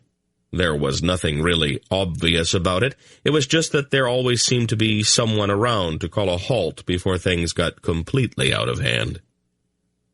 About a week later, when the rains had passed and the slush had mostly melted off of the streets, Errand and Kiva were sitting on the floor of a carpeted room, building a fortress out of wooden blocks. At a table near the window, Silk, splendidly dressed in rich black velvet, was carefully reading a dispatch he had received that morning from his partner, Yarblek, who had remained in Garagnadrak to tend the business. About mid-morning, a servant came into the room and spoke briefly with the rat-faced little man. Silk nodded, rose, and came over to where the boys were playing. "What would you gentlemen say to a breath of fresh air?" "Of course," Errand replied, getting to his feet. "And you, cousin?" Silk asked Kiva. "Certainly, Your Highness," Kiva said. Silk laughed. "Must we be so formal, Kiva?" "Mother says I should always use the proper forms of address," Kiva told him seriously. "I guess it's to help me keep in practice or something." "Your mother isn't here," Silk told him slyly, "so it's all right to cheat a little." Kiva looked around nervously. "Do you really think we should?" he whispered. "Oh, I'm sure of it," Silk replied. "Cheating is good for you. It helps you to keep your perspective." "Do you cheat often?" "Me?" Silk was still laughing. "All the time, cousin, all of the time. Let us fetch some cloaks and take a turn about the city." I have to go by the headquarters of the intelligence service, and since I've been appointed your keeper for the day, the two of you had better come along." The air outside was cool and damp, and the wind was brisk enough to whip their cloaks about their legs as they passed along the cobbled streets of Bakhtor. The Draznian capital was one of the major commercial centers of the world, and the streets teemed with men of all races.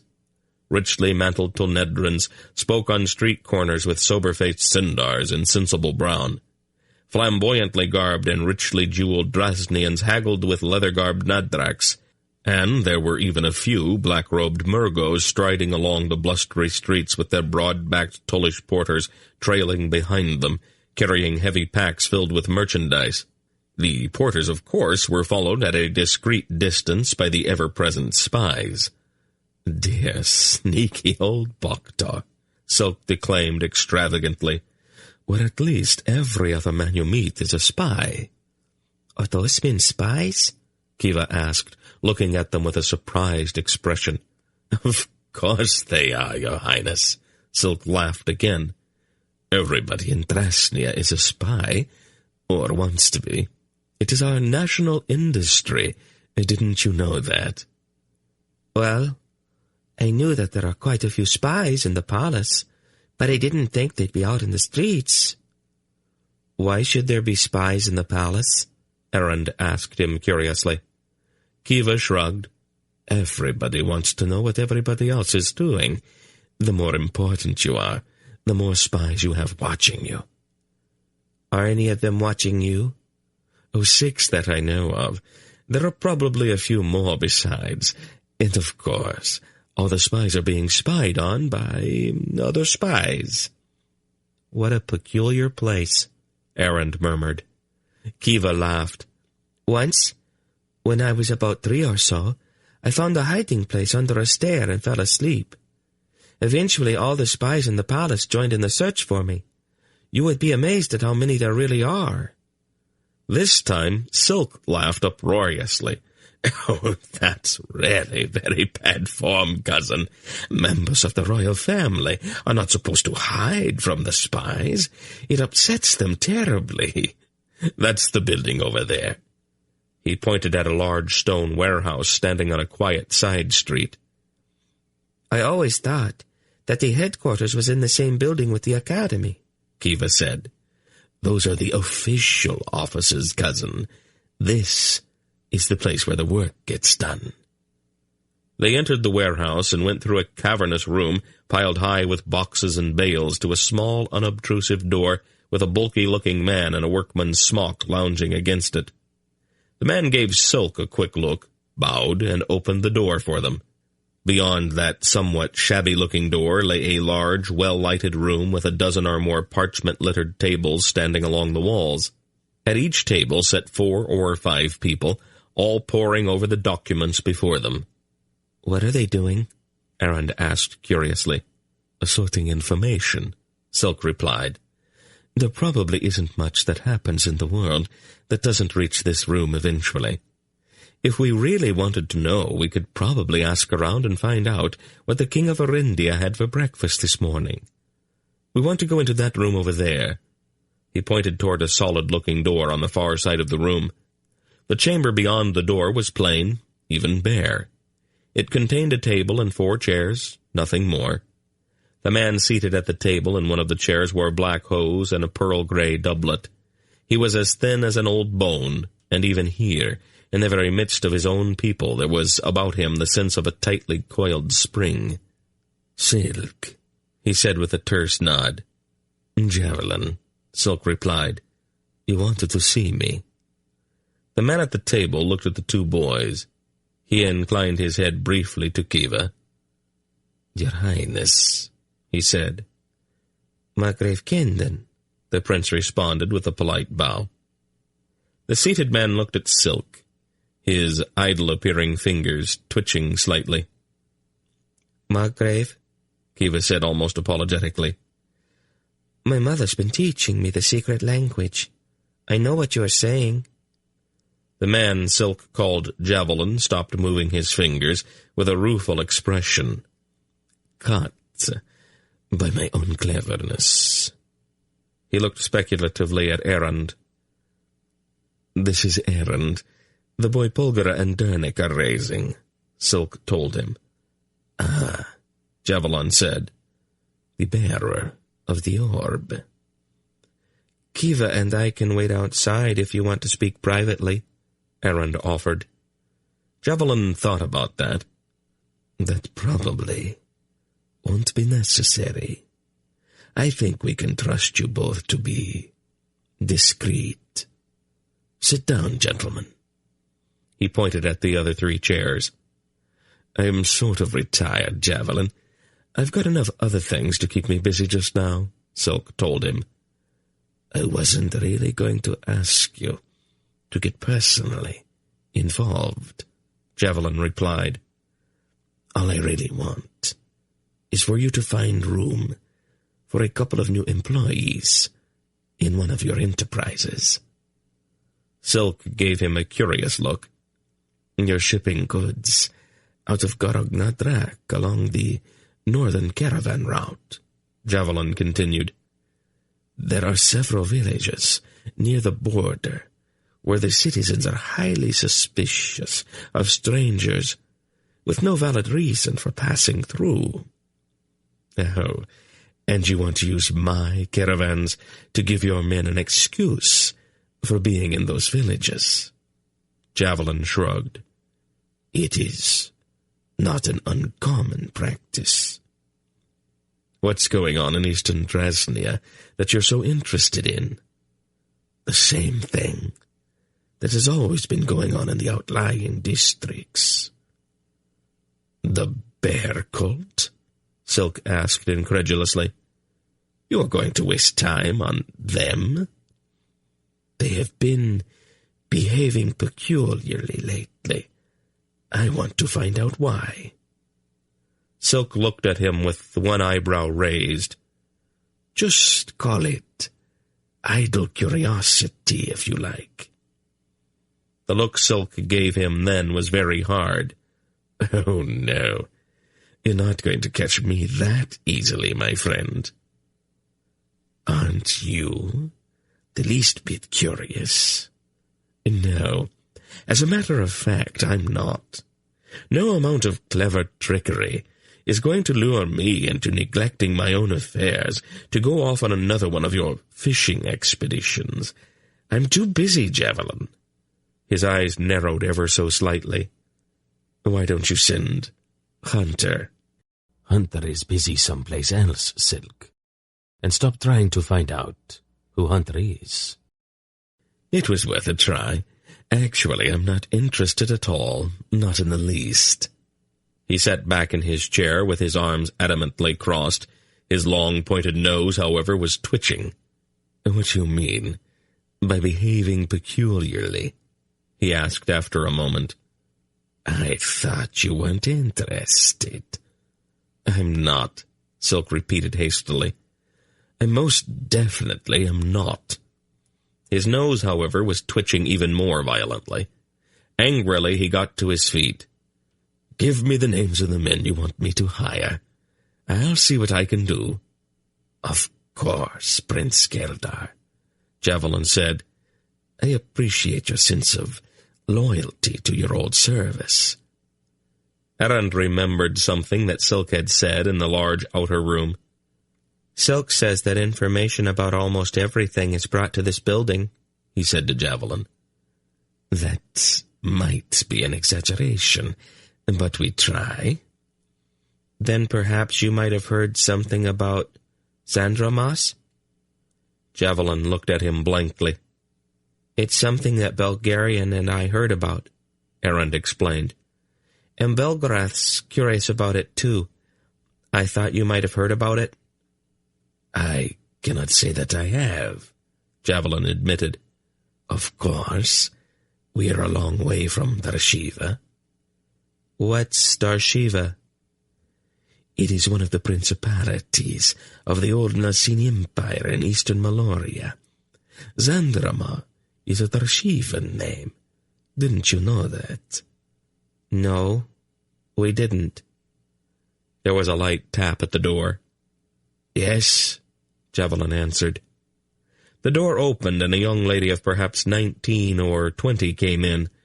Her hair was the color of honey. Her eyes were a warm golden brown, and she wore a plain-looking gray dress.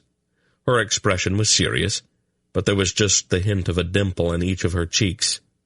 "Uncle," she said, and her voice had a kind of vibrancy about it that made it almost irresistibly compelling. Javelin's hard, angular face softened noticeably.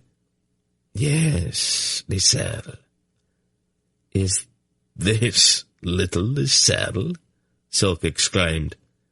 "Not quite so little anymore," Javelin said. "The last time I saw her, she was still in braids." "She combed out the braids a few years ago," Javelin said dryly, "and look what was hiding under them." "Oh, I am looking," Silk said admiringly. "The report you wanted, Uncle," the girl said, laying a sheaf of parchment on the table. Then she turned to Kiva and curtsied to him with incredible grace. "Your Highness," she greeted him. "Margrethe Liselle," the little prince replied with a polite bow. "And Prince Keldar," the girl said.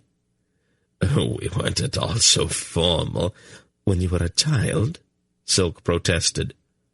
"But then, I am not a child any more, Your Highness." Silk looked over at Javelin. "When she was a little girl, she used to pull my nose." "But it is such a long, interesting nose," Liselle said. Then she smiled, and the dimples suddenly sprang to life. "Liselle is helping out here. She will be entering the academy in a few months." "You are going to be a spy?" Silk asked her incredulously. "It is the family business, Prince Keldar. My father and mother were both spies. My uncle here is a spy. All of my friends are spies. How could I possibly be anything else?" Silk looked a trifle off balance. "It just doesn't seem appropriate for some reason." "That probably means that I'll be quite successful, doesn't it? You look like a spy, Prince Keldar. I don't, so I won't have nearly as many problems as you have had." Though the girl's answers were very clever, even pert, Erend could see something in her warm brown eyes that Silk probably missed. Despite the fact that the Margravine Liselle was obviously a grown woman, Silk just as obviously still thought of her as a little girl, one who had pulled his nose. The look she gave him, however, was not the look of a little girl, and Erend realized that she had been waiting for a number of years for the opportunity to meet Silk on adult terms. Erend covered his mouth with his hand to hide a smile. The wily Prince Keldar had some very interesting times ahead of him. The door opened again, and a nondescript man came in, quickly crossed to the table, and whispered something to Javelin. The man's face, Erend noticed, was pale, and his hands were trembling. Javelin's face grew set, and then he sighed. He gave no other outward sign of emotion, however. He rose to his feet and came around the table. "Your Majesty," he said formally to Prince Kiva, "I believe that you should return to the palace immediately." Silk and Liselle both caught the changed form of address and looked sharply at the chief of Drasnian intelligence. "I believe that we should all accompany the king back to the palace," Javelin said sadly. "We must offer our condolences to his mother and aid her in any way we can in her hour of grief." The king of Drasnia looked at his intelligence chief, his eyes very wide and his lip trembling. Erend gently took the little boy's hand in his. "We'd better go, Kiva," he said. "Your mother will need you very much right now."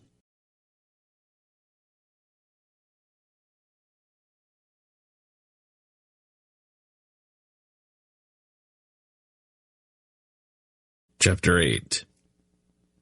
The kings of Eloria gathered in Boktor for the funeral of King Rodar and the subsequent coronation of his son Kiva. Such a gathering, of course, was traditional. Though the nations of the north had diverged somewhat over the centuries, the Elorns nonetheless had never forgotten their origins in the single kingdom of King Keric Bareshoulders. 5,000 years in the dim past, and they came together at such times in sadness to bury a brother.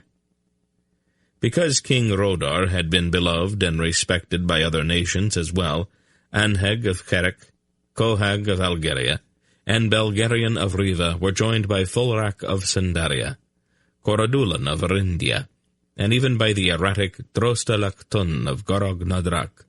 In addition, General Varana was present as the representative of Emperor Ranbarun XXIII of Tolnedra, and Tadi, chief eunuch of the palace of Queen Salmisra of Nissa, was also in attendance. The burial of an Elorn king was a serious matter, and it involved a certain amount of ceremony, at which only the other Elorn monarchs were present. No gathering of so many kings and high-ranking functionaries, however, could ever be entirely ceremonial.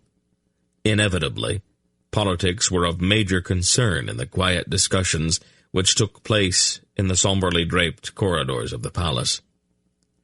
Errand, soberly dressed and quiet, drifted from one small gathering to another in those days preceding the funeral.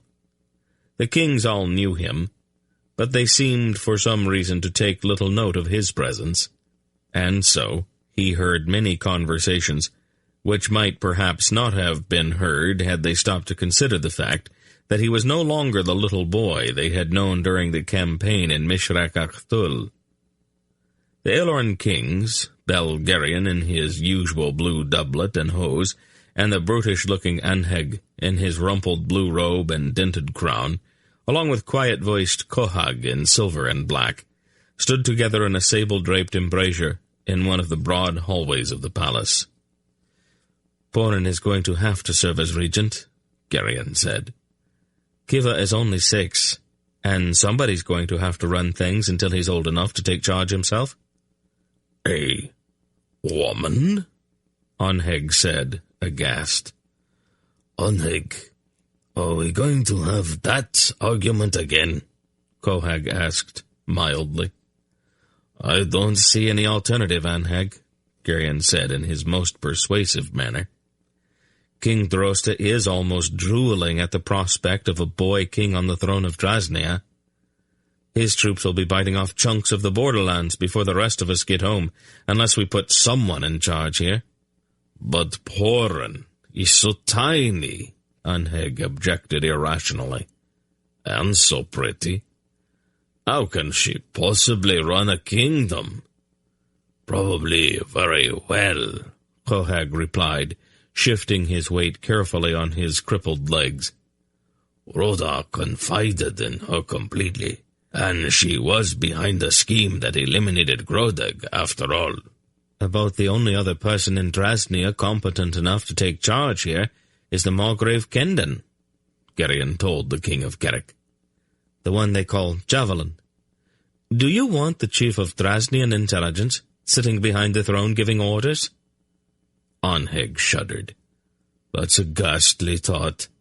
What about Prince Keldar?" Garion stared at him. "You're not serious, Anheg," he said incredulously. "Silk? As regent?"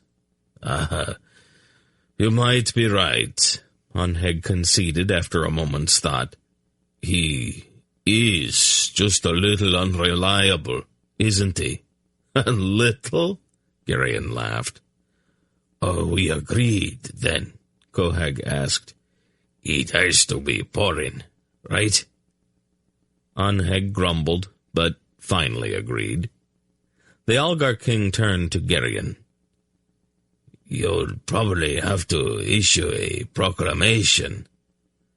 "Me? I don't have any authority in Drasnia." "You are the overlord of the West," Kohag reminded him.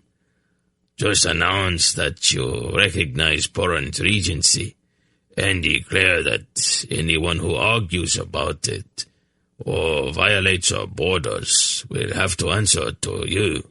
"That should back Drosta off," Onheg chuckled grossly. "He's almost more frightened of you than he is of Zakath. He probably has nightmares about your flaming sword sliding between his ribs." In another corridor, Erend came upon General Varana and Tzedi, the eunuch. Tzedi wore the mottled iridescent silk robe of the Naysans, and the general was draped in a silver Tolnedran mantle with broad bands of gold-colored trim across his shoulders. "So, it is official, then," Tzedi said in his oddly contralto voice, eyeing the general's mantle. "What's that?" Varana asked him. The general was a blocky-looking man with iron-gray hair and slightly amused expressions. "We had heard rumors in Stithis Tor that Ranbarun had adopted you as his son." "Ah, expediency," Varana shrugged. "The major families of the Empire were dismantling Tonedra in their scramble for the throne. Ranbarun had to take steps to quiet things down." "You will take the throne when he dies, though, won't you?" "We shall see," Varana replied evasively. "Let us pray that His Majesty will live for many years yet." "Oh, of course," Tzedi murmured. "The silver mantle of the Crown Prince does become you, however, my dear general." He rubbed one long-fingered hand over his shaved scalp. "Thank you," Varana said with a slight bow. "And how are affairs in Samisra's palace?" Tzedi laughed. "The same as they always are. We connive and plot and scheme against each other, and every scrap of food prepared in our kitchens is tainted with poison." "I had heard that this was the custom," Varana remarked.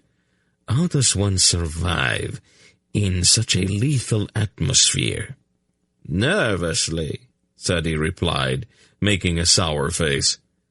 "We are all on a strict regimen. We routinely dose ourselves with every known antidote to every known poison. Some of the poisons are actually quite flavorful. The antidotes all taste foul, however." "It is the price of power, I suppose." "Truly. What was the reaction of the Grand Dukes of Tonedra when the Emperor designated you as his heir?" Varana laughed. "You could hear the screams echoing from the wood of the Dryads to the Arendish border." "When the time comes, you may have to step on a few necks." It is possible." "Of course, the legions are all loyal to you." "The legions are a great comfort to me." "I think I like you, General Varana," the shaved-headed Naysan said. "I am certain that you and I will be able to come to some mutually profitable accommodations." "I always like to be on good terms with my neighbors, Tzedi," Varana agreed with aplomb. In another corridor, Erend found a strangely assorted group. King Fulrak of Cinderia, dressed in sober, businesslike brown, was speaking quietly with the purple-garbed King Coradulan of Arindia, and with the scabrous-looking Drosta Laktun, who wore a richly jeweled doublet of an unwholesome-looking yellow. "Have either of you heard anything about any decisions concerning a regency?" the emaciated Nedrak king asked in his shrill voice. Drosta's eyes bulged, seeming almost to start out of his pock-marked face, and he fidgeted continuously. I would imagine that Queen Porin will guide the young king, Fulrak surmised. They certainly would not put a woman in charge, Drosta scoffed. I know Elons, and they all look at women as subhuman. Porin is not exactly like other women, the king of Cinderia noted. She's extraordinarily gifted. How could a woman possibly defend the borders of so large a kingdom as Strasnia? My perception is awry, Your Majesty, Coradulan told the Nadrak, with uncharacteristic bluntness. Inevitably, the other Elon kings will support her, and most particularly Belgarian of Riva will defend her. Methinks no monarch alive would be so foolhardy as to counter the wishes of the overlord of the West. Riva is a long way away, Drosta suggested, his eyes narrowing. Not so far, Drosta, Fulrak told him. Belgarian has a very long arm. What news hast thou heard from the south, Your Majesty? Coradulan asked the king of the Nadraks. Drosta made an indelicate sound. Kalzakath is wading in Murgo blood, he said disgustedly. He's pushed Urgot into the western mountains, and he is butchering every Murgo that he can lay his hands on. I keep hoping that someone will stick an arrow into him, but you can't depend on a Murgo to do anything right. Have you considered an alliance with King Gethel? Fulrak wanted to know. With the Tulls? You're not serious, Fulrak. I would not saddle myself with the Tulls, even if it meant that I had to face the Malloreons alone. Gethel is so afraid of Zakath that he wets himself at the mention of his name. After the Battle of Tulmado, Zakath told my Tullish cousin that the very next time Gethel displeased him, he was going to have Gethel crucified. If Kal Zakath decides to come north, Gethel will probably hide himself under the nearest manure pile. Zakath is not over fond of thee either, I am told. Drosta laughed, a shrill, somehow hysterically sounding laugh. He wants to grill me over a slow fire, he replied, and possibly use my skin to make a pair of shoes. I'm amazed that you Angarax did not destroy each other aeons ago, Fulrak smiled. Torak told us not to, and he told his Grolums to gut anybody who disobeyed. We may not always have liked Torak, but we always did what he told us to do. Only an idiot did otherwise. A dead idiot, usually. On the following day, Belgarath the sorcerer arrived from the east, and King Rodar of Drasnia was laid to rest. The small blonde Queen Porin, dressed in deepest black, stood beside young King Kiva during the ceremony. Prince Keldar stood directly behind the young king and his mother, and there was a strange, almost haunted look in his eyes. As Errand looked at him, he could see very plainly that the little spy had loved his uncle's tiny wife for years, but also that Porin, though she was fond of him, did not return that love. State funerals, like all state functions, are long. Both Queen Porin and her young son were very pale during the interminable proceedings, but at no time did either of them show any outward sign of grief. Immediately following the funeral, Kiva's coronation took place, and the newly crowned Drasnian king announced in a piping but firm voice that his mother would guide him through the difficult years ahead. At the conclusion of the ceremony, Belgarian, king of Riva and overlord of the West, arose and briefly addressed the assembled notables. He welcomed Kiva to the rather exclusive fraternity of reigning monarchs, complimenting him on the wisdom of the choice of the Queen Mother as regent, then advised one and all that he fully supported Queen Porin, and that anyone offering her the slightest impertinence would most surely regret it. Since he was leaning on the massive sword of Riva Irongrip as he made that declaration, everyone in the Drasnian throne room took him very seriously. A few days later, the visitors all departed. Spring had come to the plains of Algeria as Polgara, Dernek, Erend, and Belgarath rode southward in the company of King Cohag and Queen Silar.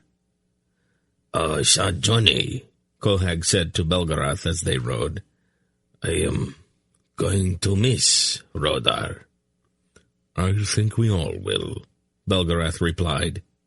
He looked ahead where a vast herd of cattle under the watchful eyes of a band of Algar clansmen were plodding slowly west toward the mountains of Sindaria and the great cattle fair at Muros. I'm a little surprised that Hetar agreed to go back to Riva with Geraint at this time of year. He's usually at the head of the cattle herds. Adara persuaded him, Queen Silar told the old man. She and Genedra wanted to spend some time together, and there's almost nothing that Hetar won't do for his wife. Polgara smiled. Poor Hetar. With both Adara and Genedra working on him, he didn't stand a chance. That is a pair of very determined young ladies. The change of scenery will do him good, Cohag noted. He always gets restless in the summertime. And now that all the Murgos have retreated to the south, he cannot even amuse himself by hunting down their raiding parties. When they reached southern Algeria, Cohag and Silar bade them farewell and turned eastward toward the stronghold. The rest of the ride south to the Vale was uneventful. Belgarath stayed at the cottage for a few days and then prepared to return to his tower. Almost as an afterthought, he invited Erend to accompany him. We are a bit behind here, Father, Polgara told him. I need to get my garden in, and Dernek has a great deal of work ahead of him after this past winter. Well, then it's probably best if the boy is out from underfoot, isn't it? She gave him a long, steady look, then finally gave up. Oh, very well, Father. I knew you'd see it my way, Paul. Just don't keep him all summer. Of course not. I want to talk with the twins for a while and see if Belden has come back.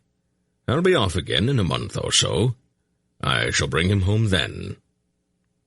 And so Erend and Belgarath went on down into the heart of the Vale again, and once more took up residence in the old man's tower. Belden had not yet returned from Malloria, but Belgarath had much to discuss with Beltira and Belkira, and so Erend and his chestnut stallion were left largely to find their own amusements. It was on a bright summer morning that they turned toward the western edge of the Vale to explore the foothills that mark the boundary of Ulgoland.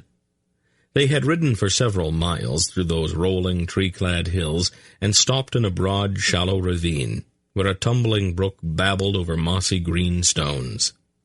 The morning sun was very warm, and the shade of the tall, fragrant pines was pleasant. As they sat, a she-wolf padded quietly from out of the bushes at the edge of the brook, stopped, and sat on her haunches to look at them. There was about the she-wolf a peculiar blue nimbus, a soft glow that seemed to emanate from her thick fur. The normal reaction of a horse to the presence or even the scent of a wolf would have been blind panic, but the stallion returned the blue wolf's gaze calmly, with not even so much as a hint of a tremor. The boy knew who the wolf was, but he was surprised to meet her here. "Good morning," he said politely to her. "It is a pleasant day, isn't it?"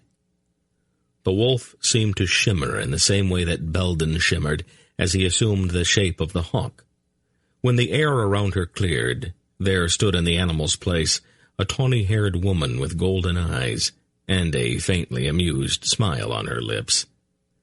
Though her gown was plain brown, such as one might see on any peasant woman, she wore it in a regal manner which any queen in jeweled brocade might envy.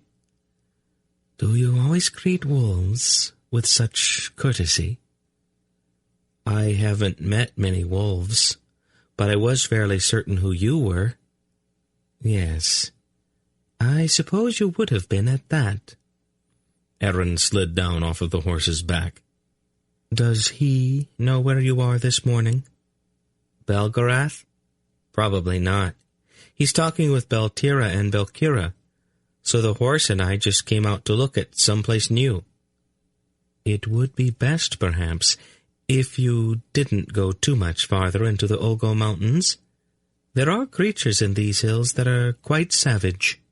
He nodded. I'll keep that in mind. Will you do something for me? She asked him quite directly. If I can. Speak to my daughter. Of course. Tell Polgara that there is a great evil in the world, and a great danger. Zandramas? Erend asked. Zandramas is part of it, but the Sardian is at the center of the evil. It must be destroyed. Tell my husband and my daughter, warn Belgarian. His task is not yet finished. I'll tell them, Erend promised. But couldn't you just as easily tell Polgara yourself? The tawny-haired woman looked off down the shady ravine. No, she replied sadly. It causes her too much pain when I appear to her. Why is that? It reminds her of all of the lost years. It brings back all of the anguish of a young girl who had to grow up without her mother to guide her. All of that comes back to her each time she sees me.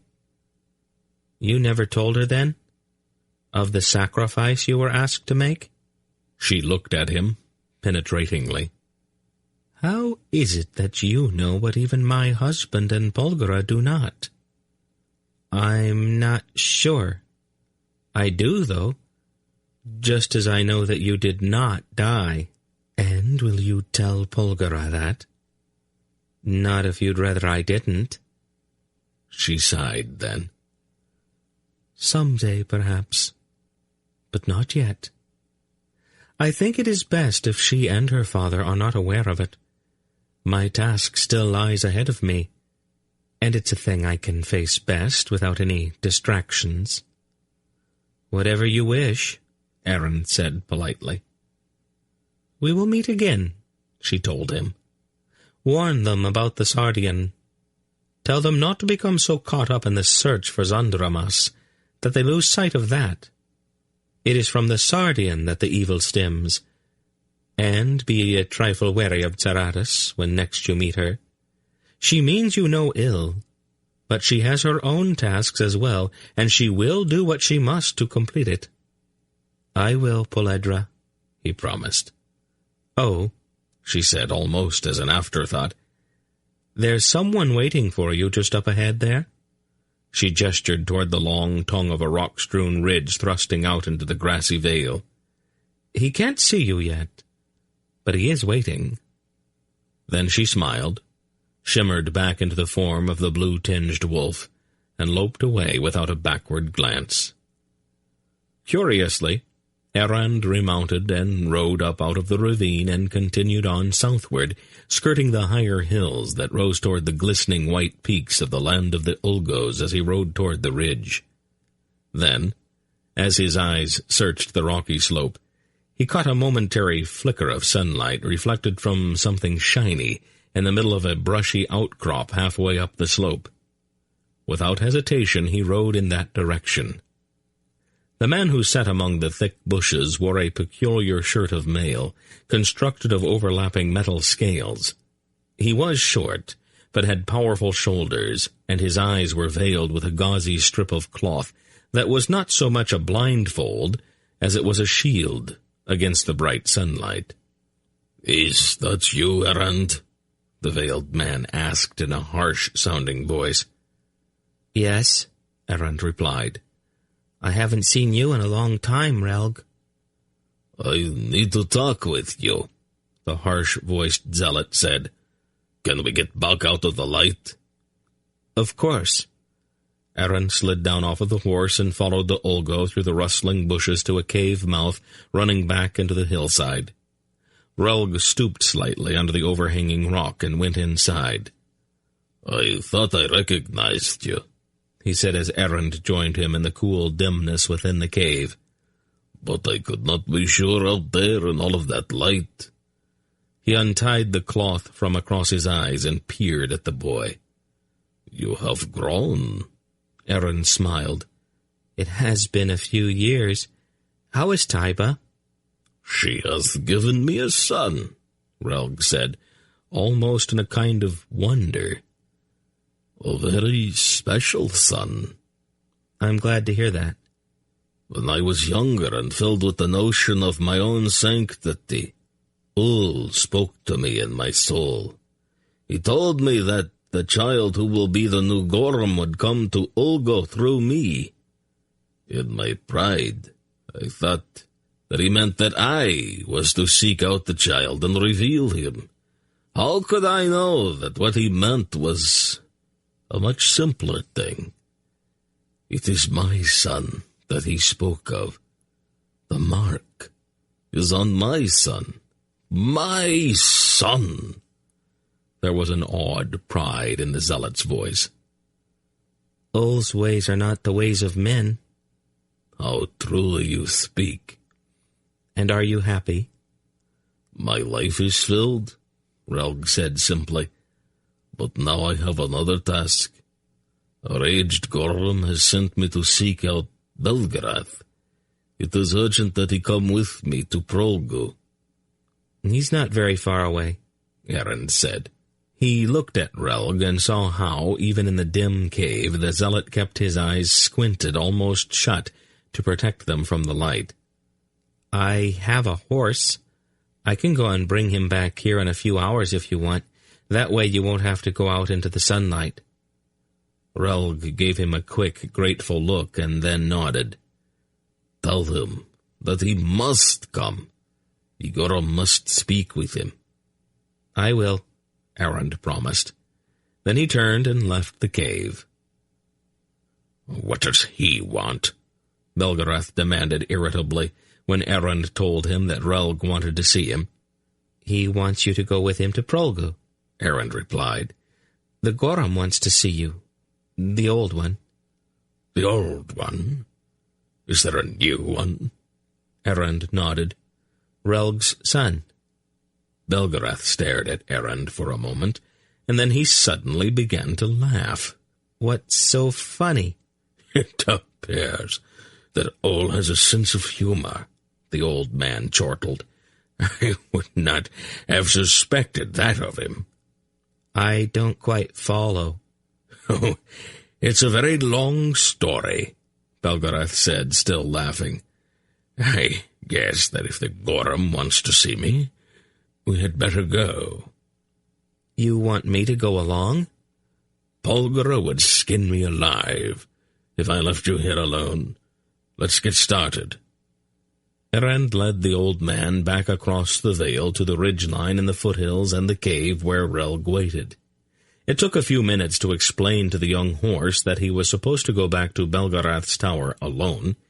Erend spoke with him at some length, and it finally appeared that the animal had grasped at least the edges of the idea. The trip through the dark galleries to Prolgu took several days. For most of the way, Erend felt that they were groping along blindly.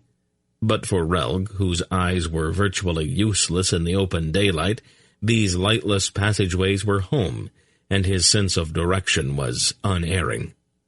And so it was that they came at last to the faintly lighted cavern with its shallow glass-clear lake and the island rising in the center, where the aged Gorum awaited them. "Yod-ho, Belgarath," the saintly old man in his white robe called when they reached the shore of the subterranean lake. "Grocha Ul." "Gorum," Belgarath replied with a respectful bow. "Yod-ho, Grocha Ul." Then they crossed the marble causeway to join the Gorim. Belgarath and the old man clasped each other's arms warmly. "It has been a few years, hasn't it?" the sorcerer said. "How are you bearing up?" "I feel almost young," the Gorum smiled.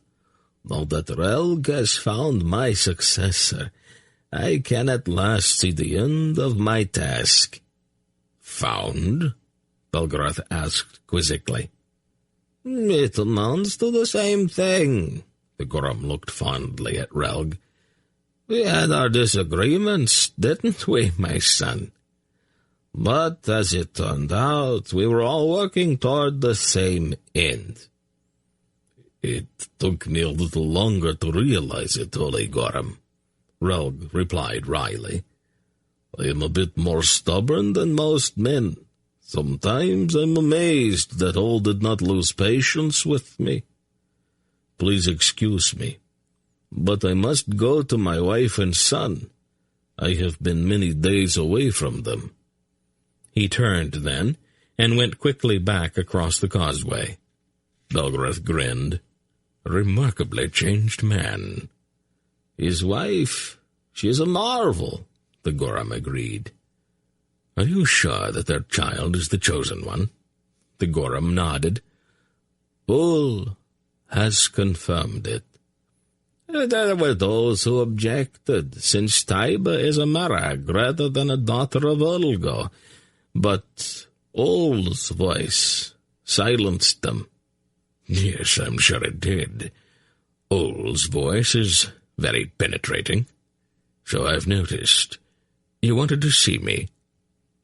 The Gorum's expression became grave. He gestured toward his pyramid-shaped house. Let's go inside. There's a matter of urgency that we need to discuss. Erend followed along behind the two old men as they entered the house. The room inside was dimly lighted by a glowing crystal globe hanging on a chain from the ceiling, and there was a table with low stone benches.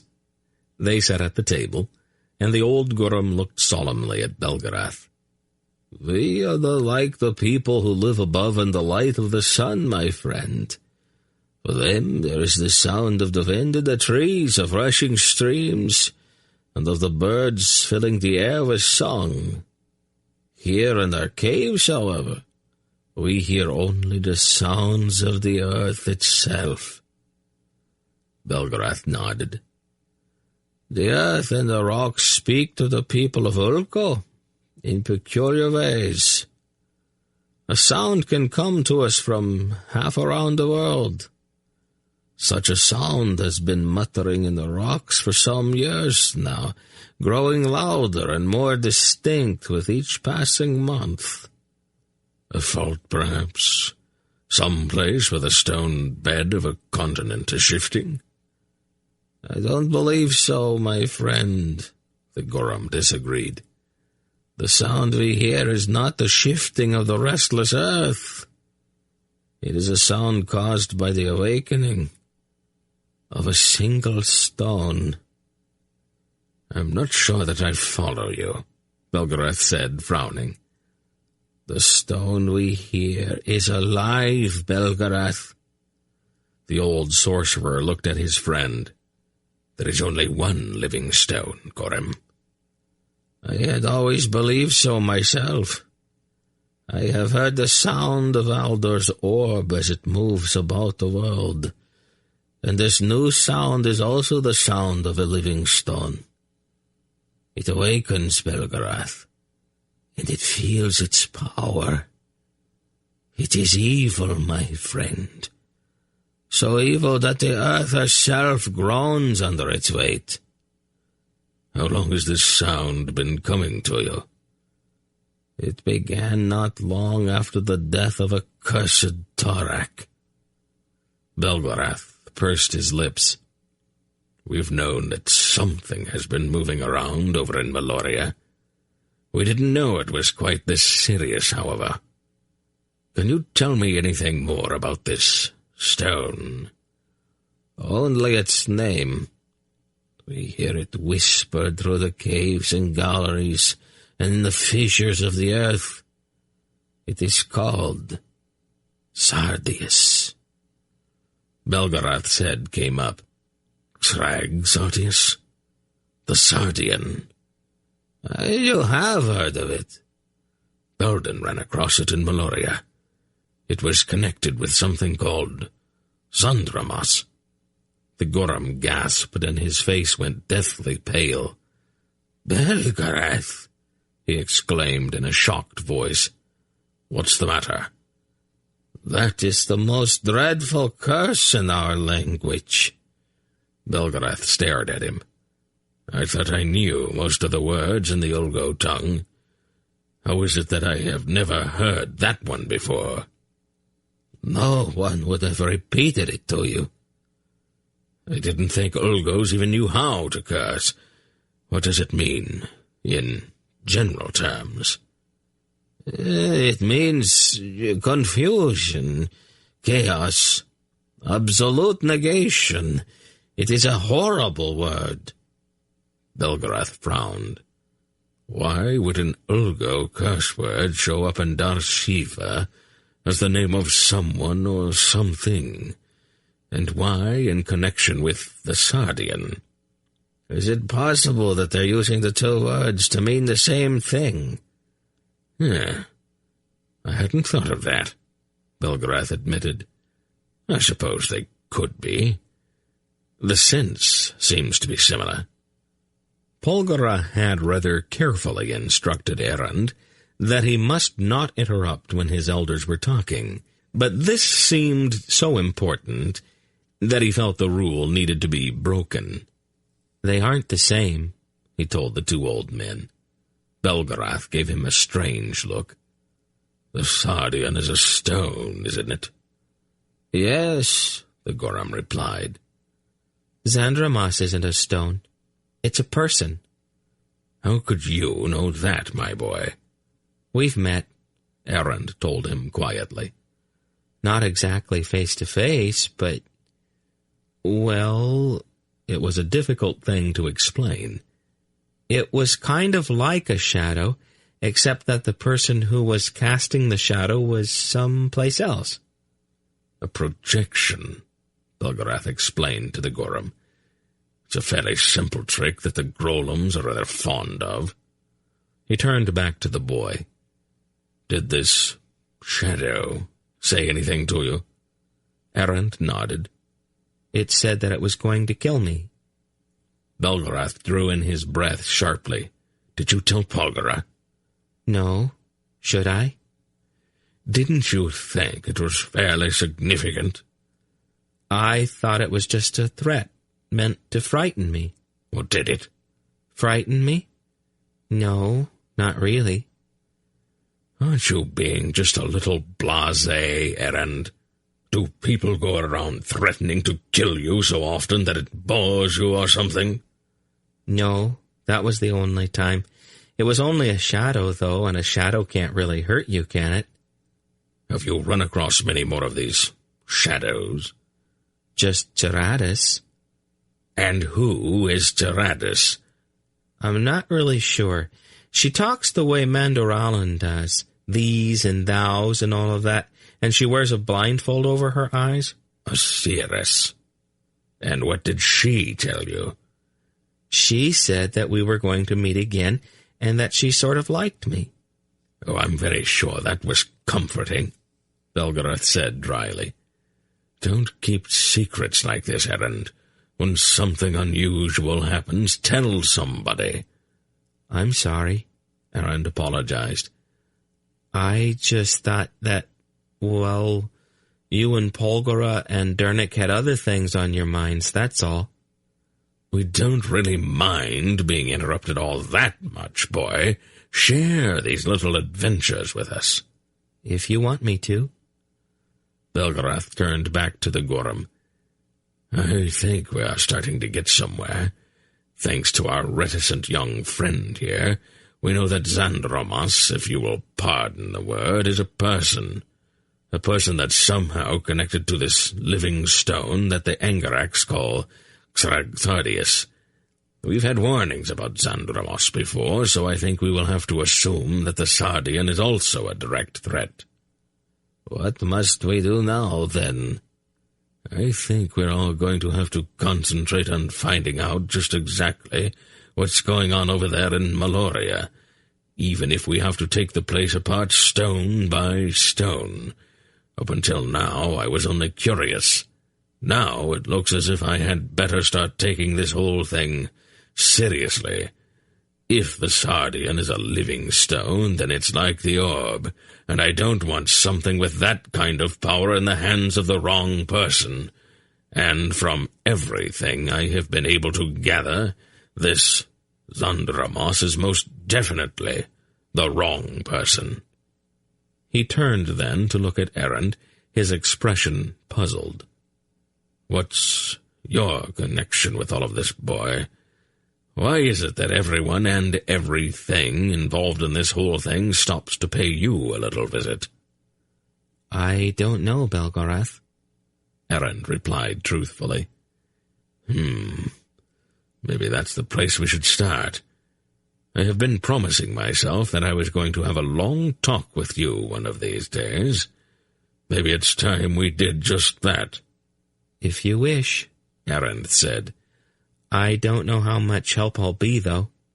"Oh, well, that's what we're going to find out, Erend. That is what we are going to find out." Part 2. Reva. Chapter 9. Belgarion of Reva had not actually been prepared to occupy a throne.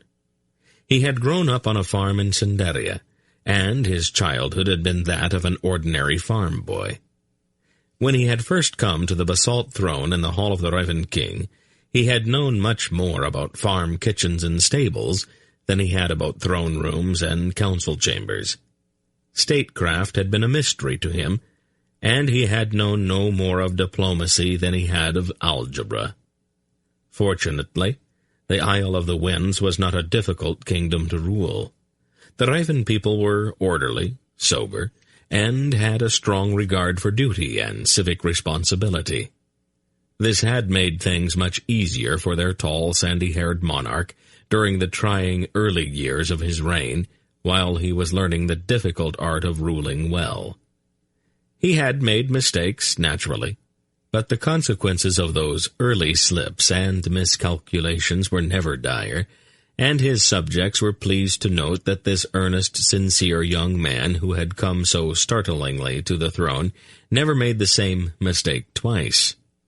Once he had settled in and had become accustomed to his job, it was probably safe to say that Belgarion, or Garion, as he preferred to be called, almost never encountered major problems in his capacity as King of Reva.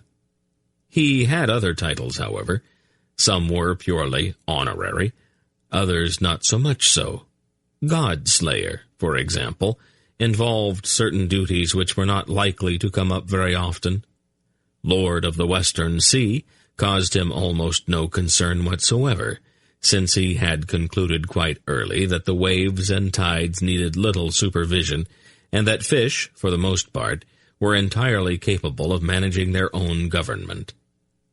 Most of Garion's headaches stemmed directly from the grand-sounding title, Overlord of the West. He had assumed at first, since the war with the Angarax was over, that this title, like the others, was merely something in the nature of a formality, something impressive, but largely empty, which had been tacked on to all of the rest, sort of to round them out. It earned him, after all, no tax revenues, it had no special crown or throne, and there was no administrative staff to deal with the day-to-day problems. But to his chagrin, he soon discovered that one of the peculiarities of human nature was the tendency to want to take problems to the person in charge. Had there not been an overlord of the West, he was quite sure that his fellow monarchs would have found ways to deal with all of those perplexing difficulties by themselves. But as long as he occupied this exalted position, they all seemed to take an almost childlike delight in bringing him the most difficult, the most agonizing, and the most utterly insoluble problems, and then happily sitting back with the trusting smiles on their faces while he struggled and floundered with them. As a case in point, there was the situation which arose in Arindia during the summer of Garion's 23rd year. The year had gone fairly well up until that point. The misunderstanding which had marred his relationship with Tenedra had been smoothed over, and Garion and his complicated little wife were living together in what might best be described as domestic felicity. The campaign of Emperor Kal-Zakath of Malloria, whose presence in this continent had been a great cause for concern, had bogged down in the mountains of western Tholmyrgos, and showed some promise of grinding on for decades, far from the borders of any of the kingdoms of the west. General Varana, the Duke of Anadil, functioning as regent for the ailing Emperor Ranbarun XXIII, had clamped down quite firmly on the excesses of the great families of Tolnidra in their unseemly scramble for the imperial throne. All in all, Geryon had been looking forward to a period of peace and tranquility, until that warm early summer day when the letter arrived from King Coradulan of Arindia. Geryon and Sinedra had been spending a quiet afternoon together in the comfortable royal apartment, talking idly of little, unimportant things, more for the pleasure of each other's company than out of any real concern for the subjects at hand. Geryon lounged in a large blue velvet armchair by the window, and Sinedra sat before a gilt-edged mirror brushing her long copper-colored hair. Geryon was very fond of Sinedra's hair. Its color was exciting, it smelled good, and there was one delightfully vagrant curl that always seemed to want to tumble appealingly down the side of her smooth white neck.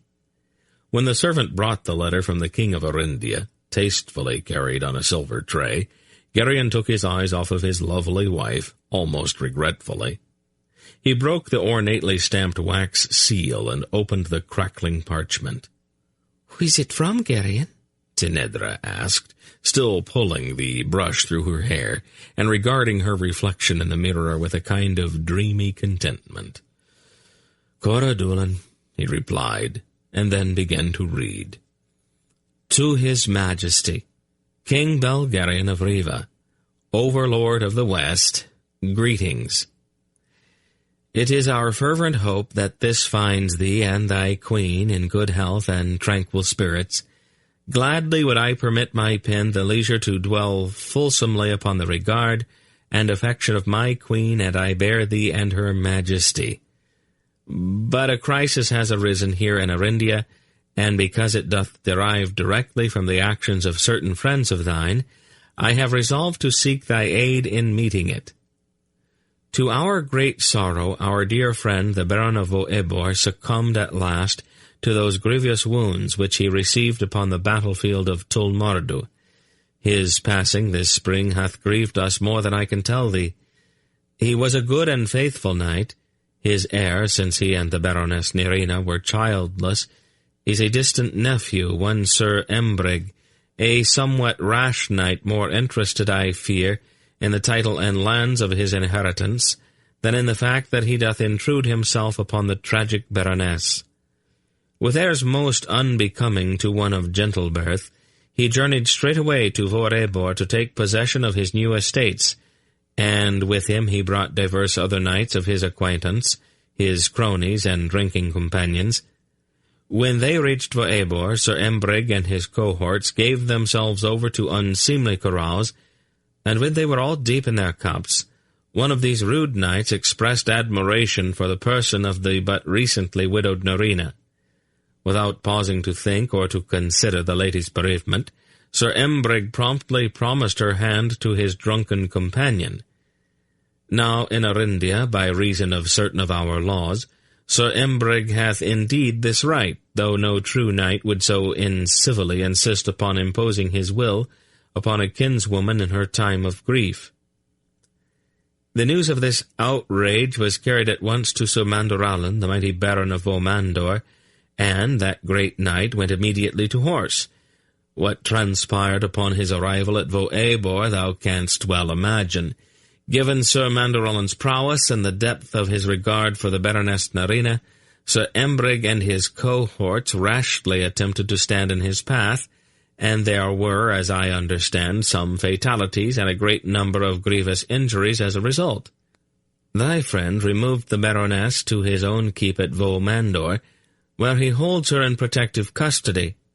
Sir Embrig, who regrettably perhaps will recover from his wounds, has declared that a state of war does exist between Erebor and Mandor, and he has summoned to his cause diverse noblemen. Other noblemen flock to the banner of Sir Mandoralan, and southwestern Arindia does stand on the brink of general war. I have been informed that Leldarin of Wildentor, ever a rash youth, has raised an army of Asturian bowmen, and at this moment doth march southward with them, intending to aid his old comrade in arms. Thus it doth stand. Now that I am reluctant to bring the power of the Arindish crown to bear in this matter, since should I be compelled to make judgment, I would be forced by our laws to decide in favour of Sir Imbrig. I appeal to thee, King Belgarion, to come to Arindia and to use thy influence with thy former companions and dear friends to bring them back from the precipice upon which they now stand. Only thy intercession, I fear, can avert this impending disaster. In hope and friendship, Corodulan. Geryon stared helplessly at the letter. Why me? He demanded without even thinking. What does it say, dear? Zinedra asked, laying aside her brush and picking up an ivory comb. Well, he says that, Geryon broke off. Mandoralan and Leldarin. He got up and began to swear. Oh, here, he said, thrusting the letter at her. Read it. He began to pace up and down with his fists clenched behind his back, still muttering curse words. Zinedra read the letter for herself as he continued pacing. Oh, dear, she said finally in dismay. Oh, dear. Well, that sums it up pretty well, I'd say. He started swearing again. Geryon, please don't use that kind of language. It makes you sound like a pirate. What are you going to do about this? I haven't got the faintest idea.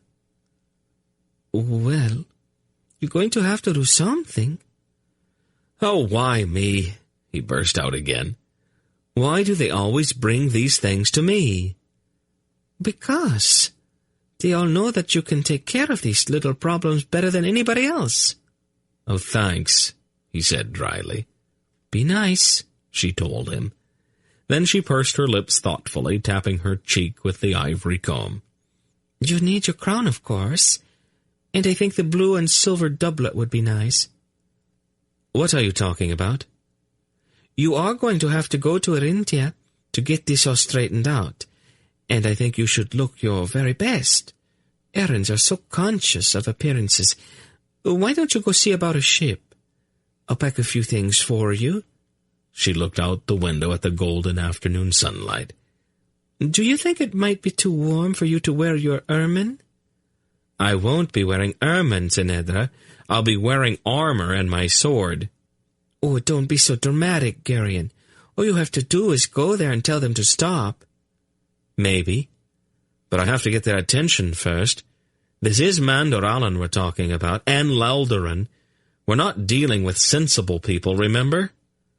A little frown creased her forehead. Oh, that is true, she admitted. But then she gave him an encouraging little smile. I'm sure you can fix it, though. I have every confidence in you. You're as bad as all of the rest, he said a bit sullenly. But you can, Geryon. Everybody says so. I guess I'd better go talk to Brand, he said glumly. There are some things that need to be attended to. This is likely to take me a few weeks. Oh, I'll take care of that for you, dear, she said reassuringly, reaching up and patting his cheek. You just run along now. I can manage things here very well while you're gone. He stared at her with a sinking feeling in the pit of his stomach.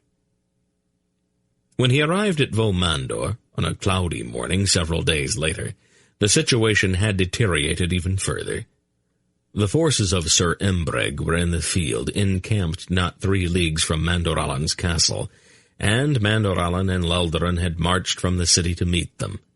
Geryon thundered up to the gates of his friend's stout fortress on the war horse he had borrowed from an accommodating baron upon his arrival in Arindia.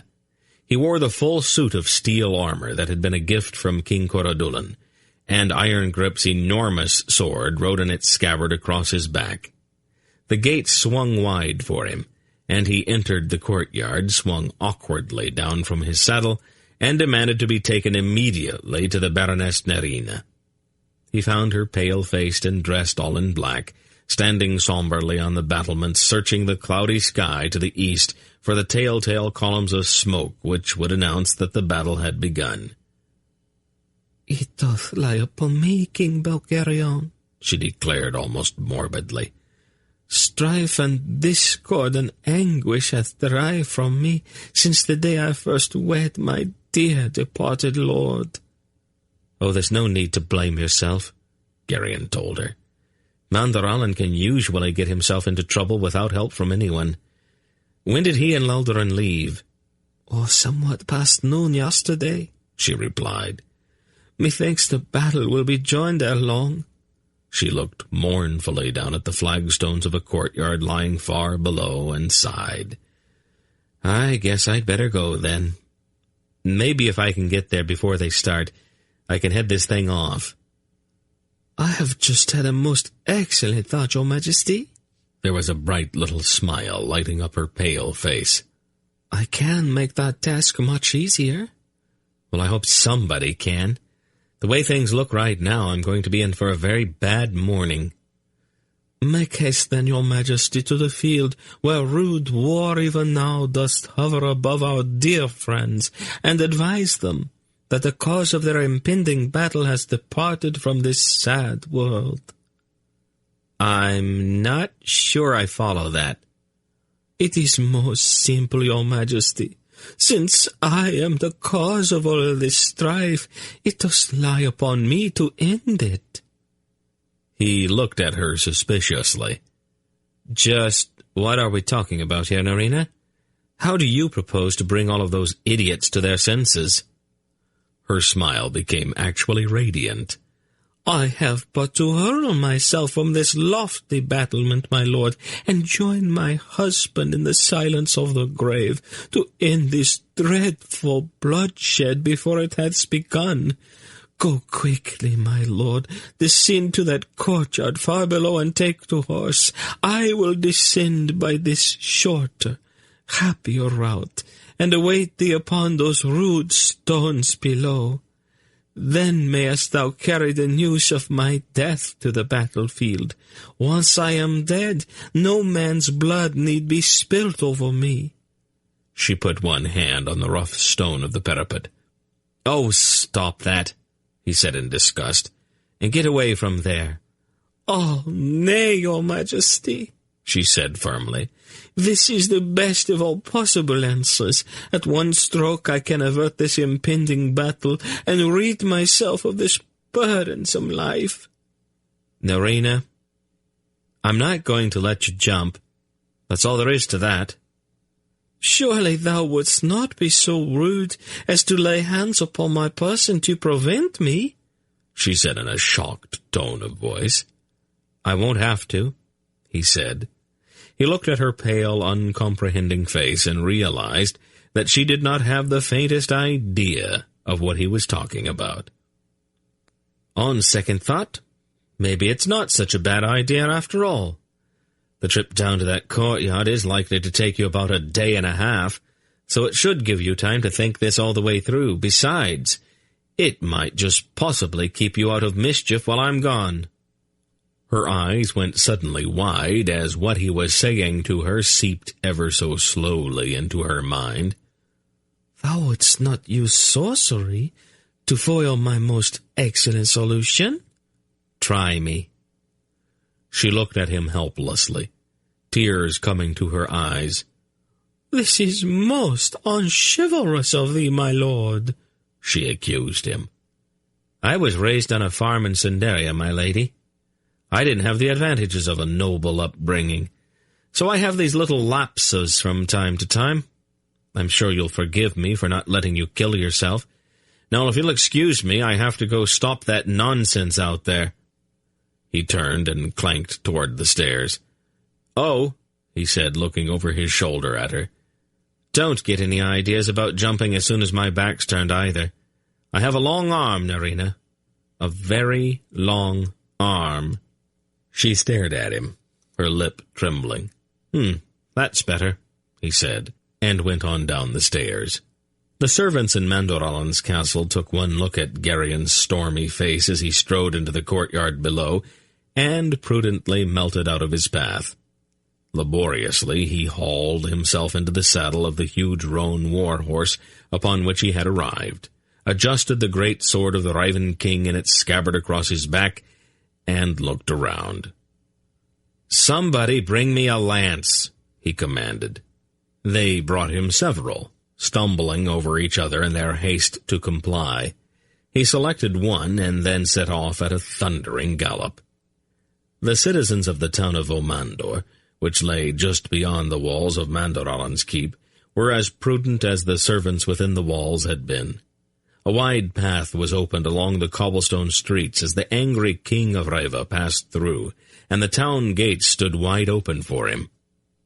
Gerion knew that he was going to have to get their attention, and errands on the verge of battle are notoriously difficult to reach. He would need to startle them with something. As he thundered through the green Orendish countryside, past neat thatch-roofed villages and groves of beech and maple, he cast an appraising eye toward the gray, scudding clouds overhead, and the first faint hints of a plan began to form in his mind. When he arrived, he found the two armies drawn up on opposite sides of a broad open meadow. As was the age-old Orendish custom, a number of personal challenges had been issued, and those matters were in the process of being settled, as a sort of prelude to the grand general melee which would follow. Several armored knights from either side were tilting in the center of the field as the two armies looked on approvingly. Enthusiastically, the brainless, steel-clad young nobles crashed into each other, littering the turf with splinters from the shattered remains of their lances. Gerion took in the situation at a single glance, scarcely pausing before riding directly into the middle of the fray. It must be admitted that he cheated just a little during the encounter. The lance he carried looked the same as those with which the Membrate knights were attempting to kill or maim each other. About the only real difference lay in the fact that his lance, unlike theirs, would not break no matter what it encountered, and was, moreover, enveloped in a kind of nimbus of sheer force.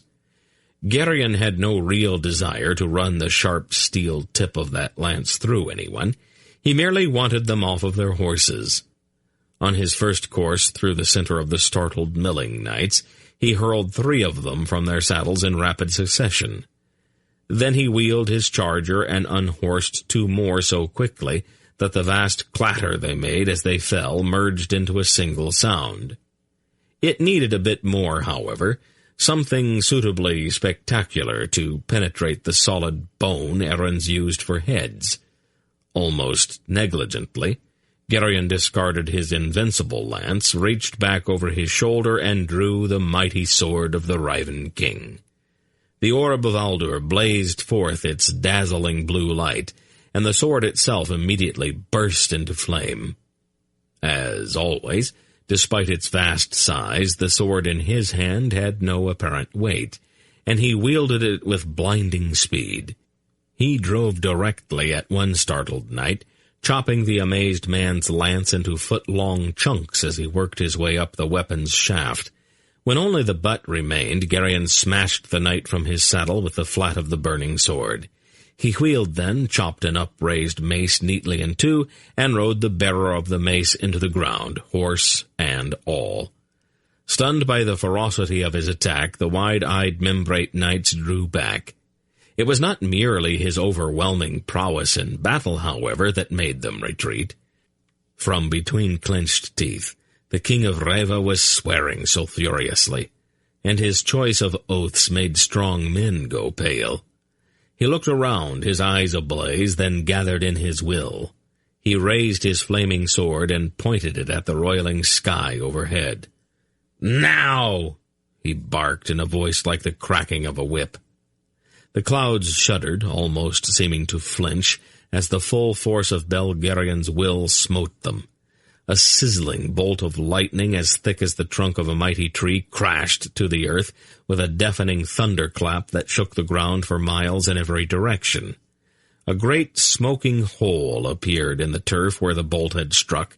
Again and again Geryon called down the lightning. The noise of thunder ripped and rolled through the air, and the reek of burning sod and singed earth hung like a cloud over the suddenly terrified armies. Then a great howling gale struck.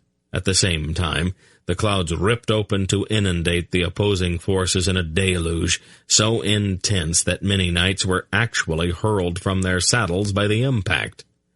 Even as the gale shrieked and the driving downpour struck them, flickering bolts of lightning continued to stagger across the field, which separated them, sizzling dreadfully and filling the air with steam and smoke. To cross that field was unthinkable. Grimly, Geryon set his terrified charger in the very midst of that awful display, with the lightning dancing around him. He let it rain on the two armies for several minutes, until he was certain that he had their full attention. Then, with a negligent flick of his flaming sword, he turned off the downpour. "I have had enough of this stupidity," he announced in a voice as loud as the thunder had been. "Lay down your weapons at once." They stared at him, and then distrustfully at each other. "At once!" Geryon roared, emphasizing his command with yet another lightning bolt and a shattering thunderclap. The clatter of suddenly discarded weapons was enormous. "I want to see Sir Embreg and Sir Malloreon right here," Geryon said then, pointing with his sword at a spot directly in front of his horse. "Immediately." Slowly, almost like reluctant schoolboys, the two steel-clad knights warily approached him. "Just what exactly do the two of you think you're doing?" Geryon demanded of them. "Mine honor compelled me, your majesty," Sir Embreg declared in a faltering voice. He was a stout, florid-faced man of about 40, with the purple-veined nose of one who drinks heavily. "Sir Malloreon hath abducted my kinswoman."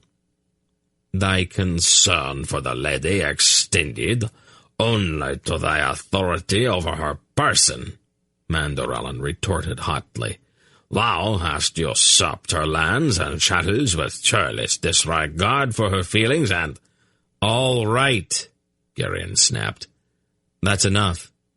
Your personal squabble has brought half of Orindia to the brink of war. Is that what you wanted? Are you such a pair of children that you're willing to destroy your homeland just to get your own way?"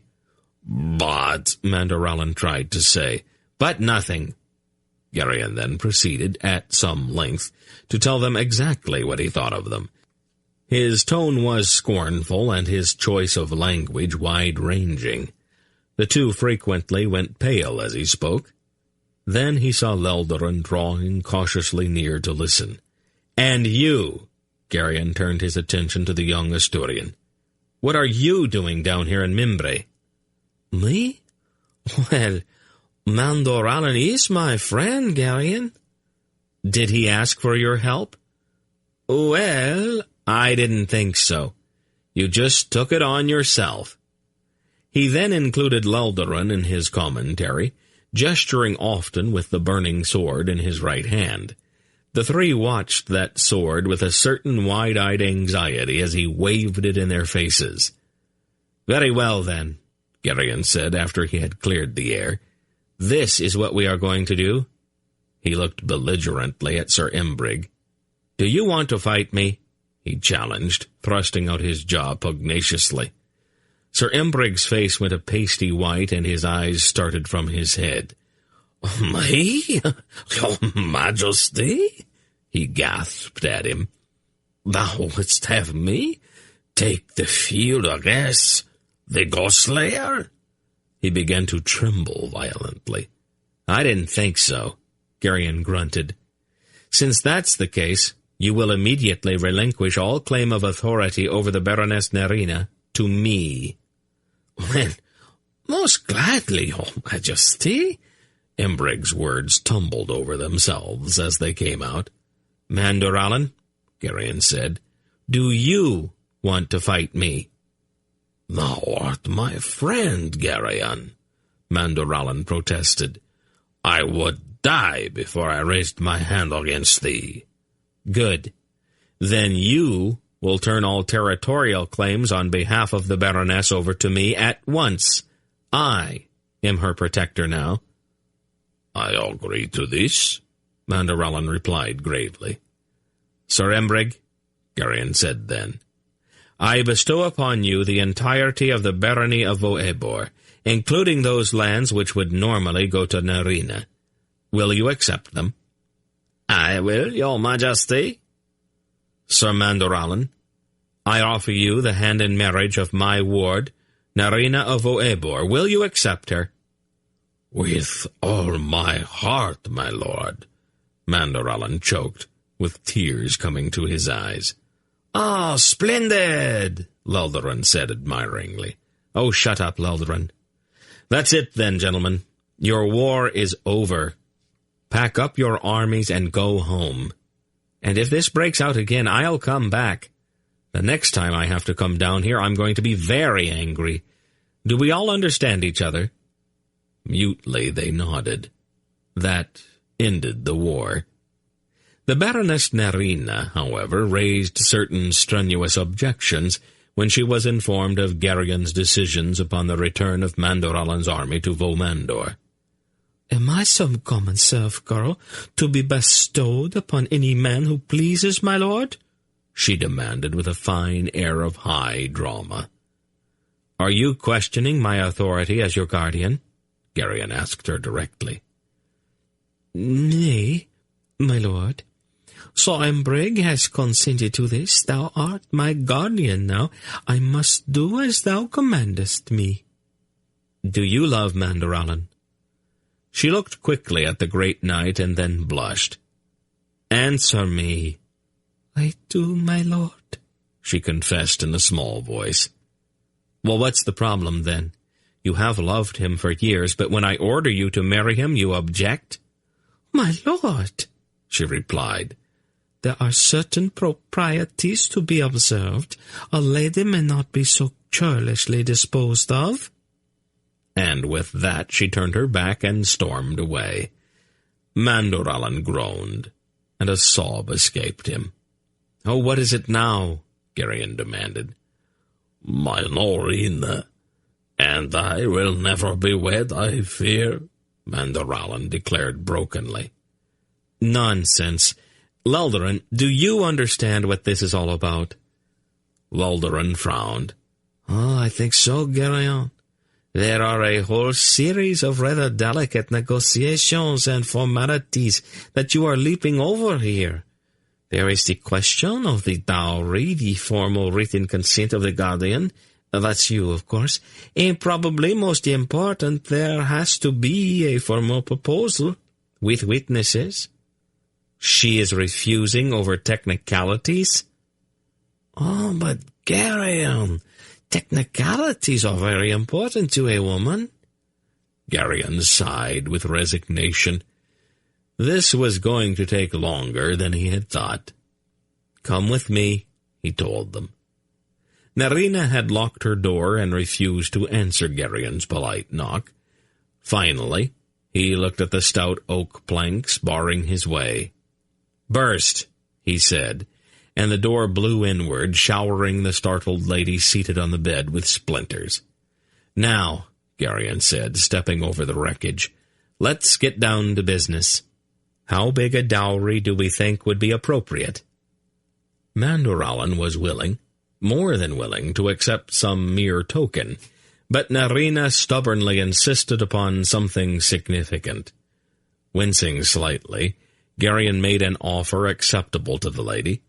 He then called for pen and ink and scribbled with Leldarin's aid a suitable document of consent. "Very well," he said then to Mandoralan. "Ask her." "Such proposals doth not customarily come with such unseemly haste, your majesty," Narina protested. "It is considered proper for the couple to have some time to acquaint themselves with each other." "You are already acquainted, Narina," he reminded her. "Get on with it."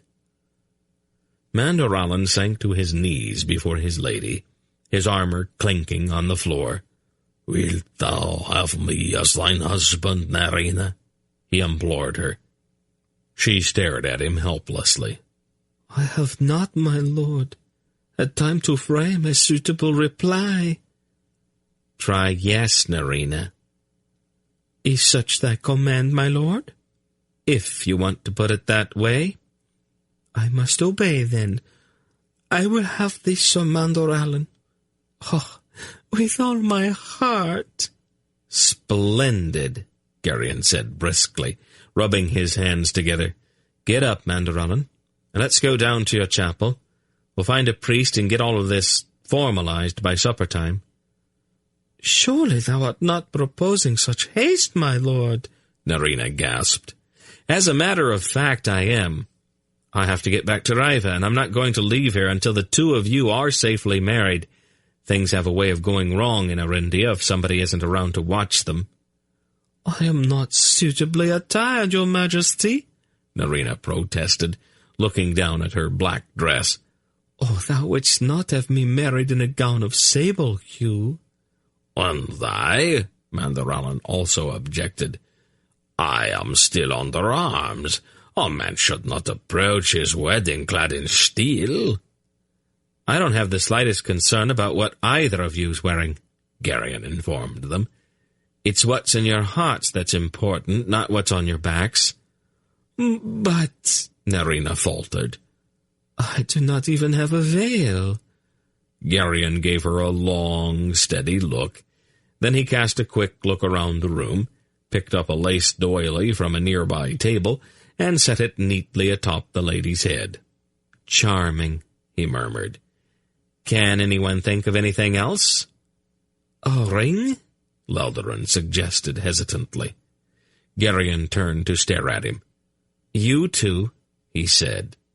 "Oh, but they really ought to have a ring, Geryon," Malloreon said defensively. Geryon considered that for a moment, concentrated, and then forged a plain gold ring out of insubstantial air. "Will this do?" he asked, holding it out to them. "Might I not be attended?" Narina asked in a small, trembling voice. "It is unseemly for a noble woman to be wed without the presence of some lady of suitable rank to support and encourage her." "Go fetch somebody," Geryon said to Malloreon. "But whom should I select?" Malloreon asked helplessly. "I don't care. Just bring a lady of noble birth to the chapel, even if you have to drag her in by the hair." Malloreon scurried out. "Is there anything else?"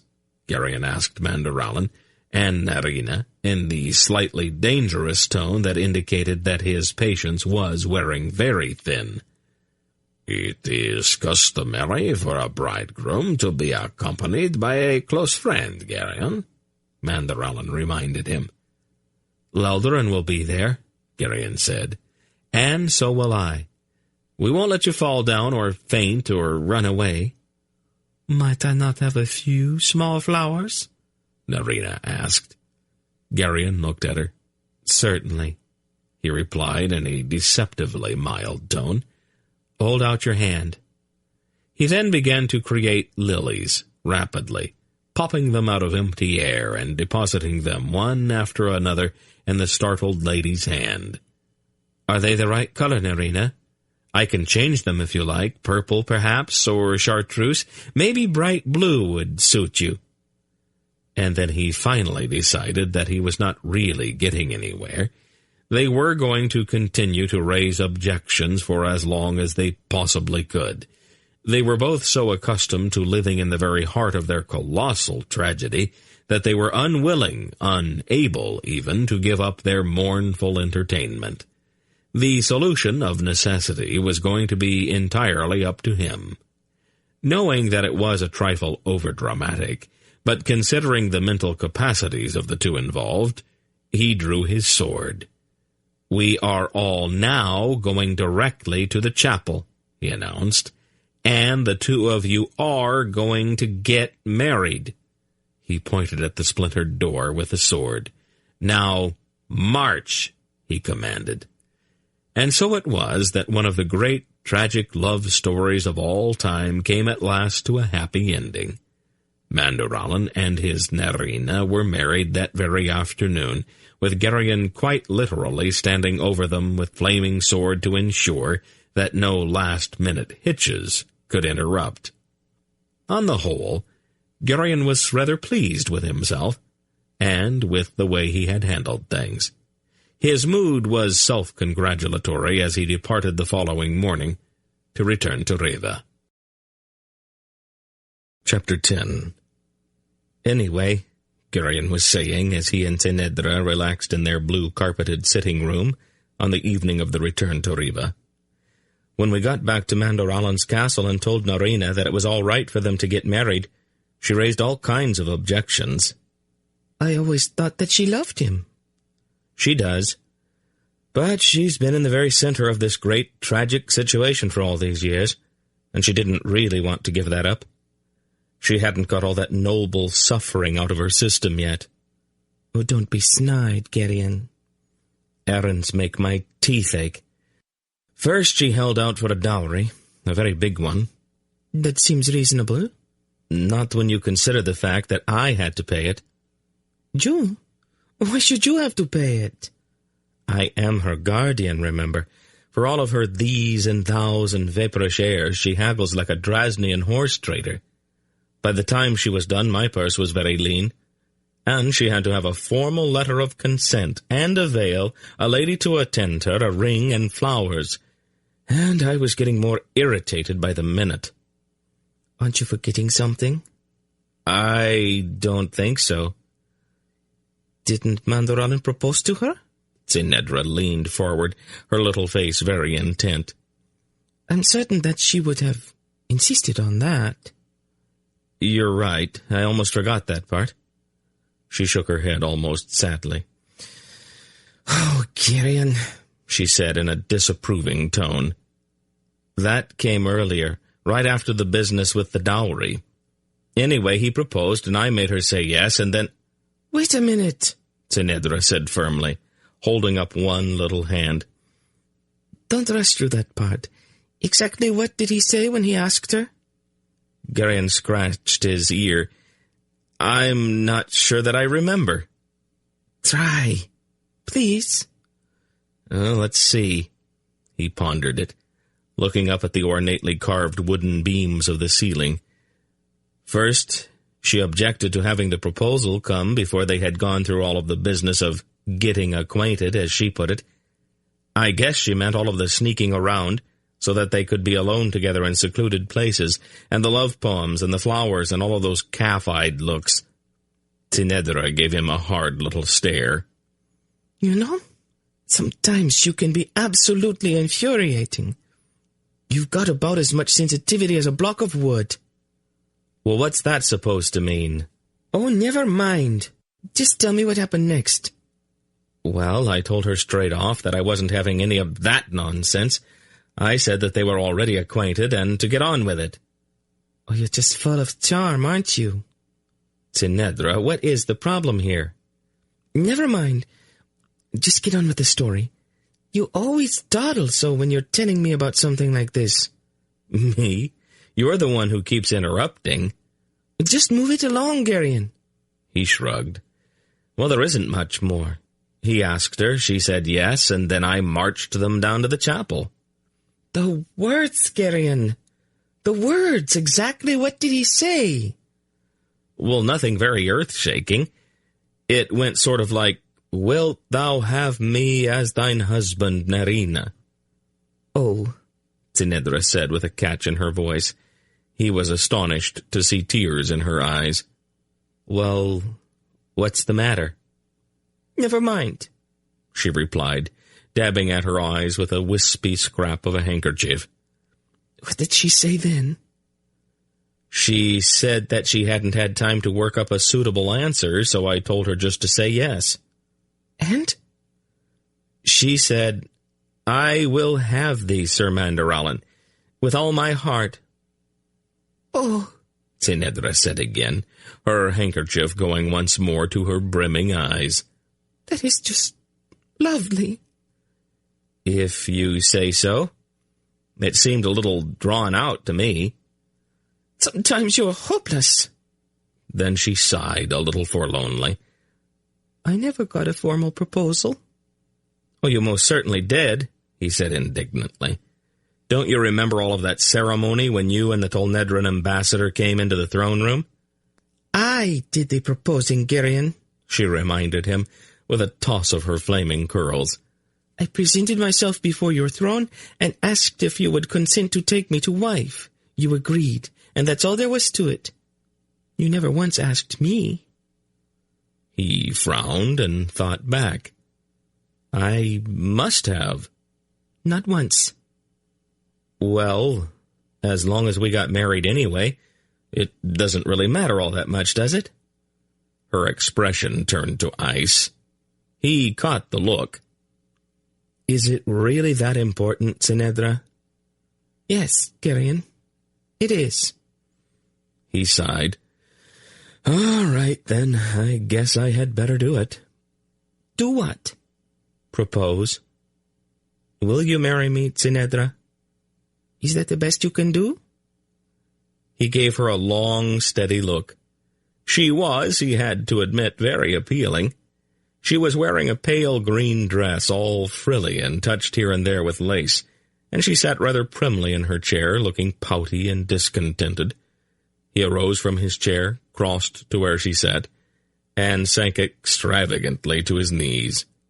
He took her small hand in both of his and looked imploringly into her face, trying to match the look of fatuous adoration that Malloreon had worn. "Will Her Imperial Highness consent to have me as her husband?" he asked her. "I can offer little besides an honest, loving heart and boundless devotion." Are you making fun of me? No. You wanted a formal proposal, so I just gave you one. Well? Well, what? Will you consent to marry me? She gave him an arch look, her eyes twinkling. Then she reached out fondly and tousled his hair. I'll think about it. What do you mean you'll think about it? Who knows? She said with a smirk. I might get a better offer. Do get up, Geryon. You will make the knees of your hose all baggy if you stay down on the floor like that. He got to his feet. Women, he said exasperatedly, throwing his arms in the air. She gave him that tiny, wide-eyed look that at one time, before he had come to recognize it as pure deception, had always made his knees go weak. Don't you love me any more? She asked in that trembling, dishonest little girl voice. Didn't we decide that we were not going to do that to each other any more? Oh, this is a special occasion, dear, she replied, and then she laughed, sprang up from her chair, and threw her arms about his neck. Oh, Geryon, she said, still laughing, I do love you. Well, I certainly hope so, he said, wrapping his arms around her shoulders and kissing her upturned lips. The following morning, Geryon dressed rather informally, and then tapped on the door to Tsenedra's private sitting room. Yes, she answered. It's Geryon. May I come in? His Sendarian good manners had been so deeply ingrained in him that even though he was king here, he always asked permission before opening the door to someone else's room. Of course, she said. He turned the latch and entered her frilly private domain, a room all pink and pale green flounces with yards of rustling satin and brocade draperies.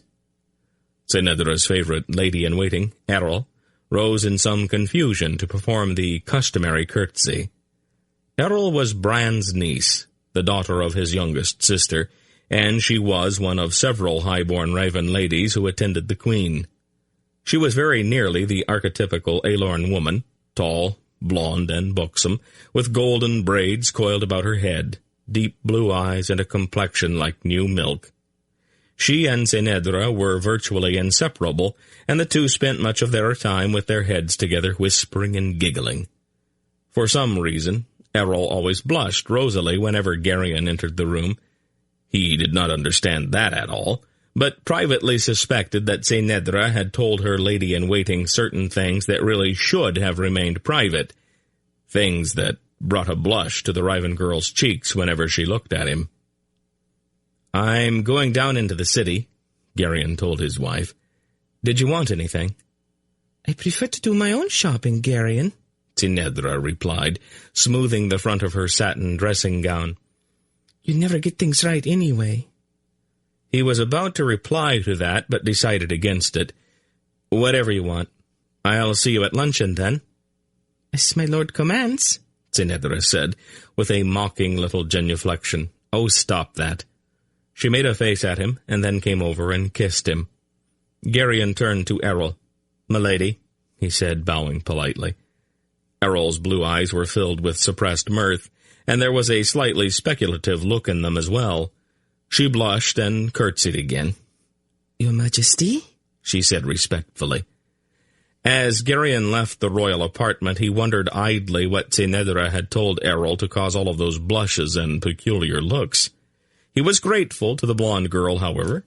Her presence provided Senedra with company, which left him free to attend to other matters. Since Aunt Paul had intervened and healed the estrangement that had caused them both so much anguish, Senedra had become very possessive about Geryon's spare time. On the whole, he felt that being married was rather nice, but sometimes Senedra tended to overdo things a bit. In the corridor outside, Brand's second son, Kael, was waiting, holding a parchment sheet in his hand. "Sire," he said formally, "I believe this needs your immediate attention." Although Kael was a warrior, tall and broad-shouldered like his father and his brothers, he was nonetheless a studious man, intelligent and discreet, and he knew enough about Reva and its people to be able to sort through the voluminous petitions, appeals, and proposals directed to the throne and to separate the important from the trivial. When Geryon had first come to the throne, the need for someone to manage the administrative staff had been painfully clear, and Kael had been the obvious choice for that post. He was about 24 years old and wore a neatly trimmed brown beard. The hours he had spent in study had given him a slight squint and a permanent furrow between his eyebrows. Since he and Geryon spent several hours a day together, they had soon become friends, and Geryon greatly respected Kael's judgment and advice. "Is it serious?"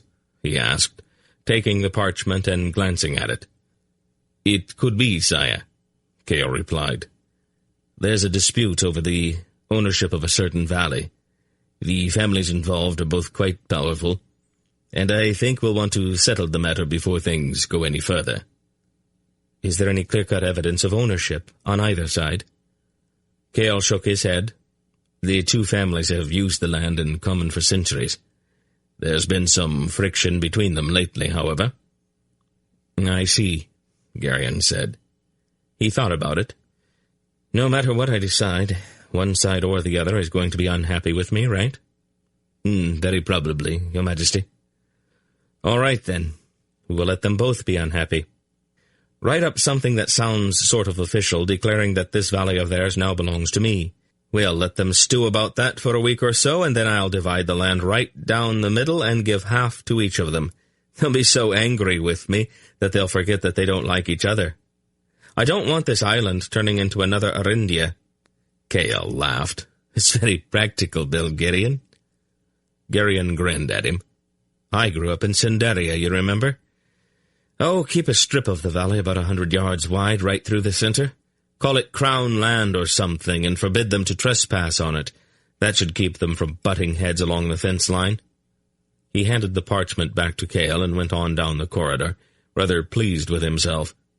His mission in the city that morning took him to the shop of a young glass-blower of his acquaintance, a skilled artisan named Joran. Ostensibly, the visit was for the purpose of inspecting a set of crystal goblets he had commissioned as a present for Senedra. Its real purpose, however, was somewhat more serious.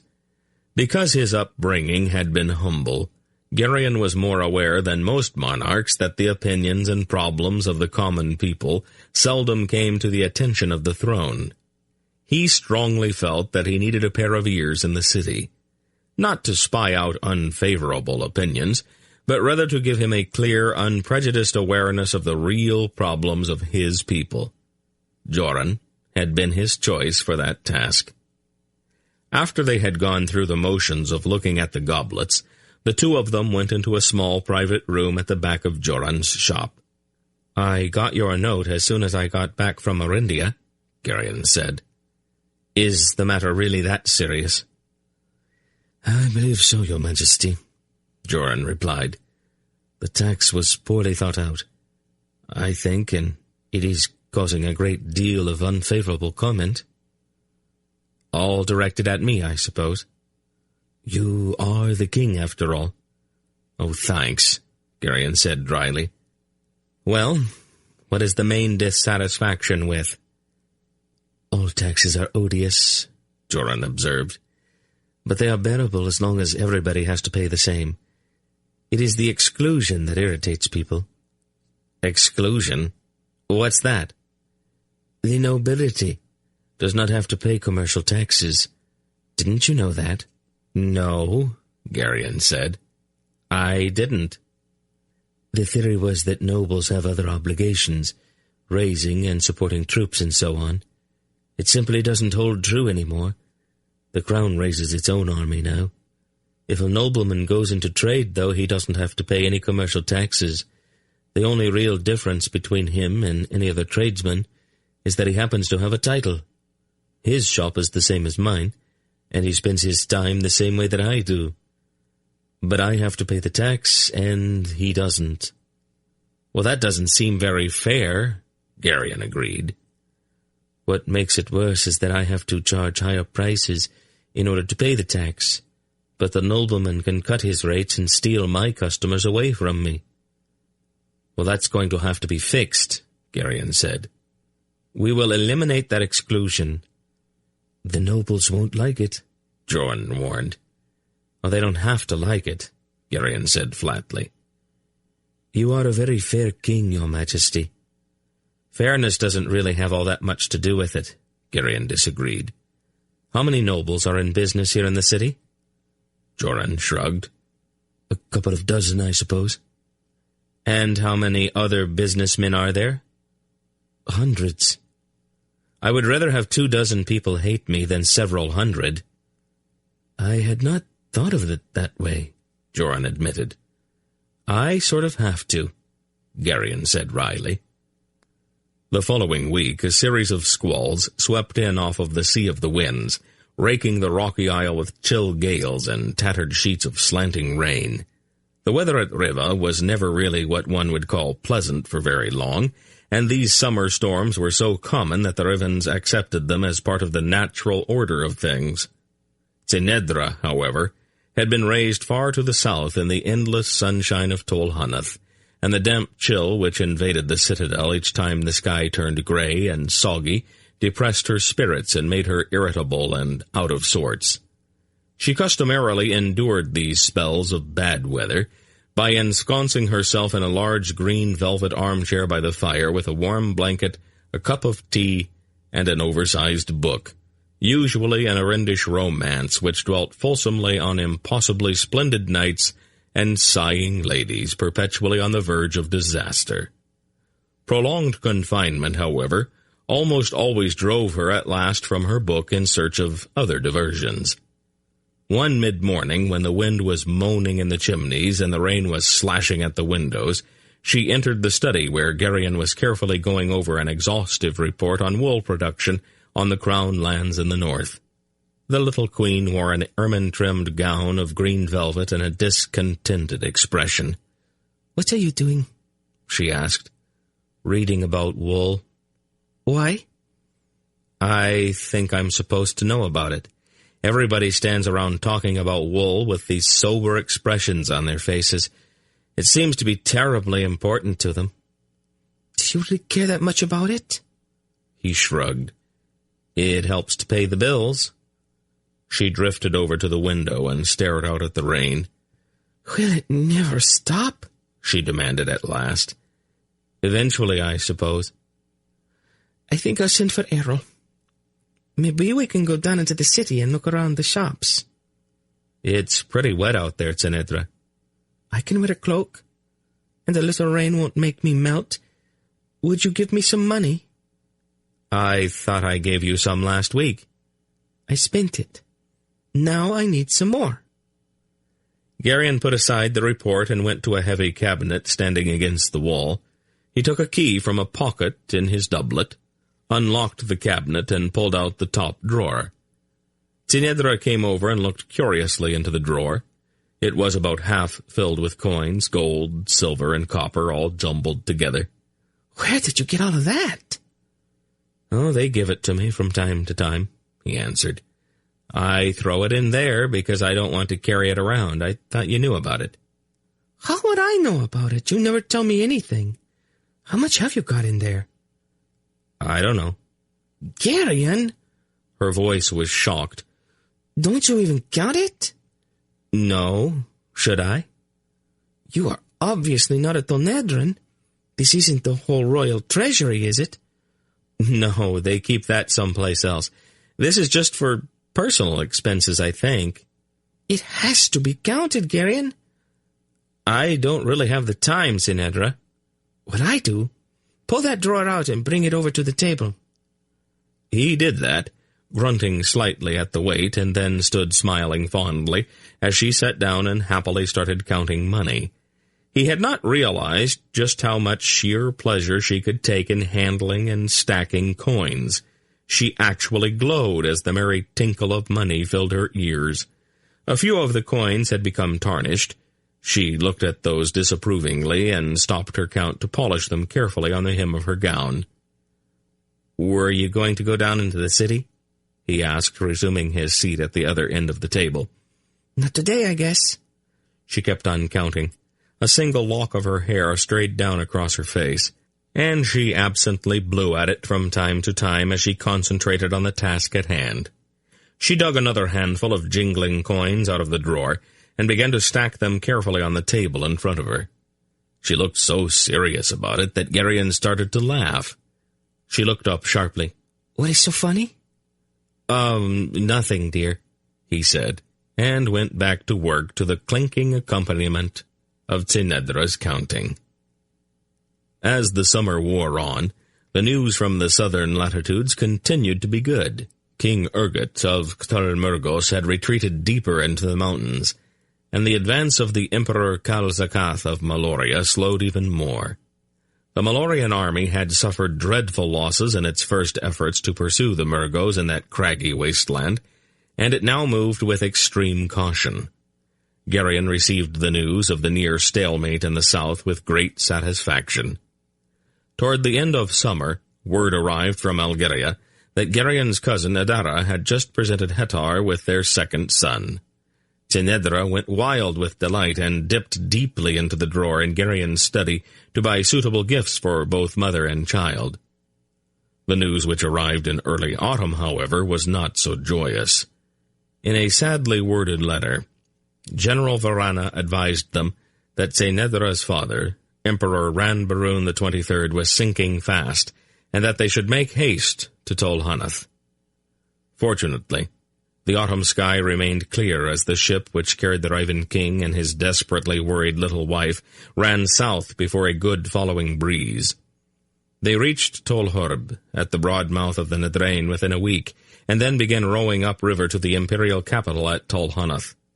They had gone no more than a few leagues when their ship was met by a flotilla of white and gold barges, which formed up around them to escort them to Tolhanath. Aboard those barges was a chorus of young Tolnedran women, who strewed flower petals on the broad surface of the Nadrain and caroled a formal greeting to the imperial princess. Geryon stood beside Tsenedra on the deck of their ship, frowning slightly at this choral welcome. "Is that altogether appropriate?" "It is the custom. Members of the imperial family are always escorted into the city." Geryon listened to the words of the song. "Haven't they heard about your wedding yet? They are greeting the imperial princess, not the Raven Queen." "We are a provincial people, Geryon. In a Tonedran's eyes, an imperial princess is much more important than the queen of some remote island." The singing continued as they moved on upriver, As the gleaming white city of Tol Hunneth came into view, a huge brazen fanfare greeted them from the walls.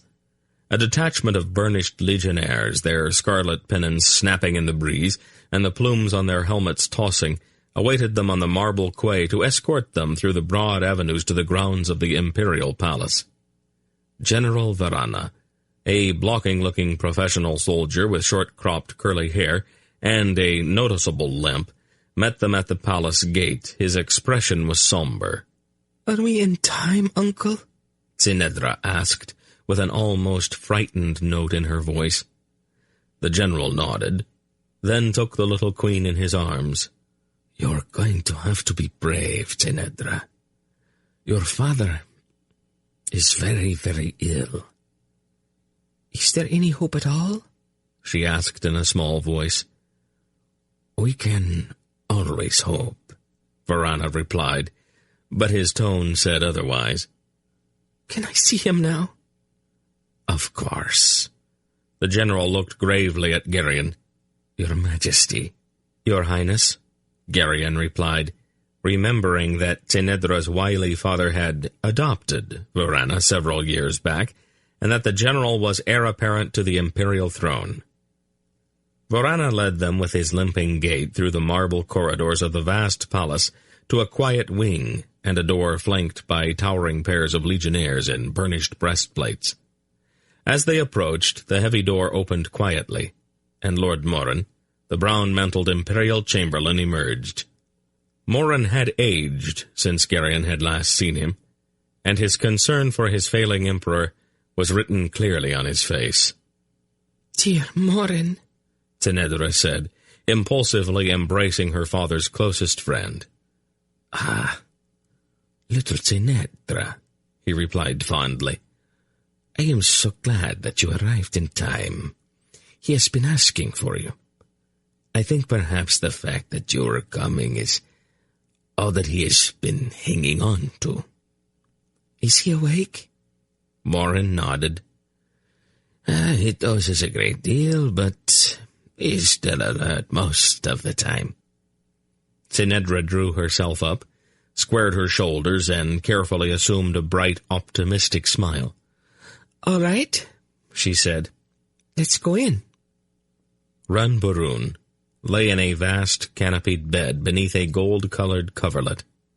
He had never been a large man, and his illness had wasted him down to a near skeleton. His complexion was not so much pale as it was gray, and his beak-like nose was pinched and rose from his drawn face like the prow of a ship. His eyes were closed, and his thin chest seemed almost to flutter as he struggled to breathe. "Father," Tsenedra said so softly that her voice was hardly more than a whisper.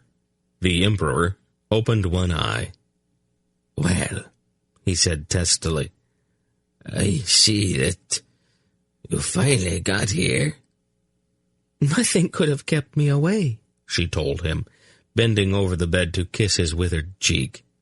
That is hardly encouraging," he grunted. "Now that I am here, we'll have to see about getting you well again."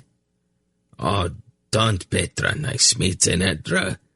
My physicians have given up entirely."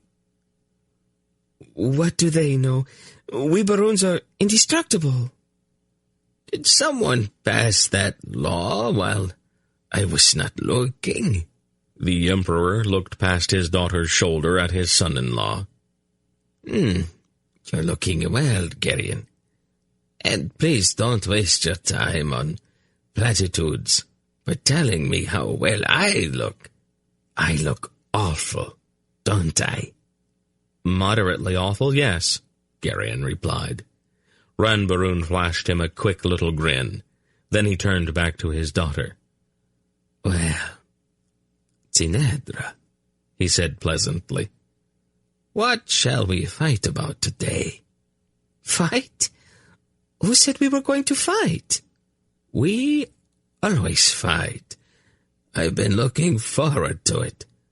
I haven't had a really good fight since you stole my legions that day." "Borrowed, father," she corrected primly, almost in spite of herself. Is that what you call it? He winked broadly at Geryon. You should have been there, he chuckled. She goaded me into a fit, and then pinched my whole army where I was frothing at the mouth. Pinched? Tsinedra exclaimed. Ranbaroon began to chuckle, but his laughter turned into a tearing cough that left him gasping and so weak that he could not even raise his head.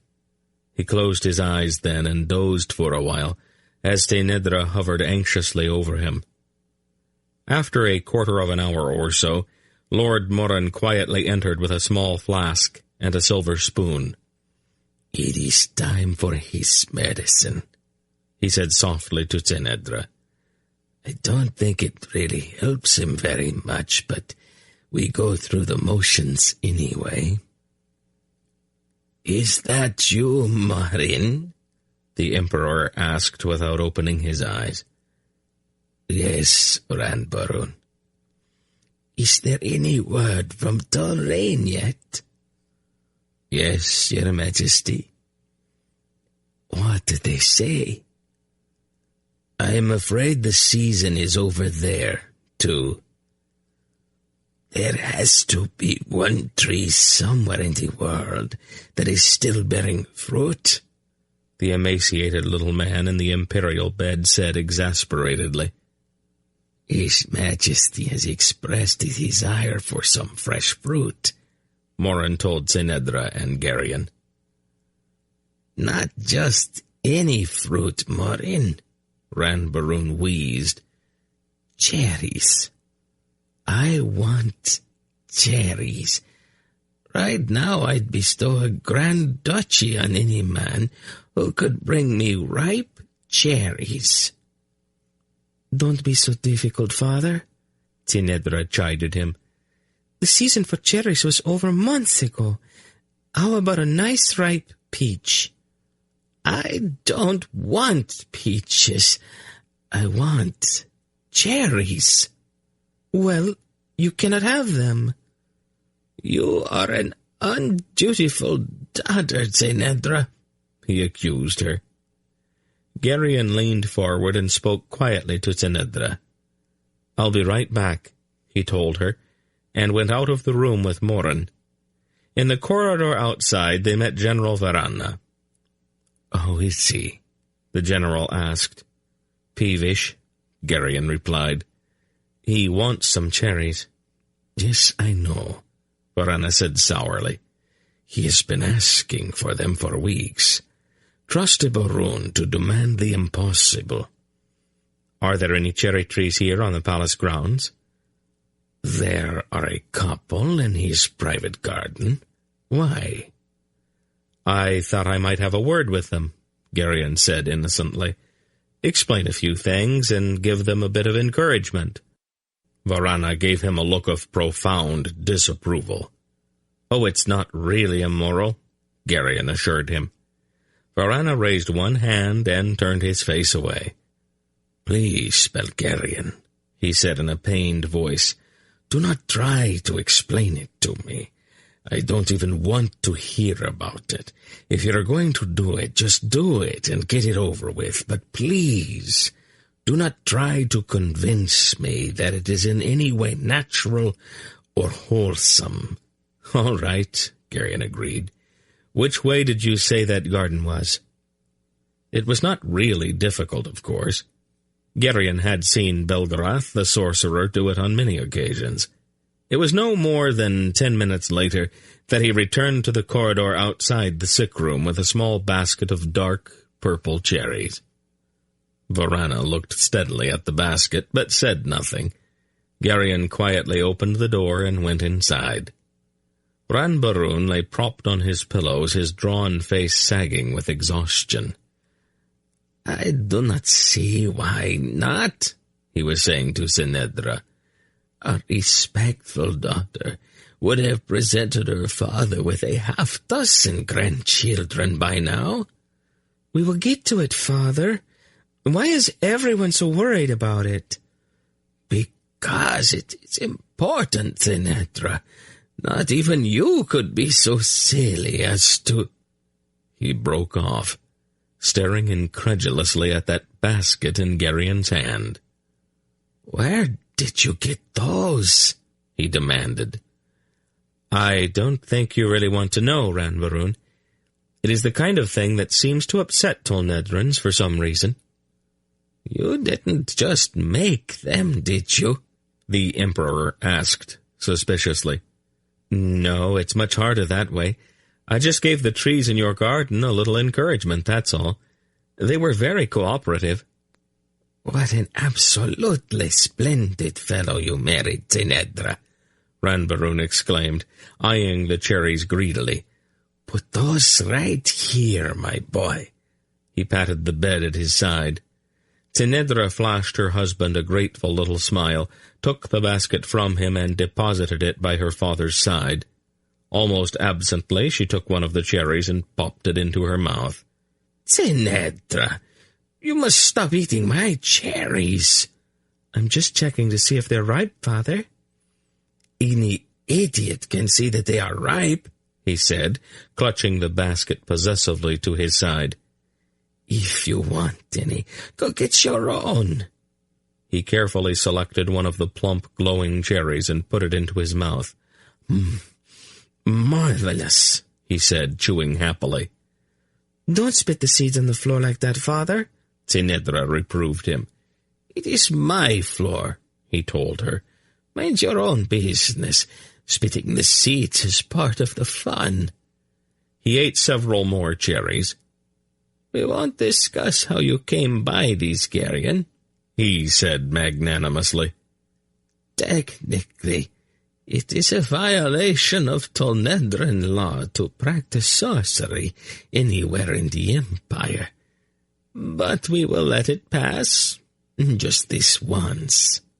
"Thank you, Ranbaroon," Gerion said. "I appreciate that."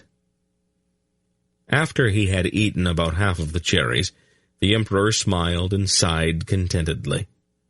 "I feel better already. Xerain used to bring me fresh cherries in that same kind of basket." "My mother?" Tinedra said to Gerion. Ranbaroon's eyes clouded over. "I miss her. She was impossible to live with, but I miss her more every day." "I scarcely remember her," Tinedra said wistfully. "I remember her very well. I would give my whole empire if I could see her face just one more time." Tinedra took his wasted hand in hers and looked imploringly at Gerion. "Could you?" she asked, two great tears standing in her eyes. "I'm not entirely sure," he replied in some perplexity. "I think I know how it's done. But I never met your mother, so I'd have to—" He broke off, still trying to work it out in his mind. "I'm sure Aunt Paul could do it, but—" He came to the bedside. "Well, we can try," he said. He took Tinedra's other hand and then Ranbaroon's, linking the three of them together. It was extremely difficult. Ranbaroon's memory was clouded by age, and his long illness and Tinedra's remembrance of her mother was so sketchy that it could hardly be said to exist at all. Gerion concentrated, bending all of his will upon it. Beads of perspiration stood out on his forehead as he struggled to gather all of those fleeting memories into one single image. The light coming in through the flimsy curtains at the window seemed to darken as if a cloud had passed over the sun, and there was a faint, far-off tinkling sound, as if of small golden bells. The room was suddenly filled with a kind of woodland fragrance, a subtle smell of moss and leaves and green trees. The light faded a bit more, and the tinkling and the odor grew stronger. And then there was a hazy, nebulous luminosity in the air at the foot of the dying Emperor's bed. The glow grew brighter, and she was there. Sylvain had been a bit taller than her daughter, but Geryon saw instantly why Ranbaroon had always so doted on his only child. The hair was precisely the same deep auburn, the complexion was that same golden-tinged olive, and the eyes were of that exact same green. The face was willful, certainly, but the eyes were filled with love. The figure came silently around the bed, reaching out briefly in passing to touch Teinedra's face with lingering phantom fingertips. Geryon could suddenly see the source of that small bell sound. Teinedra's mother wore the 2 golden acorn earrings of which her daughter was so fond, and the 2 tiny clappers inside them gave off that faint musical tinkle whenever she moved her head. For no particular reason, Geryon remembered that those same earrings lay on his wife's dressing table back at Reva. Sylvain reached out her hand to her husband. Ranbaroon's face was filled with wonder, and his eyes were filled with tears. "Sylvain," he said in a trembling whisper, struggling to raise himself from his pillow. He pulled his shaking hand free from Geryon's grasp and reached out toward her. For a moment, their hands seemed to touch, and then Ranbaroon gave a long, quavering sigh, sank back on his pillows, and died. Teinedra sat for a long time holding her father's hand as the faint woodland smell and the echo of the little golden bells slowly subsided from the room, and the light from the window returned. Finally, she placed the wasted hand gently back on the coverlet, rose and looked around the room with an almost casual air. "It is going to have to be aired out, of course," she said absently. "Maybe some cut flowers to sweeten the air." She smoothed the coverlet at the side of the bed and gravely looked at her father's body. Then she turned. "Oh, Geryon," she wailed, throwing herself into his arms. Geryon held her, smoothing her hair and feeling the shaking of her tiny body against him, and looking all the while at the still, peaceful face of the Emperor of Tolnedra. It may have been some trick of the light, but it almost seemed that there was a smile on Ranbaroon's lips. Chapter 11. The state funeral for Emperor Ranbaroon the 23rd of the 3rd Baroon dynasty took place a few days later in the Temple of Nedra, lion god of the empire. The temple was a huge marble building, not far from the imperial palace. The altar was backed by a vast fan of pure, beaten gold, with the head of a lion in its center. Directly in front of the altar stood the simple marble bier of Teinedra's father. The late emperor lay in calm repose, covered from the neck down by a cloth of gold.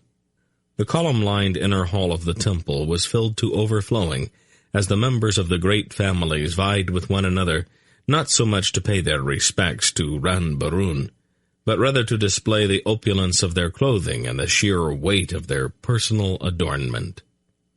Geryon and Teinedra, both dressed in deepest mourning, sat beside General Varana at the front of the vast hall as the eulogies were delivered.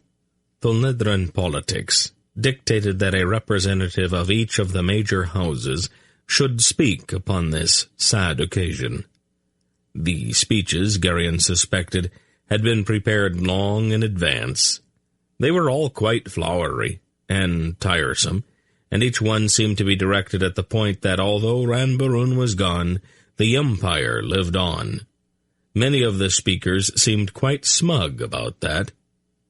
When the eulogies had at last been completed, the white-robed high priest of Nedra, a pudgy, sweating man with a glossy, sensual mouth, arose and stepped to the front of the altar to add his own contribution. Drawing upon events in the life of Ranbaroon, he delivered a lengthy homily on the advantages of having wealth and using it wisely. At first, Geryon was shocked by the high priest's choice of subject matter, but the rapt faces of the throng in the temple told him that a sermon about money was very moving to a Tolnedran congregation, and that the high priest, by selecting such a topic, was able thereby to slip in any number of laudatory comments about Teinedra's father. Once all of the tedious speeches were completed, the little emperor was laid to rest beside his wife under a marble slab in the Barun section of the catacombs beneath the temple. The so-called mourners then returned to the main temple hall to express their condolences to the bereaved family. Tinedra bore up well, though she was very pale. On one occasion she swayed slightly, and Geryon, without thinking, reached out to support her. "Don't touch me," she whispered sharply under her breath, raising her chin sharply. "What?" "We cannot show any sign of weakness in the presence of our enemies. I will not break down for the entertainment of the Honoths, or the Horbites, or the Vortus. My father would rise from his grave in disgust if I did." The nobles of all of the great houses continued to file past, offering their extensive and obviously counterfeit sympathy to the sable-gowned little Raven Queen. Geryon found their half-concealed smirks contemptible, and their barbed jibes disgusting. His face grew more stern and disapproving as the moments passed. His threatening presence soon dampened the enjoyment of the Grand Dukes and their ladies, and their sycophants. The Tolnedrans were genuinely afraid of this tall, mysterious Aelorn monarch, who had come out of nowhere to assume Ryva's throne and to shake the very earth with his footsteps. Even as they approached Tinedra to deliver their poisonous observations, his cold, grim face made them falter, and many carefully prepared impertinences went unsaid. At last, disgusted so much that even his Senderian good manners deserted him, he placed his hand firmly on his wife's elbow. "We will leave now," he said to her in a voice which could be clearly heard by everyone in the vast temple. "The air in this place has turned a trifle rancid." Tinedra cast him one startled glance, then lifted her chin in her almost regal and imperious manner, laid her hand lightly on his arm, and walked with him toward the huge bronze doors. The silence was vast as they moved with stately pace through the throng, and a wide path opened before them. "That was very nicely done, dear," Tinedra complimented him warmly, as they rode in the gold-inlaid imperial carriage back toward the palace. "It seemed appropriate," he replied. "I'd reached the point where I either had to say something rather pointed or turn the whole lot of them into toads." "My, what an enchanting thought," she exclaimed. "We could go back if you want." When Varana arrived back at the palace an hour or so later, he was positively gloating. "Belgarian," he said with a broad grin. "You are a splendid young fellow. Do you know that? With that one word, you mortally offended virtually the entire nobility of the northern Tonedrans." "Which word was that?" "Rancid." "Oh, I'm sorry about that one." "Don't be. It perfectly describes them." "It is a bit coarse, though." "Not under the circumstances. It did manage to make you any number of lifelong enemies, however." "Oh, that's all I need," Geryon replied sourly. "Give me just a few more years, and I'll have enemies in all parts of the world." "A king is not really doing his job if he does not make enemies, Belgarian. Any jackass can go through life without offending people." "Thanks." There had been some uncertainty about which course Varana would follow once Ranbarun was gone. His adoption by the late emperor had clearly been a ruse, with very little in the way of legality to back it up. The candidates for the throne, blinded by their own lust for the imperial crown, had convinced themselves that he would merely serve as a kind of caretaker until the question of the succession had been settled in the usual fashion. The issue remained in doubt until his official coronation, which took place 2 days after Ranbarun's funeral. The gloating exultation among the contenders for the throne was almost audible when the general limped into the temple of Nedra, dressed in his uniform rather than the traditional gold mantle which only the emperor was allowed to wear. Obviously, this man did not intend to take his elevation seriously. It might cost a bit to bribe him, but the way to the imperial palace was still open. The grins were broad as Varana, gleaming in his gold-inlaid breastplate, approached the altar. The pudgy high priest bent forward for a moment of whispered consultation. Varana replied, and the ecclesiast's face suddenly went deathly pale. Trembling violently, he opened the gold and crystal cask on the altar and removed the jewel-encrusted imperial crown. Varana's short-cropped hair was anointed with the traditional unguent, and the high priest raised the crown with shaking hands. "I crown thee," he declared in a voice almost squeaky with fright. "I crown thee, the Emperor and Baron the 24th, Lord of all Tenedra." It took a moment for that to sink in. Then the temple was filled with howls of anguished protest as the Tolnedran nobility grasped the fact that by the choice of his imperial name, Varana was clearly announcing that he intended to keep the crown for himself. Those howls were cut off sharply as the Tolnedran legionnaires, who had quietly filed into place along the colonnade surrounding the main temple floor, drew their swords with a huge steely rasp, the gleaming swords raised in salute. "Hail, Grand Baron!" the legions thundered. "Hail, Emperor of Tolnedra!" And that was that.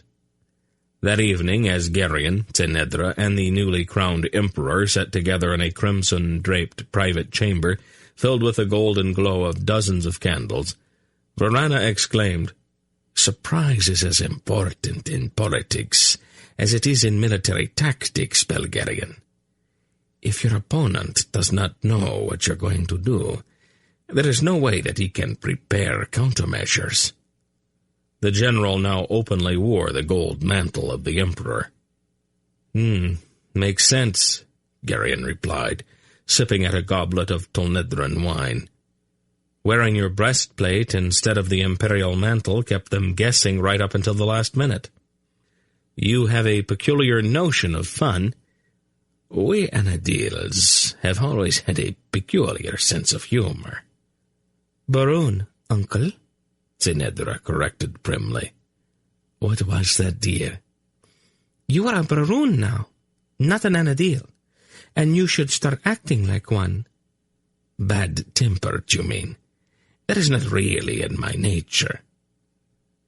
"Tenedra can give you lessons if you like," Geryon offered, grinning fondly at his wife. "What?" Tenedra exclaimed indignantly, her voice going up an octave or so. "I suppose that she could at that," Varana agreed blandly. "She has always been very good at it." Tenedra sighed mournfully, eyeing the pair of grinning monarchs. Then her expression became artfully tragic. "What is he, poor little girl, to do?" she asked in a trembling voice. "Here I am, maltreated and abused by both my husband and my brother." Varana blinked. "You know, I had not even thought of that. You are my sister now, aren't you?" "Perhaps you are not quite as clever as I thought, brother dear," she purred at him. "I know that Geryon's not quite bright, but I thought better of you." Geryon and Varana exchanged rueful glances. "Would you gentlemen like to play some more?" Tenedra asked them, her eyes twinkling and a smug smile hovering about her lips. There was a light tap at the door. "Yes," Varana said. "Lord Martin to see your majesty," the guard outside the door announced. "Send him in, please." The imperial chamberlain entered quietly. His face was masked by the sorrow he felt at the passing of the man he had served so long and faithfully. But he still performed his duties with the quiet efficiency that had always been his outstanding characteristic. "Yes, Morin." "There's someone waiting outside, your majesty. She's rather notorious, so I thought I should speak to you privately. before I presented her to you. Notorious? It is the courtesan Bethra, your majesty, Morin said, with a faintly embarrassed look at Sinedra. She has been, shall we say, useful to the crown in the past. She has access to a great deal of information as a result of her professional activities, and she was a long-time friend of Ran Baroon's. From time to time she kept him advised of the activities of certain unfriendly nobles. He made arrangements for there to be a way by which she could enter the palace unnoticed, so that they could, talk, among other things. Why, that sly old fox! I have never known her information to be inaccurate, your majesty. She says she has something very important to tell you. You had better bring her in, then, Morin. With your permission, of course, dear sister, he said to Sinedra. Certainly, Sinedra agreed, her eyes afire with curiosity. When Morin brought the woman in, she was wearing a light hooded cloak, but when, with one smooth round arm, she reached up and pushed the hood back, Geryon started slightly. He knew her. He recalled that when he and Aunt Paul and the others had been passing through Tol Hunath during the pursuit of Zadar, the apostate, and the stolen orb, this same woman had accosted Silk for a bantering exchange, and she unfastened the neck of her cloak and let it slide almost sensuously from her creamy shoulders. He saw then that she had not changed in the nearly 10 years since he had last seen her. Her lustrous blue-black hair was untouched by any hint of gray. Her startlingly beautiful face was still as smooth as a girl's, and her heavy-lidded eyes were still filled with the sultry wickedness. Her gown was of a palest lavender, and cut in such a way as to enhance rather than conceal the lush, almost overripe body that it enclosed. It was the kind of body that was a direct challenge to every man she met. Geryon stared openly at her until he caught Sinedra's green eyes, agate-hard, boring into him, and he quickly looked away. "Your Majesty," Bethra said in a throaty contralto as she curtsied gracefully to the new emperor. "I would have waited a time before introducing myself, but I've heard a few things I thought you should know immediately." "I appreciate your friendship, Lady Bethra," Varana replied with exquisite courtesy. She laughed a warm, wicked laugh. "I am not a lady, Your Majesty. Most definitely not a lady." She made a small curtsy to Sinedra. "Princess," she murmured. "Madam?" Sinedra responded, with a faint chill in her voice and a very slight inclination of her head. "Ah," Bethra said almost sadly. Then she turned back to Varana. "Late this afternoon I was entertaining Count Erkan and the Baron Kelbor at my establishment." "A pair of powerful Hunathite nobles," Varana explained to Geryon. "The gentlemen from the House of Hunath are less than pleased with your Majesty's choice of an official name," Bethra continued. "They spoke hastily and in some heat, but I think that you might want to take what they said seriously. Erkan is an unmitigated ass, all bluster and pomposity, but Baron Kelbor is not the sort to be taken lightly. At any rate, they concluded that, with the legions all around the palace, it would be unlikely that an assassin could reach you.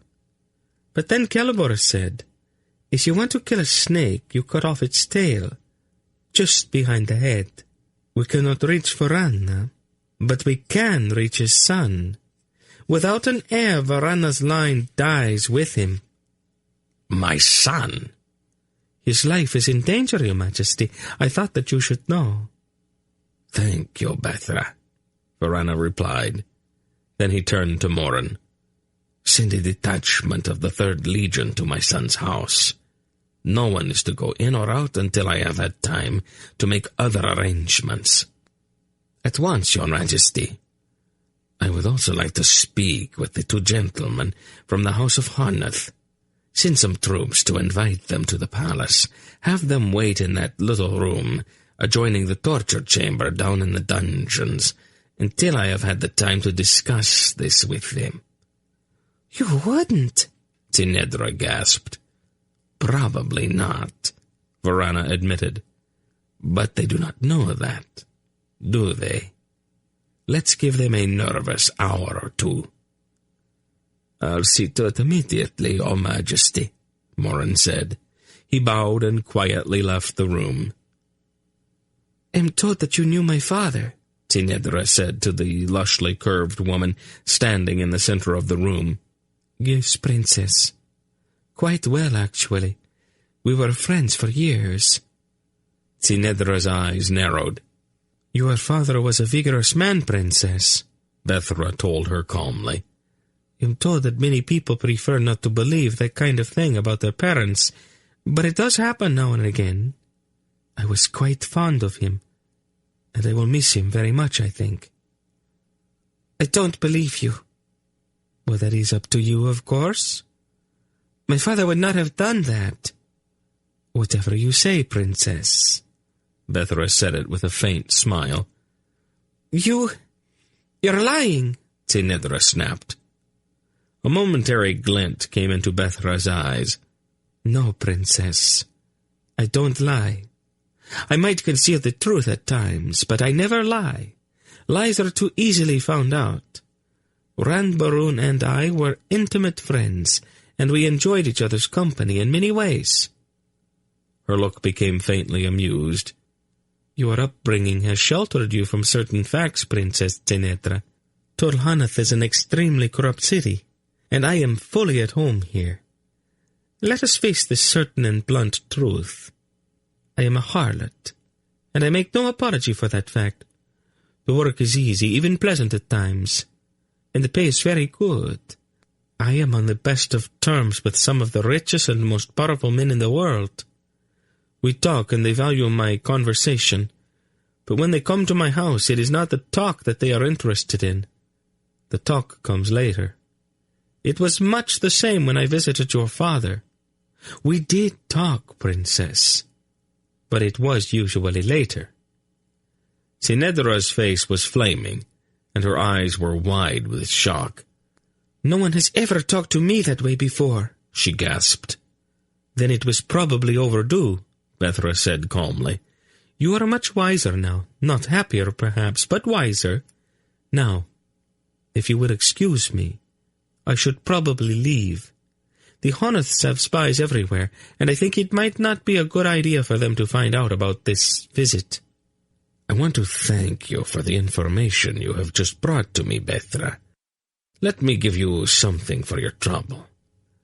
That has never been necessary, Your Majesty, she replied with an arched little smile.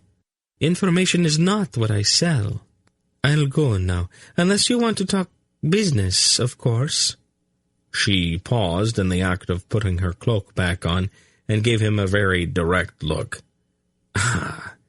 This might not be the best time, Bethra, Varanna said, with a faintly regretful note in his voice and a quick sidelong glance at Tinedra. Some other time then, perhaps? She curtsied again and quietly left the room, the musky fragrance of the scent she wore lingering in the air behind her. Tinedra was still blushing furiously, and her eyes were outraged. She spun to face Geryon and Varanna. Don't either of you dare say anything, she commanded. Not one single word.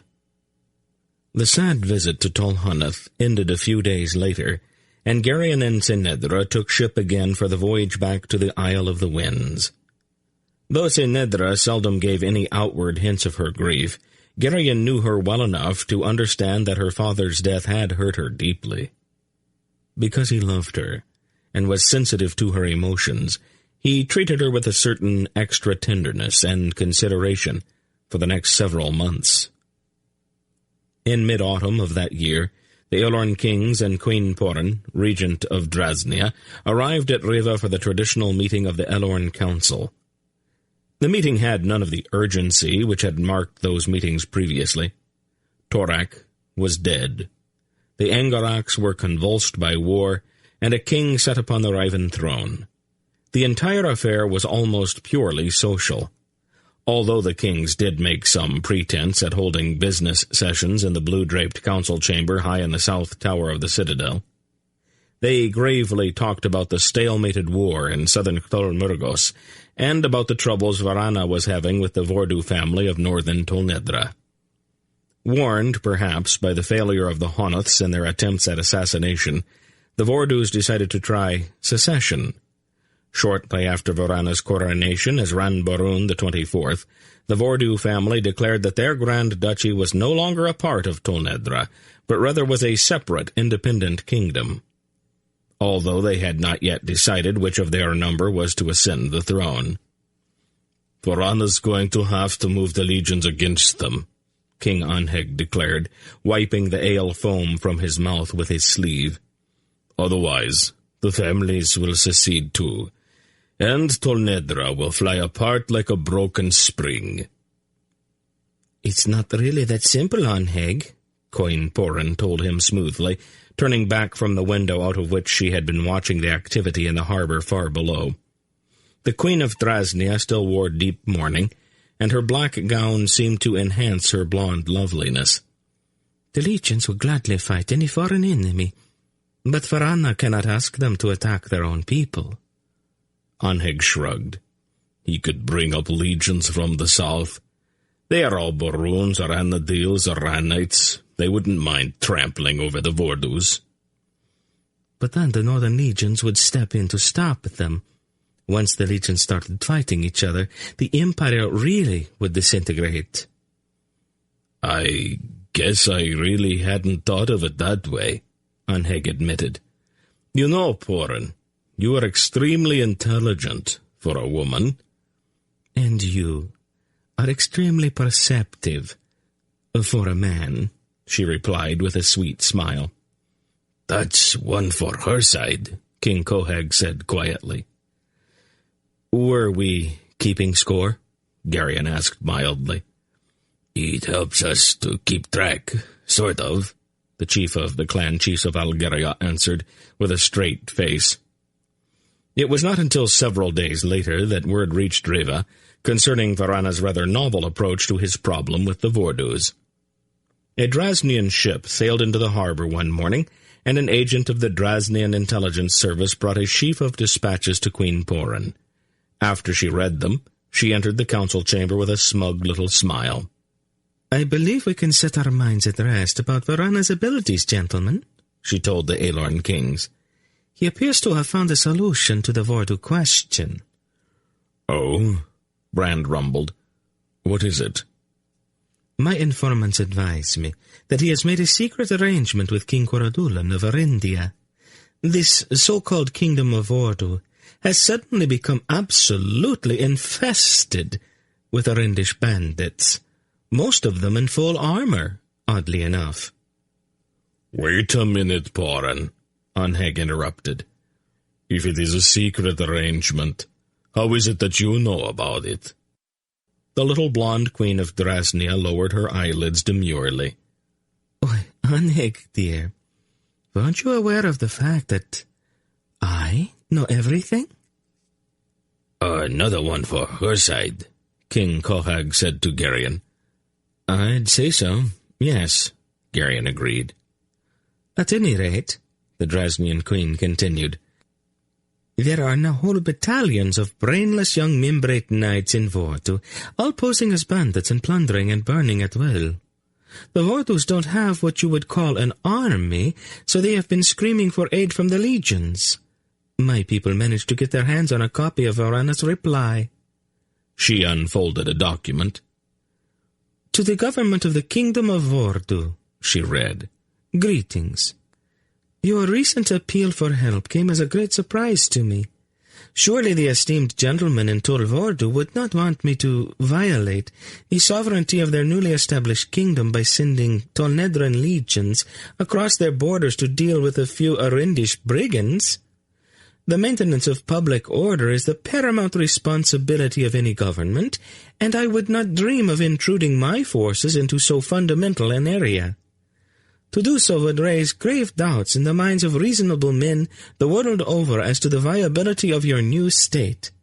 I do, however, send you my best wishes in your efforts to deal with what is, after all, a strictly internal matter." Anheg began to laugh, pounding his heavy fist on the table in his glee. "I think that calls for a drink," he chortled. "I think it might call for several," Geryon agreed. "We can toast the efforts of the Vordus to maintain order." "I trust you gentlemen will excuse me then," Queen Porin said. "No mere woman could ever hope to compete with the King of Aloria when it comes to really serious drinking." "Of course, Porin," Anheg agreed magnanimously. "We will even drink your share for you." "Oh, you're too kind," she murmured, and then withdrew. Much of the evening that followed was lost in a hazy fog of ale fumes for Geryon. He seemed to remember weaving down a corridor with Anheg on one side and Brand on the other. The three of them had their arms about one another's shoulders, and they staggered in a peculiar kind of unison. He also seemed to remember that they were singing. When he was sober, Geryon never sang. That night, however, it seemed like the most natural and enjoyable thing in the world. He had not been drunk before. Aunt Paul had always disapproved of drinking, and as he did in most things, he deferred to her opinions about the matter. Thus he was totally unprepared for the way he felt the next morning. Tinedra was unsympathetic, to say the very least. Like every woman who has ever lived since the beginning of time, she smugly enjoyed her husband's suffering. "I told you that you were drinking too much," she reminded him. "Please, don't," he said, holding his head between his hands. "It's your own fault," she smirked. "Just leave me alone," he begged. "I'm trying to die." "Oh, I do not think you'll die, Geryon. You might wish you could, but you won't." "Do you have to talk so loud?" "We all just loved your singing," she congratulated him brightly. "I actually think you invented notes that did not even exist before." Geryon groaned and once more buried his face between his trembling hands. The Elorn Council lasted for perhaps another week. It might have continued longer had not a savage autumn storm announced with a howling gale that it was time for the assembled guests to return to the mainland while the Sea of the Winds was still navigable. Not too many days later, Brand, the tall, aging Raven warder, requested a private audience with Geryon. It was raining gustily outside, and sheets of water intermittently clawed at the windows of Geryon's study as the two men sat down in comfortable chairs across the table from each other. "May I speak frankly, Belgerion?" the big, sad-eyed man asked him. "You know you don't have to ask me that." "The matter at hand is a personal one. I don't want you to be offended." "Say what you think needs to be said. I promise not to be offended." Brand glanced out of the window at the gray sky and the wind-driven rain. "Belgerion, it has been almost 8 years now since you married Princess Tinedra." Geryon nodded. "I'm not trying to intrude on your privacy, but the fact that your wife has not yet produced an heir to the throne is, after all, a state matter." Geryon pursed his lips. "I know that you and Anheg and the others are very concerned. I think your concern is premature, though." 8 years is a long time, Belgerion. We all know how much you love your wife. We are all fond of her." Brand smiled briefly. "Even though she is a little difficult at times." "Oh, you've noticed." "We followed her willingly to the battlefield at Tulmardu, and probably would again if she asked us to. But I think we had better face the possibility that she may be barren." "I am positive that she is not," Geryon said firmly. "Then why isn't she having children?" Geryon could not answer that. "Belgerion, the fate of this kingdom, and of all Aloria, hangs on your weakest breath. There is virtually no other topic of conversation in all of the northern kingdoms." "I didn't know that," Geryon admitted. "Grodeg and his henchmen were virtually wiped out at Tulmardu, but there has been a resurgence of the bear cult in remote parts of Skerek, Drasnia, and Elgeria. You knew that, didn't you?" Geryon nodded.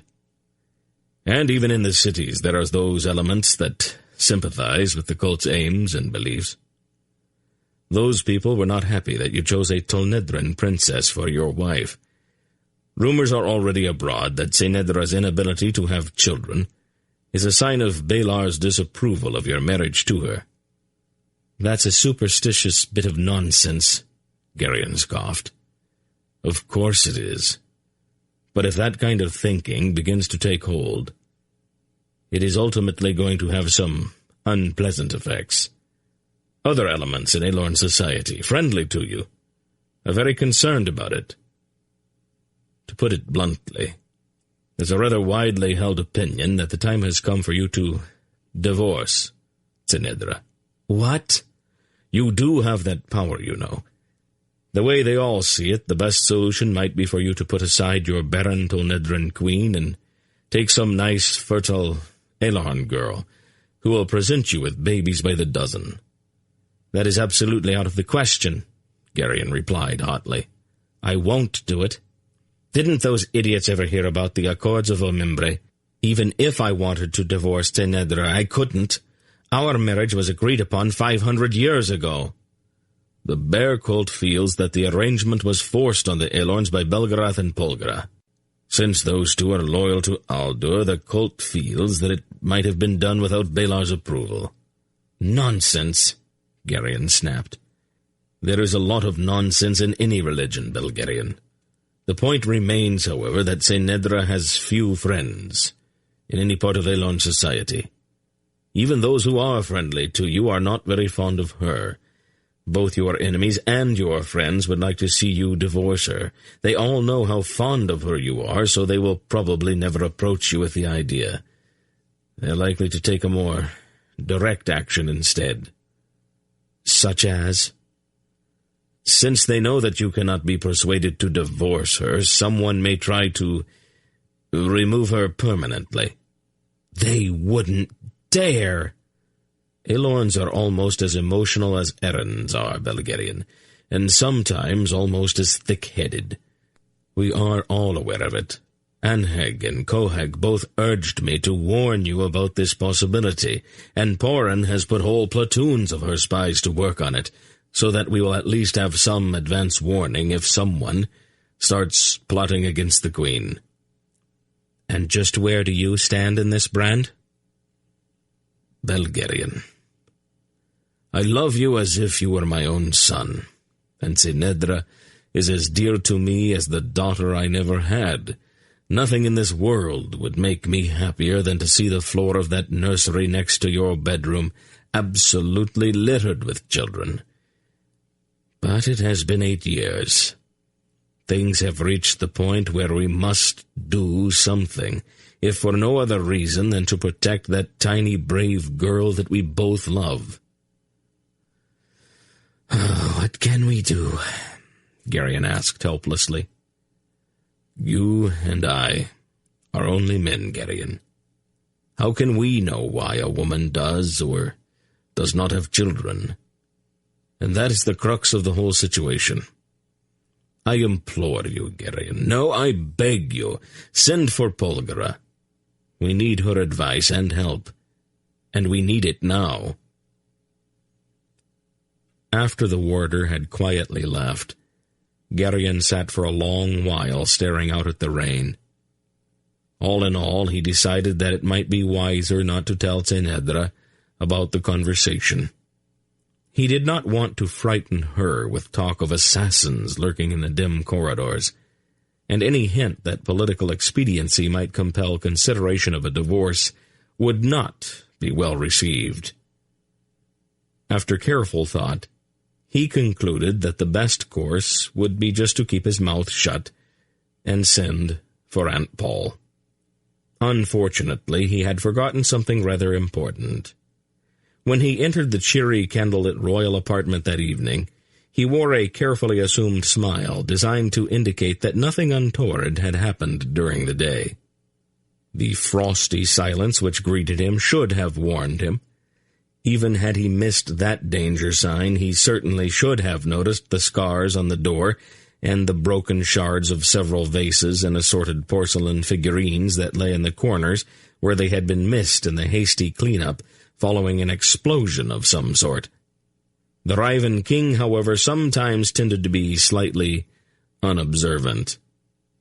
"Good evening, dear," he greeted his icy little wife in a cheerful voice. "Really?"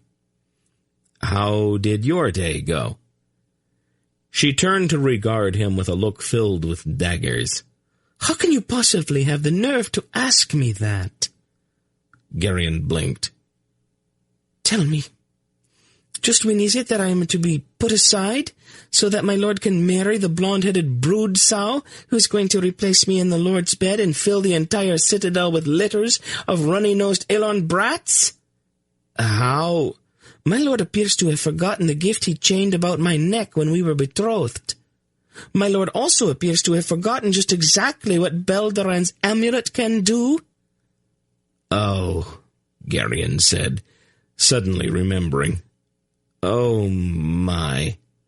"Unfortunately, the amulet won't come off," Tsenedra told him bitingly. "You won't be able to give it to your next wife unless you plan to have my head cut off so that you can reclaim it." "Will you stop that?" "As my lord commands me. Did you plan to ship me back to Tsenedra? Or am I just to be shoved out the front gate into the rain and left to fend for myself?" "You heard the discussion I had with Brand, then, I take it?" "Obviously." "If you heard part of it, then I am sure you heard it all. Brand was only reporting a danger to you caused by the absurd notions of a group of frothing fanatics." "You should not have even listened to him." "When he's trying to warn me that somebody might attempt to kill you? Tsenedra, be serious." "The thought is there now, Geryon," she said accusingly. "Now you know that you can get rid of me any time you want.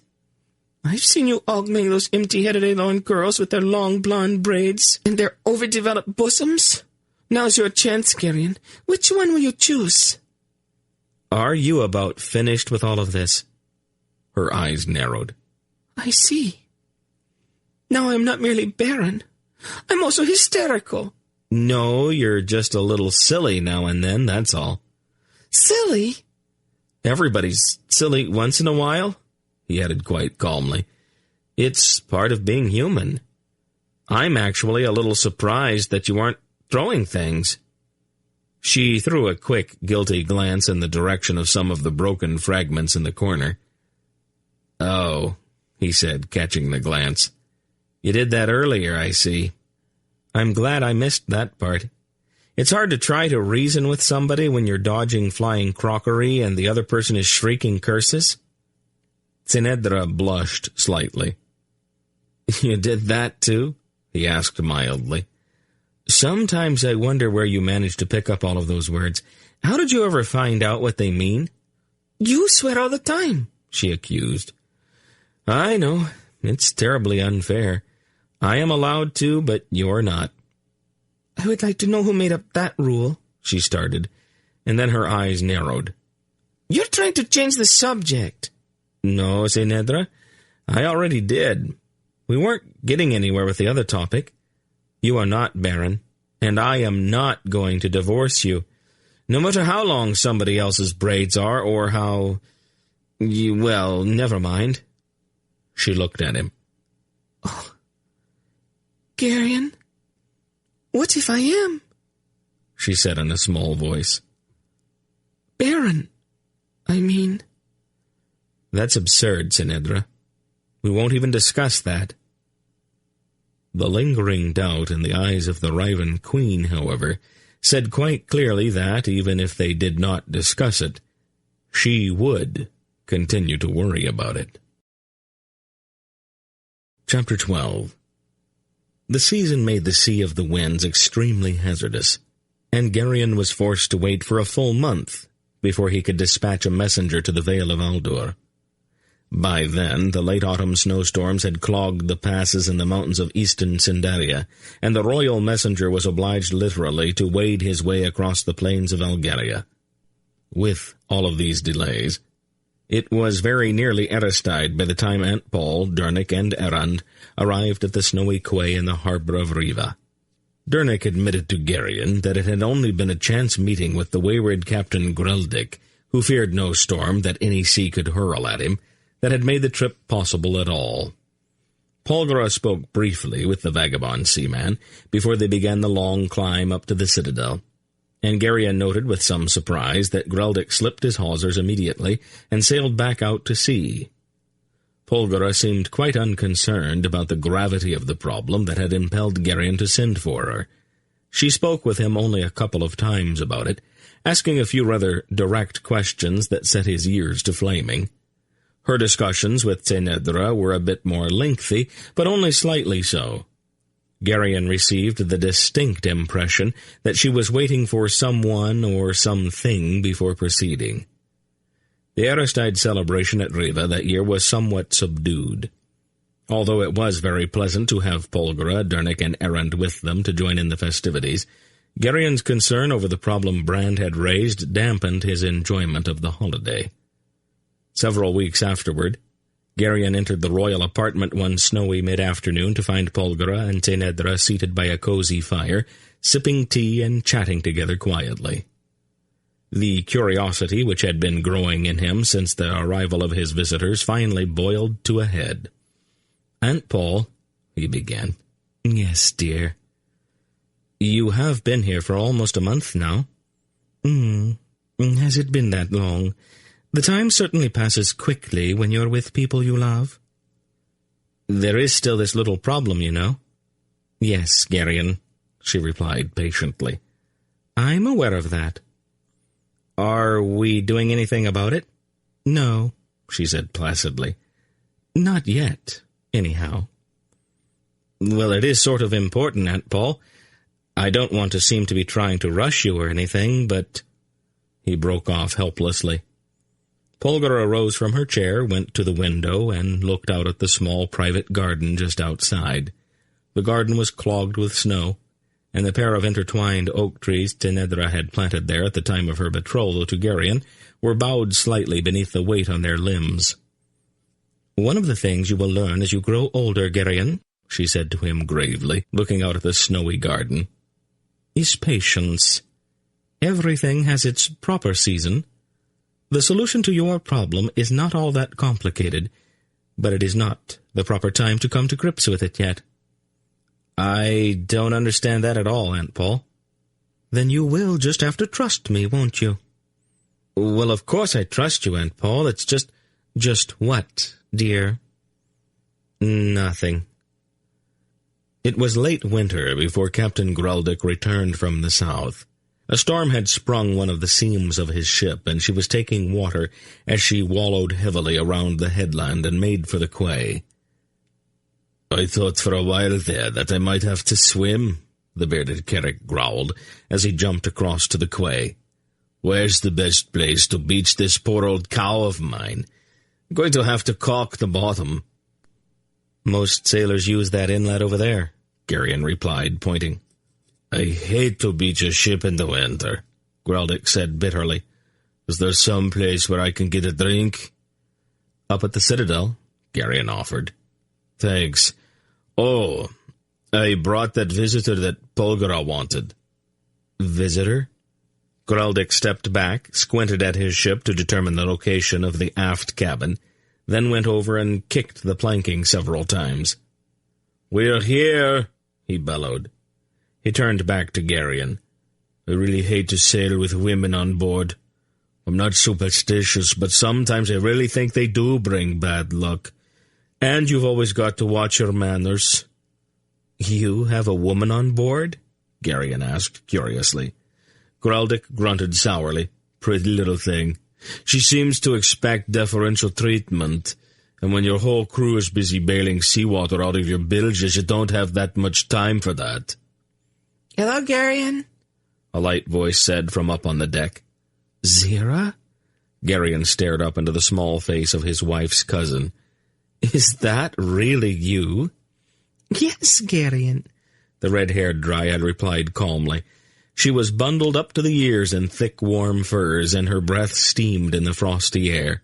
"I got here as quickly as I could when I received Lady Polgara's summons." She smiled sweetly down at the sour-faced Greldick. "Captain," she said, "could you have some of your men bring those spades along for me?" "Dirt," Greldick snorted. "I sailed 2,000 leagues in the dead of winter to carry one small girl, 2 casks of water, and 4 bales of dirt." "Loam, Captain," Zira corrected meticulously. "Loam. There is a difference, you know." "I am a sailor," Greldick said. "To me, dirt is dirt." "Whatever you wish, Captain," Zira said winsomely. "Now do be a dear and have the bales carried up to the citadel for me, and I'll need the casks as well." Grumbling, Captain Greldick gave the orders. Tinedra was ecstatic when she learned that her cousin had arrived in Riva. The two of them flew into each other's arms and dashed off immediately to find Polgara. "They're very fond of each other, aren't they?" Dernick observed. The smith was dressed in furs and wore a pair of well-tarred boots. Shortly after his arrival, despite the fact that it was the dead of winter, Dernick had discovered a large swirling pool in the river that dropped out of the mountains and ran just to the north of the city. With astounding self-restraint, he had actually stared at that ice-rimmed pool for a full 10 minutes before going in search of a fishing pole. Now he happily spent most of each day probing those dark, churning waters with a waxed line and a bright lure in search of the silvery-sided salmon that lurked beneath the turbulent surface. The closest Geryon had ever seen his Aunt Paul actually come to scolding her husband had been on the day when she had intercepted him on his way out of the citadel into the very teeth of a screaming blizzard, whistling and with his fishing pole over his shoulder. "What am I supposed to do with all of this?" Greldick demanded, pointing at the 6 burly sailors who had carried Zira's bales and casks up the long stairway to the grim fortress brooding over the city. "Oh, just have your men put them over there." He pointed toward a corner of the antechamber that they had just entered. "I'll find out what the ladies want done with them later." Greldick grunted. "Good." Then he rubbed his hands together. "Now, about that drink."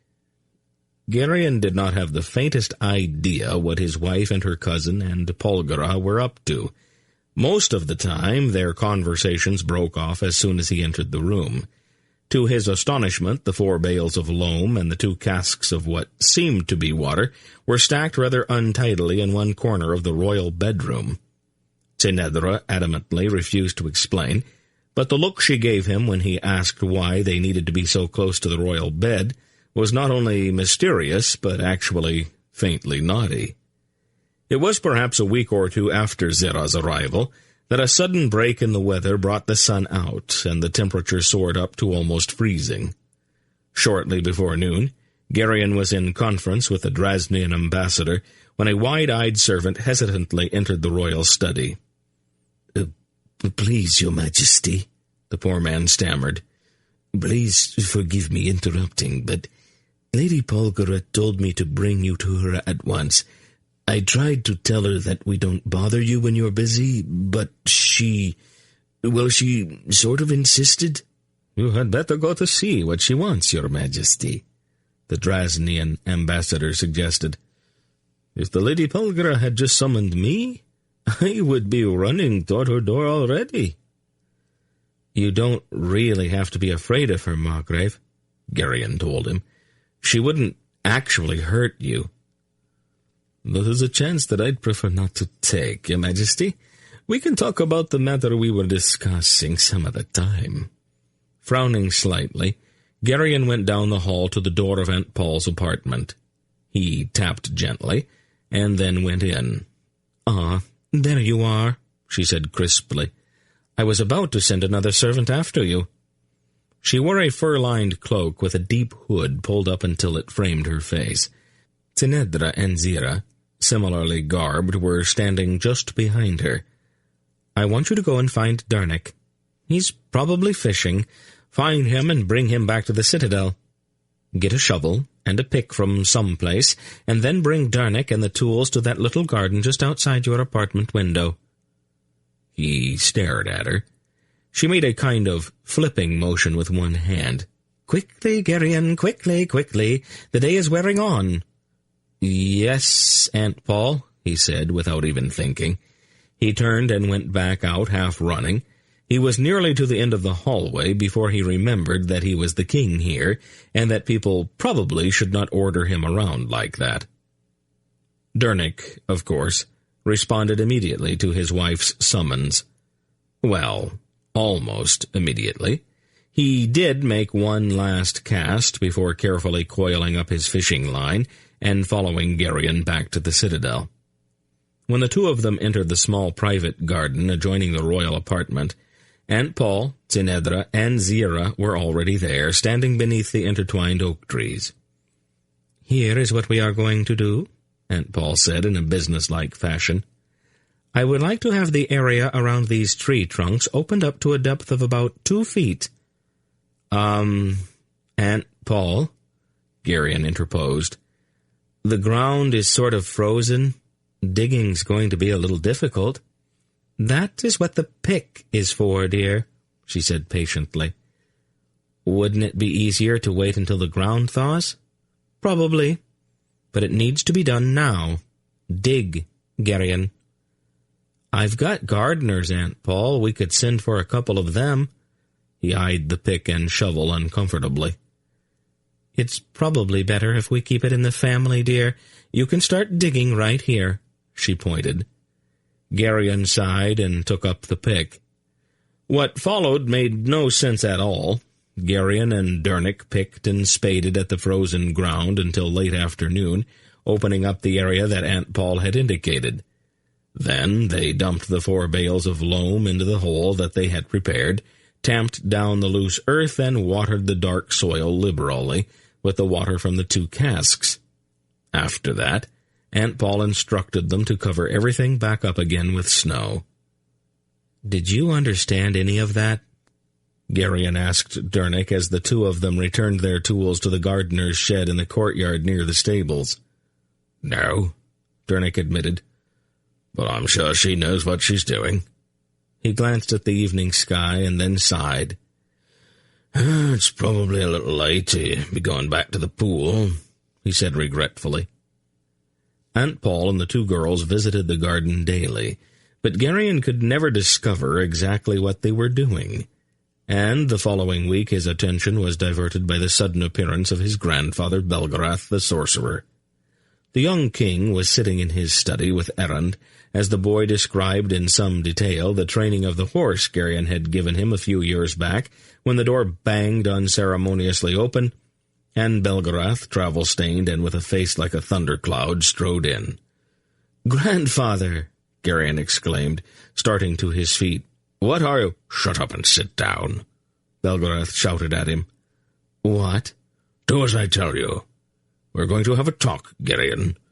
That is, I am going to talk, and you are going to listen." He paused as if to get control of what appeared to be a towering anger. "Do you have any idea what you have done?" he demanded at last. "Me? What are we talking about, grandfather?" "We are talking about your little display of pyrotechnics on the plains of Mimbre," Belgarath replied icily. "That impromptu thunderstorm of yours." Grandfather, Garion explained as mildly as possible, they were right on the brink of war. All Arendia would probably have gotten involved. You've said yourself that we didn't want that to happen. I had to stop them. We are not talking about your motives, Garion. We are talking about your methods. What possessed you to use a thunderstorm?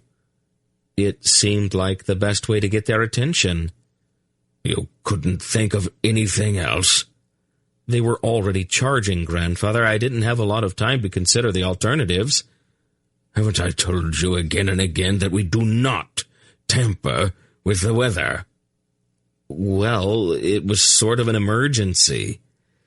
If you thought that was an emergency, you should have seen the blizzard you touched off in the Vale with your foolishness, and the hurricanes it spawned in the Sea of the East, not to mention the droughts and tornadoes you've kicked up all over the world. Don't you have any sense of responsibility at all? I didn't know it was going to do that. Garion was aghast. Boy, it is your business to know. Belgarath suddenly roared at him, his face mottled with rage. It has taken Belden and me 6 months of constant travel, and the gods only know how much effort to quiet things down. Do you realize that with one of the thoughtless storms of yours you came very close to changing the weather patterns of this entire globe? And that change would have been a universal disaster. One tiny little storm? Yes, one tiny little storm, Belgarath said scathingly. Your one tiny little storm in the right place at the right time came very close to altering the weather for the next several aeons all over the world, you blockhead. Grandfather, Garion protested, do you know what the term Ice Age means? Garion shook his head, his face blank.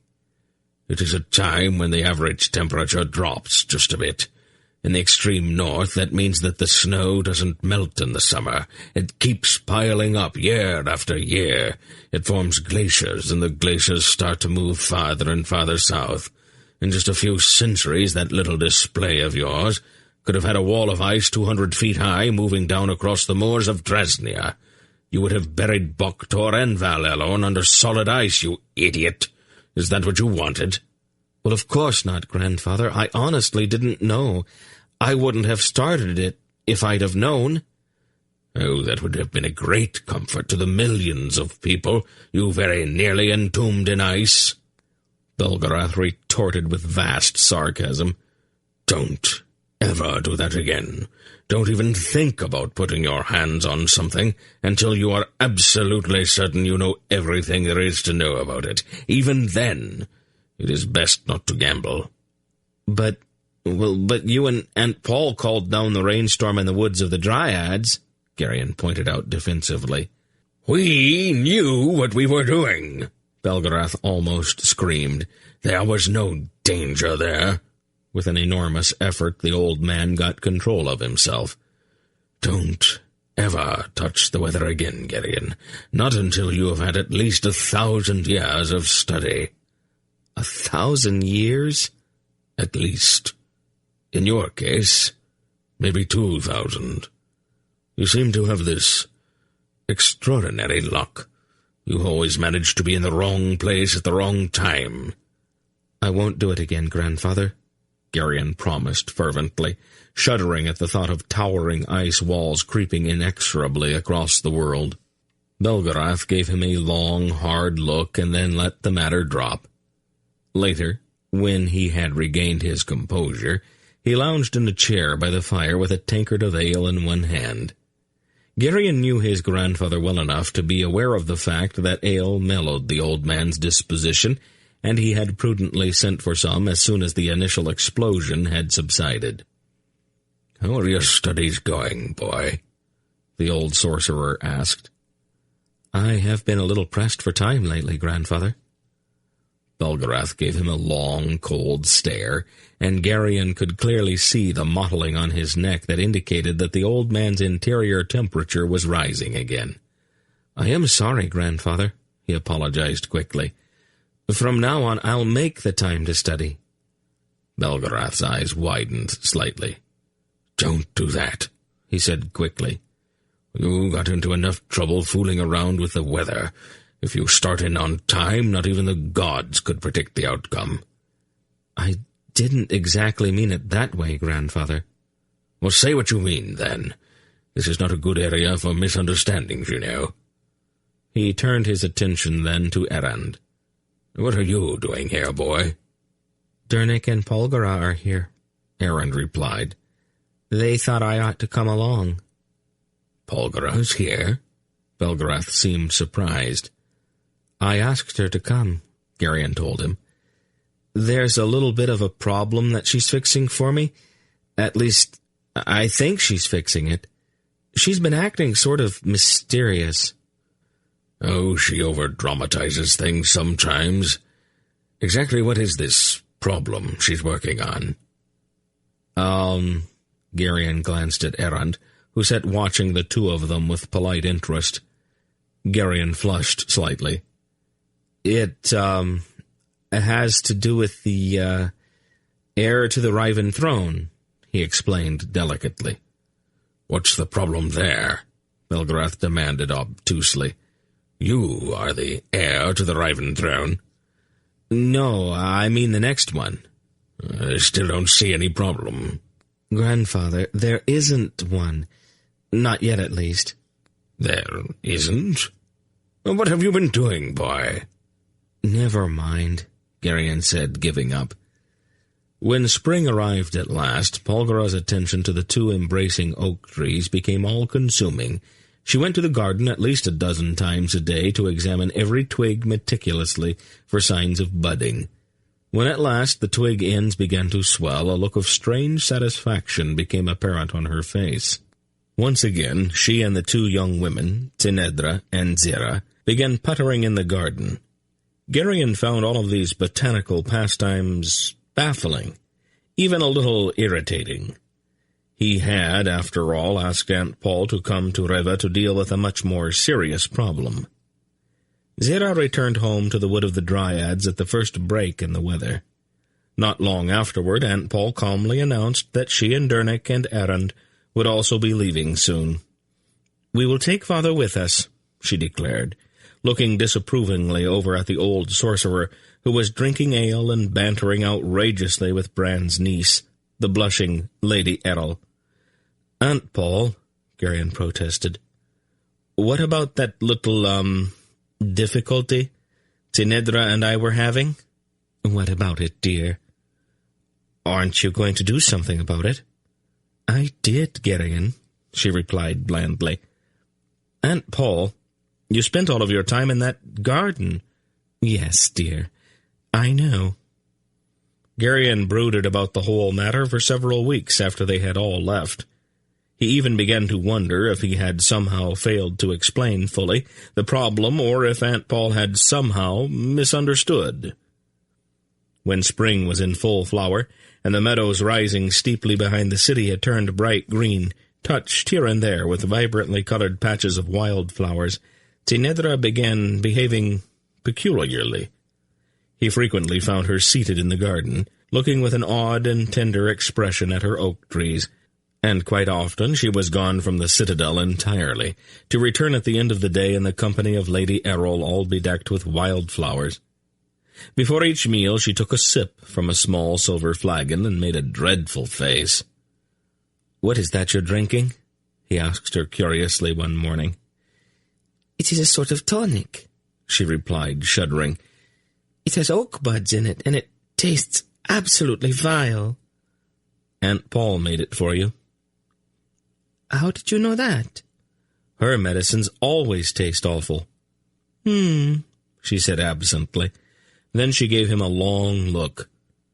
"Are you going to be very busy today?" "Not really. Why?" "I thought we might stop by the kitchen and pick up some meat and bread and cheese and then go spend a day out in the forest." "In the forest? What for?" "Geryon," she said almost crossly, "I have been cooped up in this dreary old castle all winter. I'd like some fresh air and sunshine, and the smell of trees and wildflowers around me instead of this damp stone." "Why don't you ask Errol to go with you? I probably shouldn't really be gone all day." She gave him an exasperated look. You just said that you didn't have anything important to do. Well, you never know. Something might come up. It can wait, she said from between clenched teeth. Geryon shot her a quick glance, recognized the danger signals, and then replied as mildly as he could, I suppose you're right, dear. I don't see any reason why we shouldn't have a little outing together. We could ask Errol and maybe Cale if they'd like to join us. No, Geryon, she said quite firmly. No? Definitely not.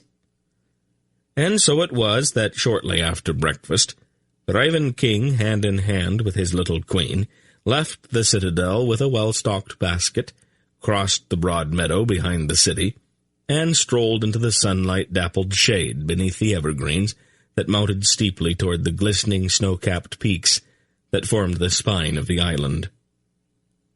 Once they entered the woods, all traces of discontent dropped away from Tinedra's face. She picked wildflowers as they wandered among the tall pines and firs, and wove them into a garland for herself. The morning sun slanted down through the limbs high overhead, dappling the mossy forest floor with golden light and blue shadow. The resinous smell of the tall evergreens was a heady perfume, and birds swooped and spiraled among the tall column-like trunks, caroling to greet the sun. After a time, they found a glade, a mossy, open clearing embraced by the trees, where a brook gurgled and murmured over shining stones to drop into a gleaming forest pool, and where a single soft-eyed deer stood to drink. The deer raised her head from the water, swirling about her delicate brown legs, looked at them quite unafraid, and then picked her way back into the forest, her hooves clicking on the stones and her tail flicking. Oh, this is just perfect, Tinedra declared, with a soft little smile on her face. She sat on a round boulder and began to unlace her shoes. Geryon put down the basket and stretched, feeling the cares of the past several weeks slowly draining out of him. "Oh, I am glad you thought of this," he said, sprawling comfortably on the sun-warmed moss. "It is really very good to be here. It's a good idea." "Naturally," she said. "All of my ideas are good ones." "Well, I don't know if I'd go that far." Then a thought occurred to him. "Tinedra." "What?"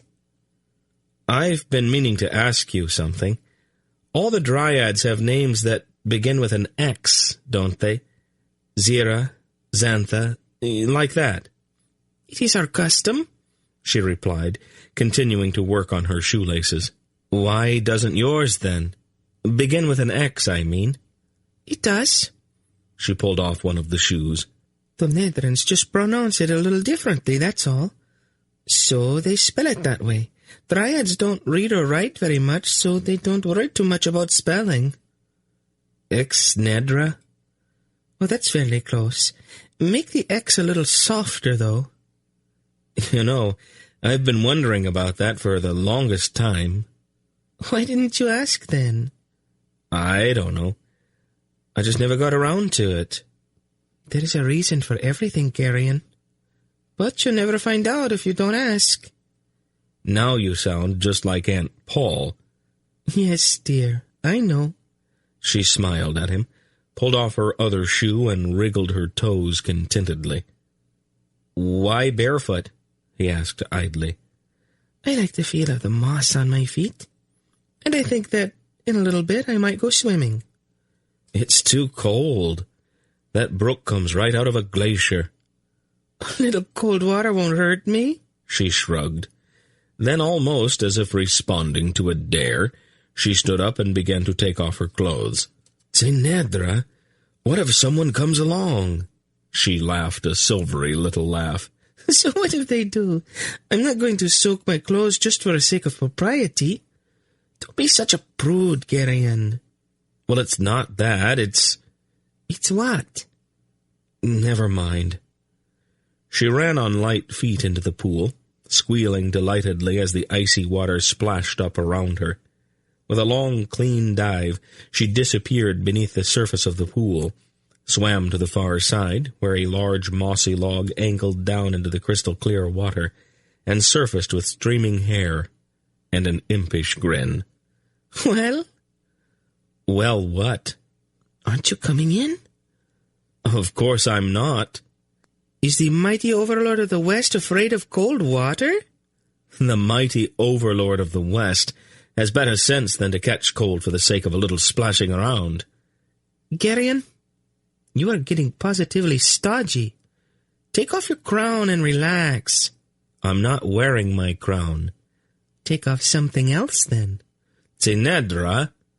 She laughed another silvery peal of laughter and began kicking her bare feet, sending up showers of sparkling water drops that gleamed like jewels in the mid-morning sunlight. Then she lay back, and her hair spread like a deep copper fan upon the surface of the pool.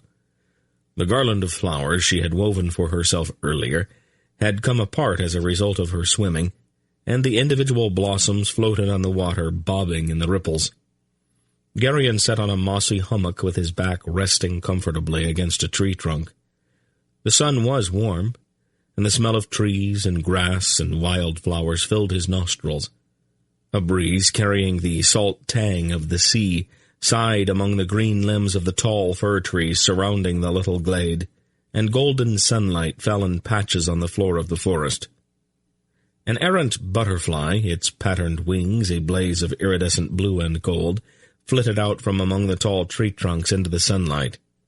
Drawn by color or scent or some other more mysterious urge, it wavered through the lucid air to the pool and the flowers bobbing there. Curiously, it moved from flower to floating flower, touching each of them lightly with its wings. With a breathless expression, Tinedra slowly sank her head into the water until only her upturned face was above the surface. The butterfly continued its curious investigations, coming closer and closer to the waiting queen. Then it hovered over her face, its soft wings brushing her lips ecstatically. "Oh, fine," Geryon laughed. "Now my wife is consorting with butterflies." "I will do whatever it takes in order to get a kiss," she replied, giving him an arch look. "If it's kisses you want, I'll take care of that for you." "Oh, that is an interesting thought. I think I'd like one right now. My other lover seems to have lost interest." She pointed at the butterfly, which had settled with quivering wings on a bush near the foot of the pool. "Come and kiss me, Geryon." "You're right in the middle of the deepest part of the pool," he pointed out. "So?" "I don't suppose you would consider coming out." "You offered kisses, Geryon. You did not make any conditions." Geryon sighed, stood up, and began to remove his clothing. "We're both going to regret this," he predicted. "A cold in the summertime lasts for months." "You're not going to catch cold, Geryon. Come along now." He groaned, and then waded manfully into the icy water. "Oh, you're a cruel woman, Tinedra," he accused, wincing at the shocking chill. "Oh, don't be such a baby. Come over here." Gritting his teeth, he plowed through the water toward her, stubbing his toe on a large rock in the process. When he reached her, she slid her cold little wet arms around his neck and glued her lips to his. Her kiss was lingering, and it pulled him slightly off balance. He felt her lips tighten slightly as she grinned impishly, even in the midst of the kiss, and then, without any warning, she lifted her legs and her weight pulled him under. He came up sputtering and swearing. "Wasn't that fun?" "Not really. Drowning isn't one of my favorite sports." She ignored that. "Well, now that you are all wet, you might as well swim with me." They swam together for about a quarter of an hour, and then emerged from the pool, shivering and with their lips turning blue. "Oh, make a fire, Geryon," Tinedra said through chattering teeth. "I didn't bring any tinder, nor a flint." "Well, do it the other way, then." "What other way?" "You know." She made a sort of mysterious gesture. "Oh, I forgot about that." "Hurry, Geryon, I'm freezing." He gathered some twigs and fallen branches, cleared a space in the moss, and concentrated his will on the pile of wood. At first, a small tendril of smoke arose, then a tongue of bright orange flame. Within a few minutes, a goodly little fire was crackling just beside the moss-covered hummock upon which the shivering Zenedra was huddled. "Oh, that is much better," she said, stretching her hands out to the fire. "You are a useful person to have around, my lord." "Well, thank you, my lady. Would my lady like to consider putting on some clothes?" Not until she is dry, she wouldn't. I hate pulling on dry clothes over wet skin." "Well, let's hope nobody comes along, then. We're not really dressed for company, you know." "You are so conventional, Geryon." "I suppose so," he admitted. "Why don't you come over here beside me?" she invited. "It is much warmer here." He couldn't really think of any reason why he shouldn't. So he joined her on the warm moss. "See," she said, putting her arms about his neck. "Isn't this much nicer?"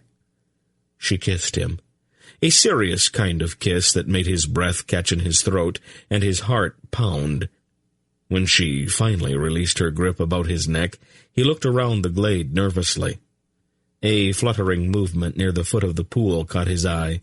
He coughed, looking slightly embarrassed. "What is the matter?" she asked him. "I think that butterfly is watching," he said with a slight flush. "That's all right," she smiled, sliding her arms about his neck and kissing him again. The world seemed unusually quiet as spring gently slipped into summer that year. The secession of the Vordoos crumbled under the onslaughts of the armored Membrate brigands, and the Vordu family finally capitulated, pleading with an almost genuine humility to be readmitted to the Empire. While they were not fond of Arana's tax collectors, they all ran out into the streets to greet his legions as they returned. The news from Tol Murgos was sketchy at best, but it appeared that things in the far south remained at an impasse, with Calzacath's Malloreons holding the plains and Urgut's Murgos firmly entrenched in the mountains. Periodic reports forwarded to Geryon by Drasnian intelligence seemed to indicate that the re-emergent bear cult was doing little more than milling around out in the countryside. Geryon enjoyed this respite from crisis, and since there was no really pressing business, he took to sleeping late, sometimes lying in bed in a kind of luxurious doze until 2 or 3 hours past sunrise. On one such morning about midsummer, he was having an absolutely splendid dream. He and Zenedra were leaping from the loft in the barn at Faldor's farm into the soft hay piled below. He was awakened rather rudely, as his wife bolted from the bed and ran into an adjoining chamber where she was violently and noisily sick. "Zenedra!" he exclaimed, jumping out of the bed to follow her. "What are you doing?" "I'm throwing up," she replied, raising her pale face from the basin she was holding on her knees. "Are you sick?" "No," she drawled sarcastically. "I'm doing it for fun." "I'll get one of the physicians," he said, grabbing up a robe. "Never mind." "But you're sick." "Of course I am, but I don't need a physician." "That doesn't really make any sense, Zenedra. If you're sick, you need a doctor." "I am supposed to be sick." "What?" "Don't you know anything, Geryon? I'll probably get sick every morning for the next several months." "I don't understand you at all, Zenedra." "You are impossibly dense. People in my condition always get sick in the morning." "Condition? What condition?" She rolled her eyes upward, almost in despair. "Geryon," she said with exaggerated patience, "do you remember that little problem we had last fall? The problem that made us send for Lady Pulchra?" "Well, yes." "I am so glad. Well, we don't have that problem anymore." He stared at her, slowly comprehending.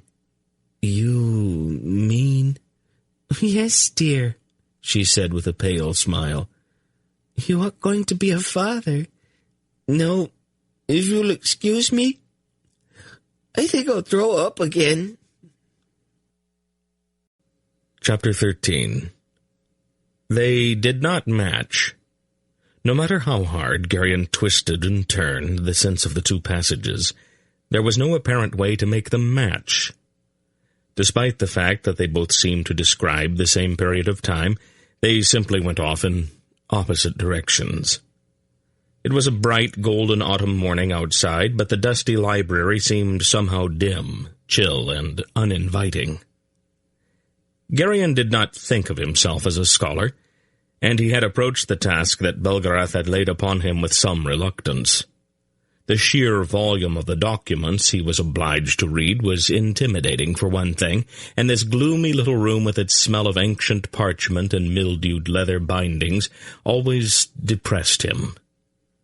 He had done unpleasant things before, however, and although he was a bit grim about it, he nonetheless dutifully spent at least 2 hours a day confined in this prison-like cell, struggling with ancient books and scrolls written in oftentimes difficult script.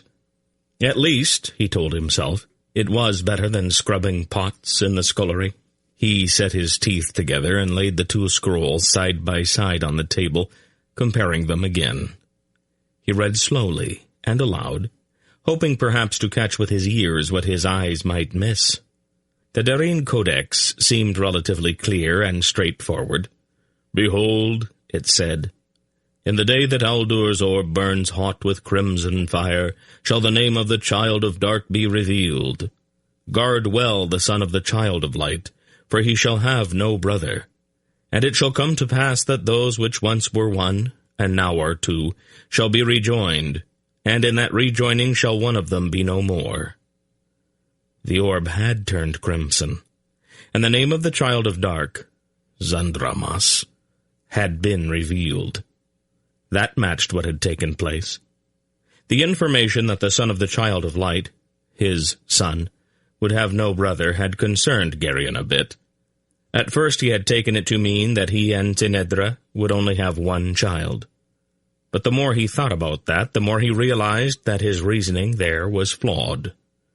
All it really said was that they would only have one son. It said nothing about daughters. The more he thought about it, the more the notion of a whole cluster of chattering little girls gathered about his knee appealed to him. The last passage, however, the one about the 2 which once were one, did not really make any sense yet, but he was quite certain that it would, eventually. He moved his hand over to trace the lines of the Mrin Codex, peering hard at them in the flickering yellow candlelight. He read slowly and carefully once more. "And the Child of Light shall meet with the Child of Dark, and shall overcome him." That obviously referred to the meeting with Torak. "And the darkness shall flee." The dark prophecy had fled when Torak had died. "But behold, the stone which lies at the center of the light," the orb, obviously, "shall—" One word seemed to be blotted at that point. Geryon frowned, trying to make out what word might lie beneath that irregular splotch of ink. Even as he stared at it, a strange kind of weariness came over him, as if the effort to push aside that blot to see what lay beneath were as difficult as moving a mountain. He shrugged and went on. "And this meeting will come to pass in a place which is no more, and there will the choice be made." That last fragment had made him want to howl with frustration. How could a meeting, or any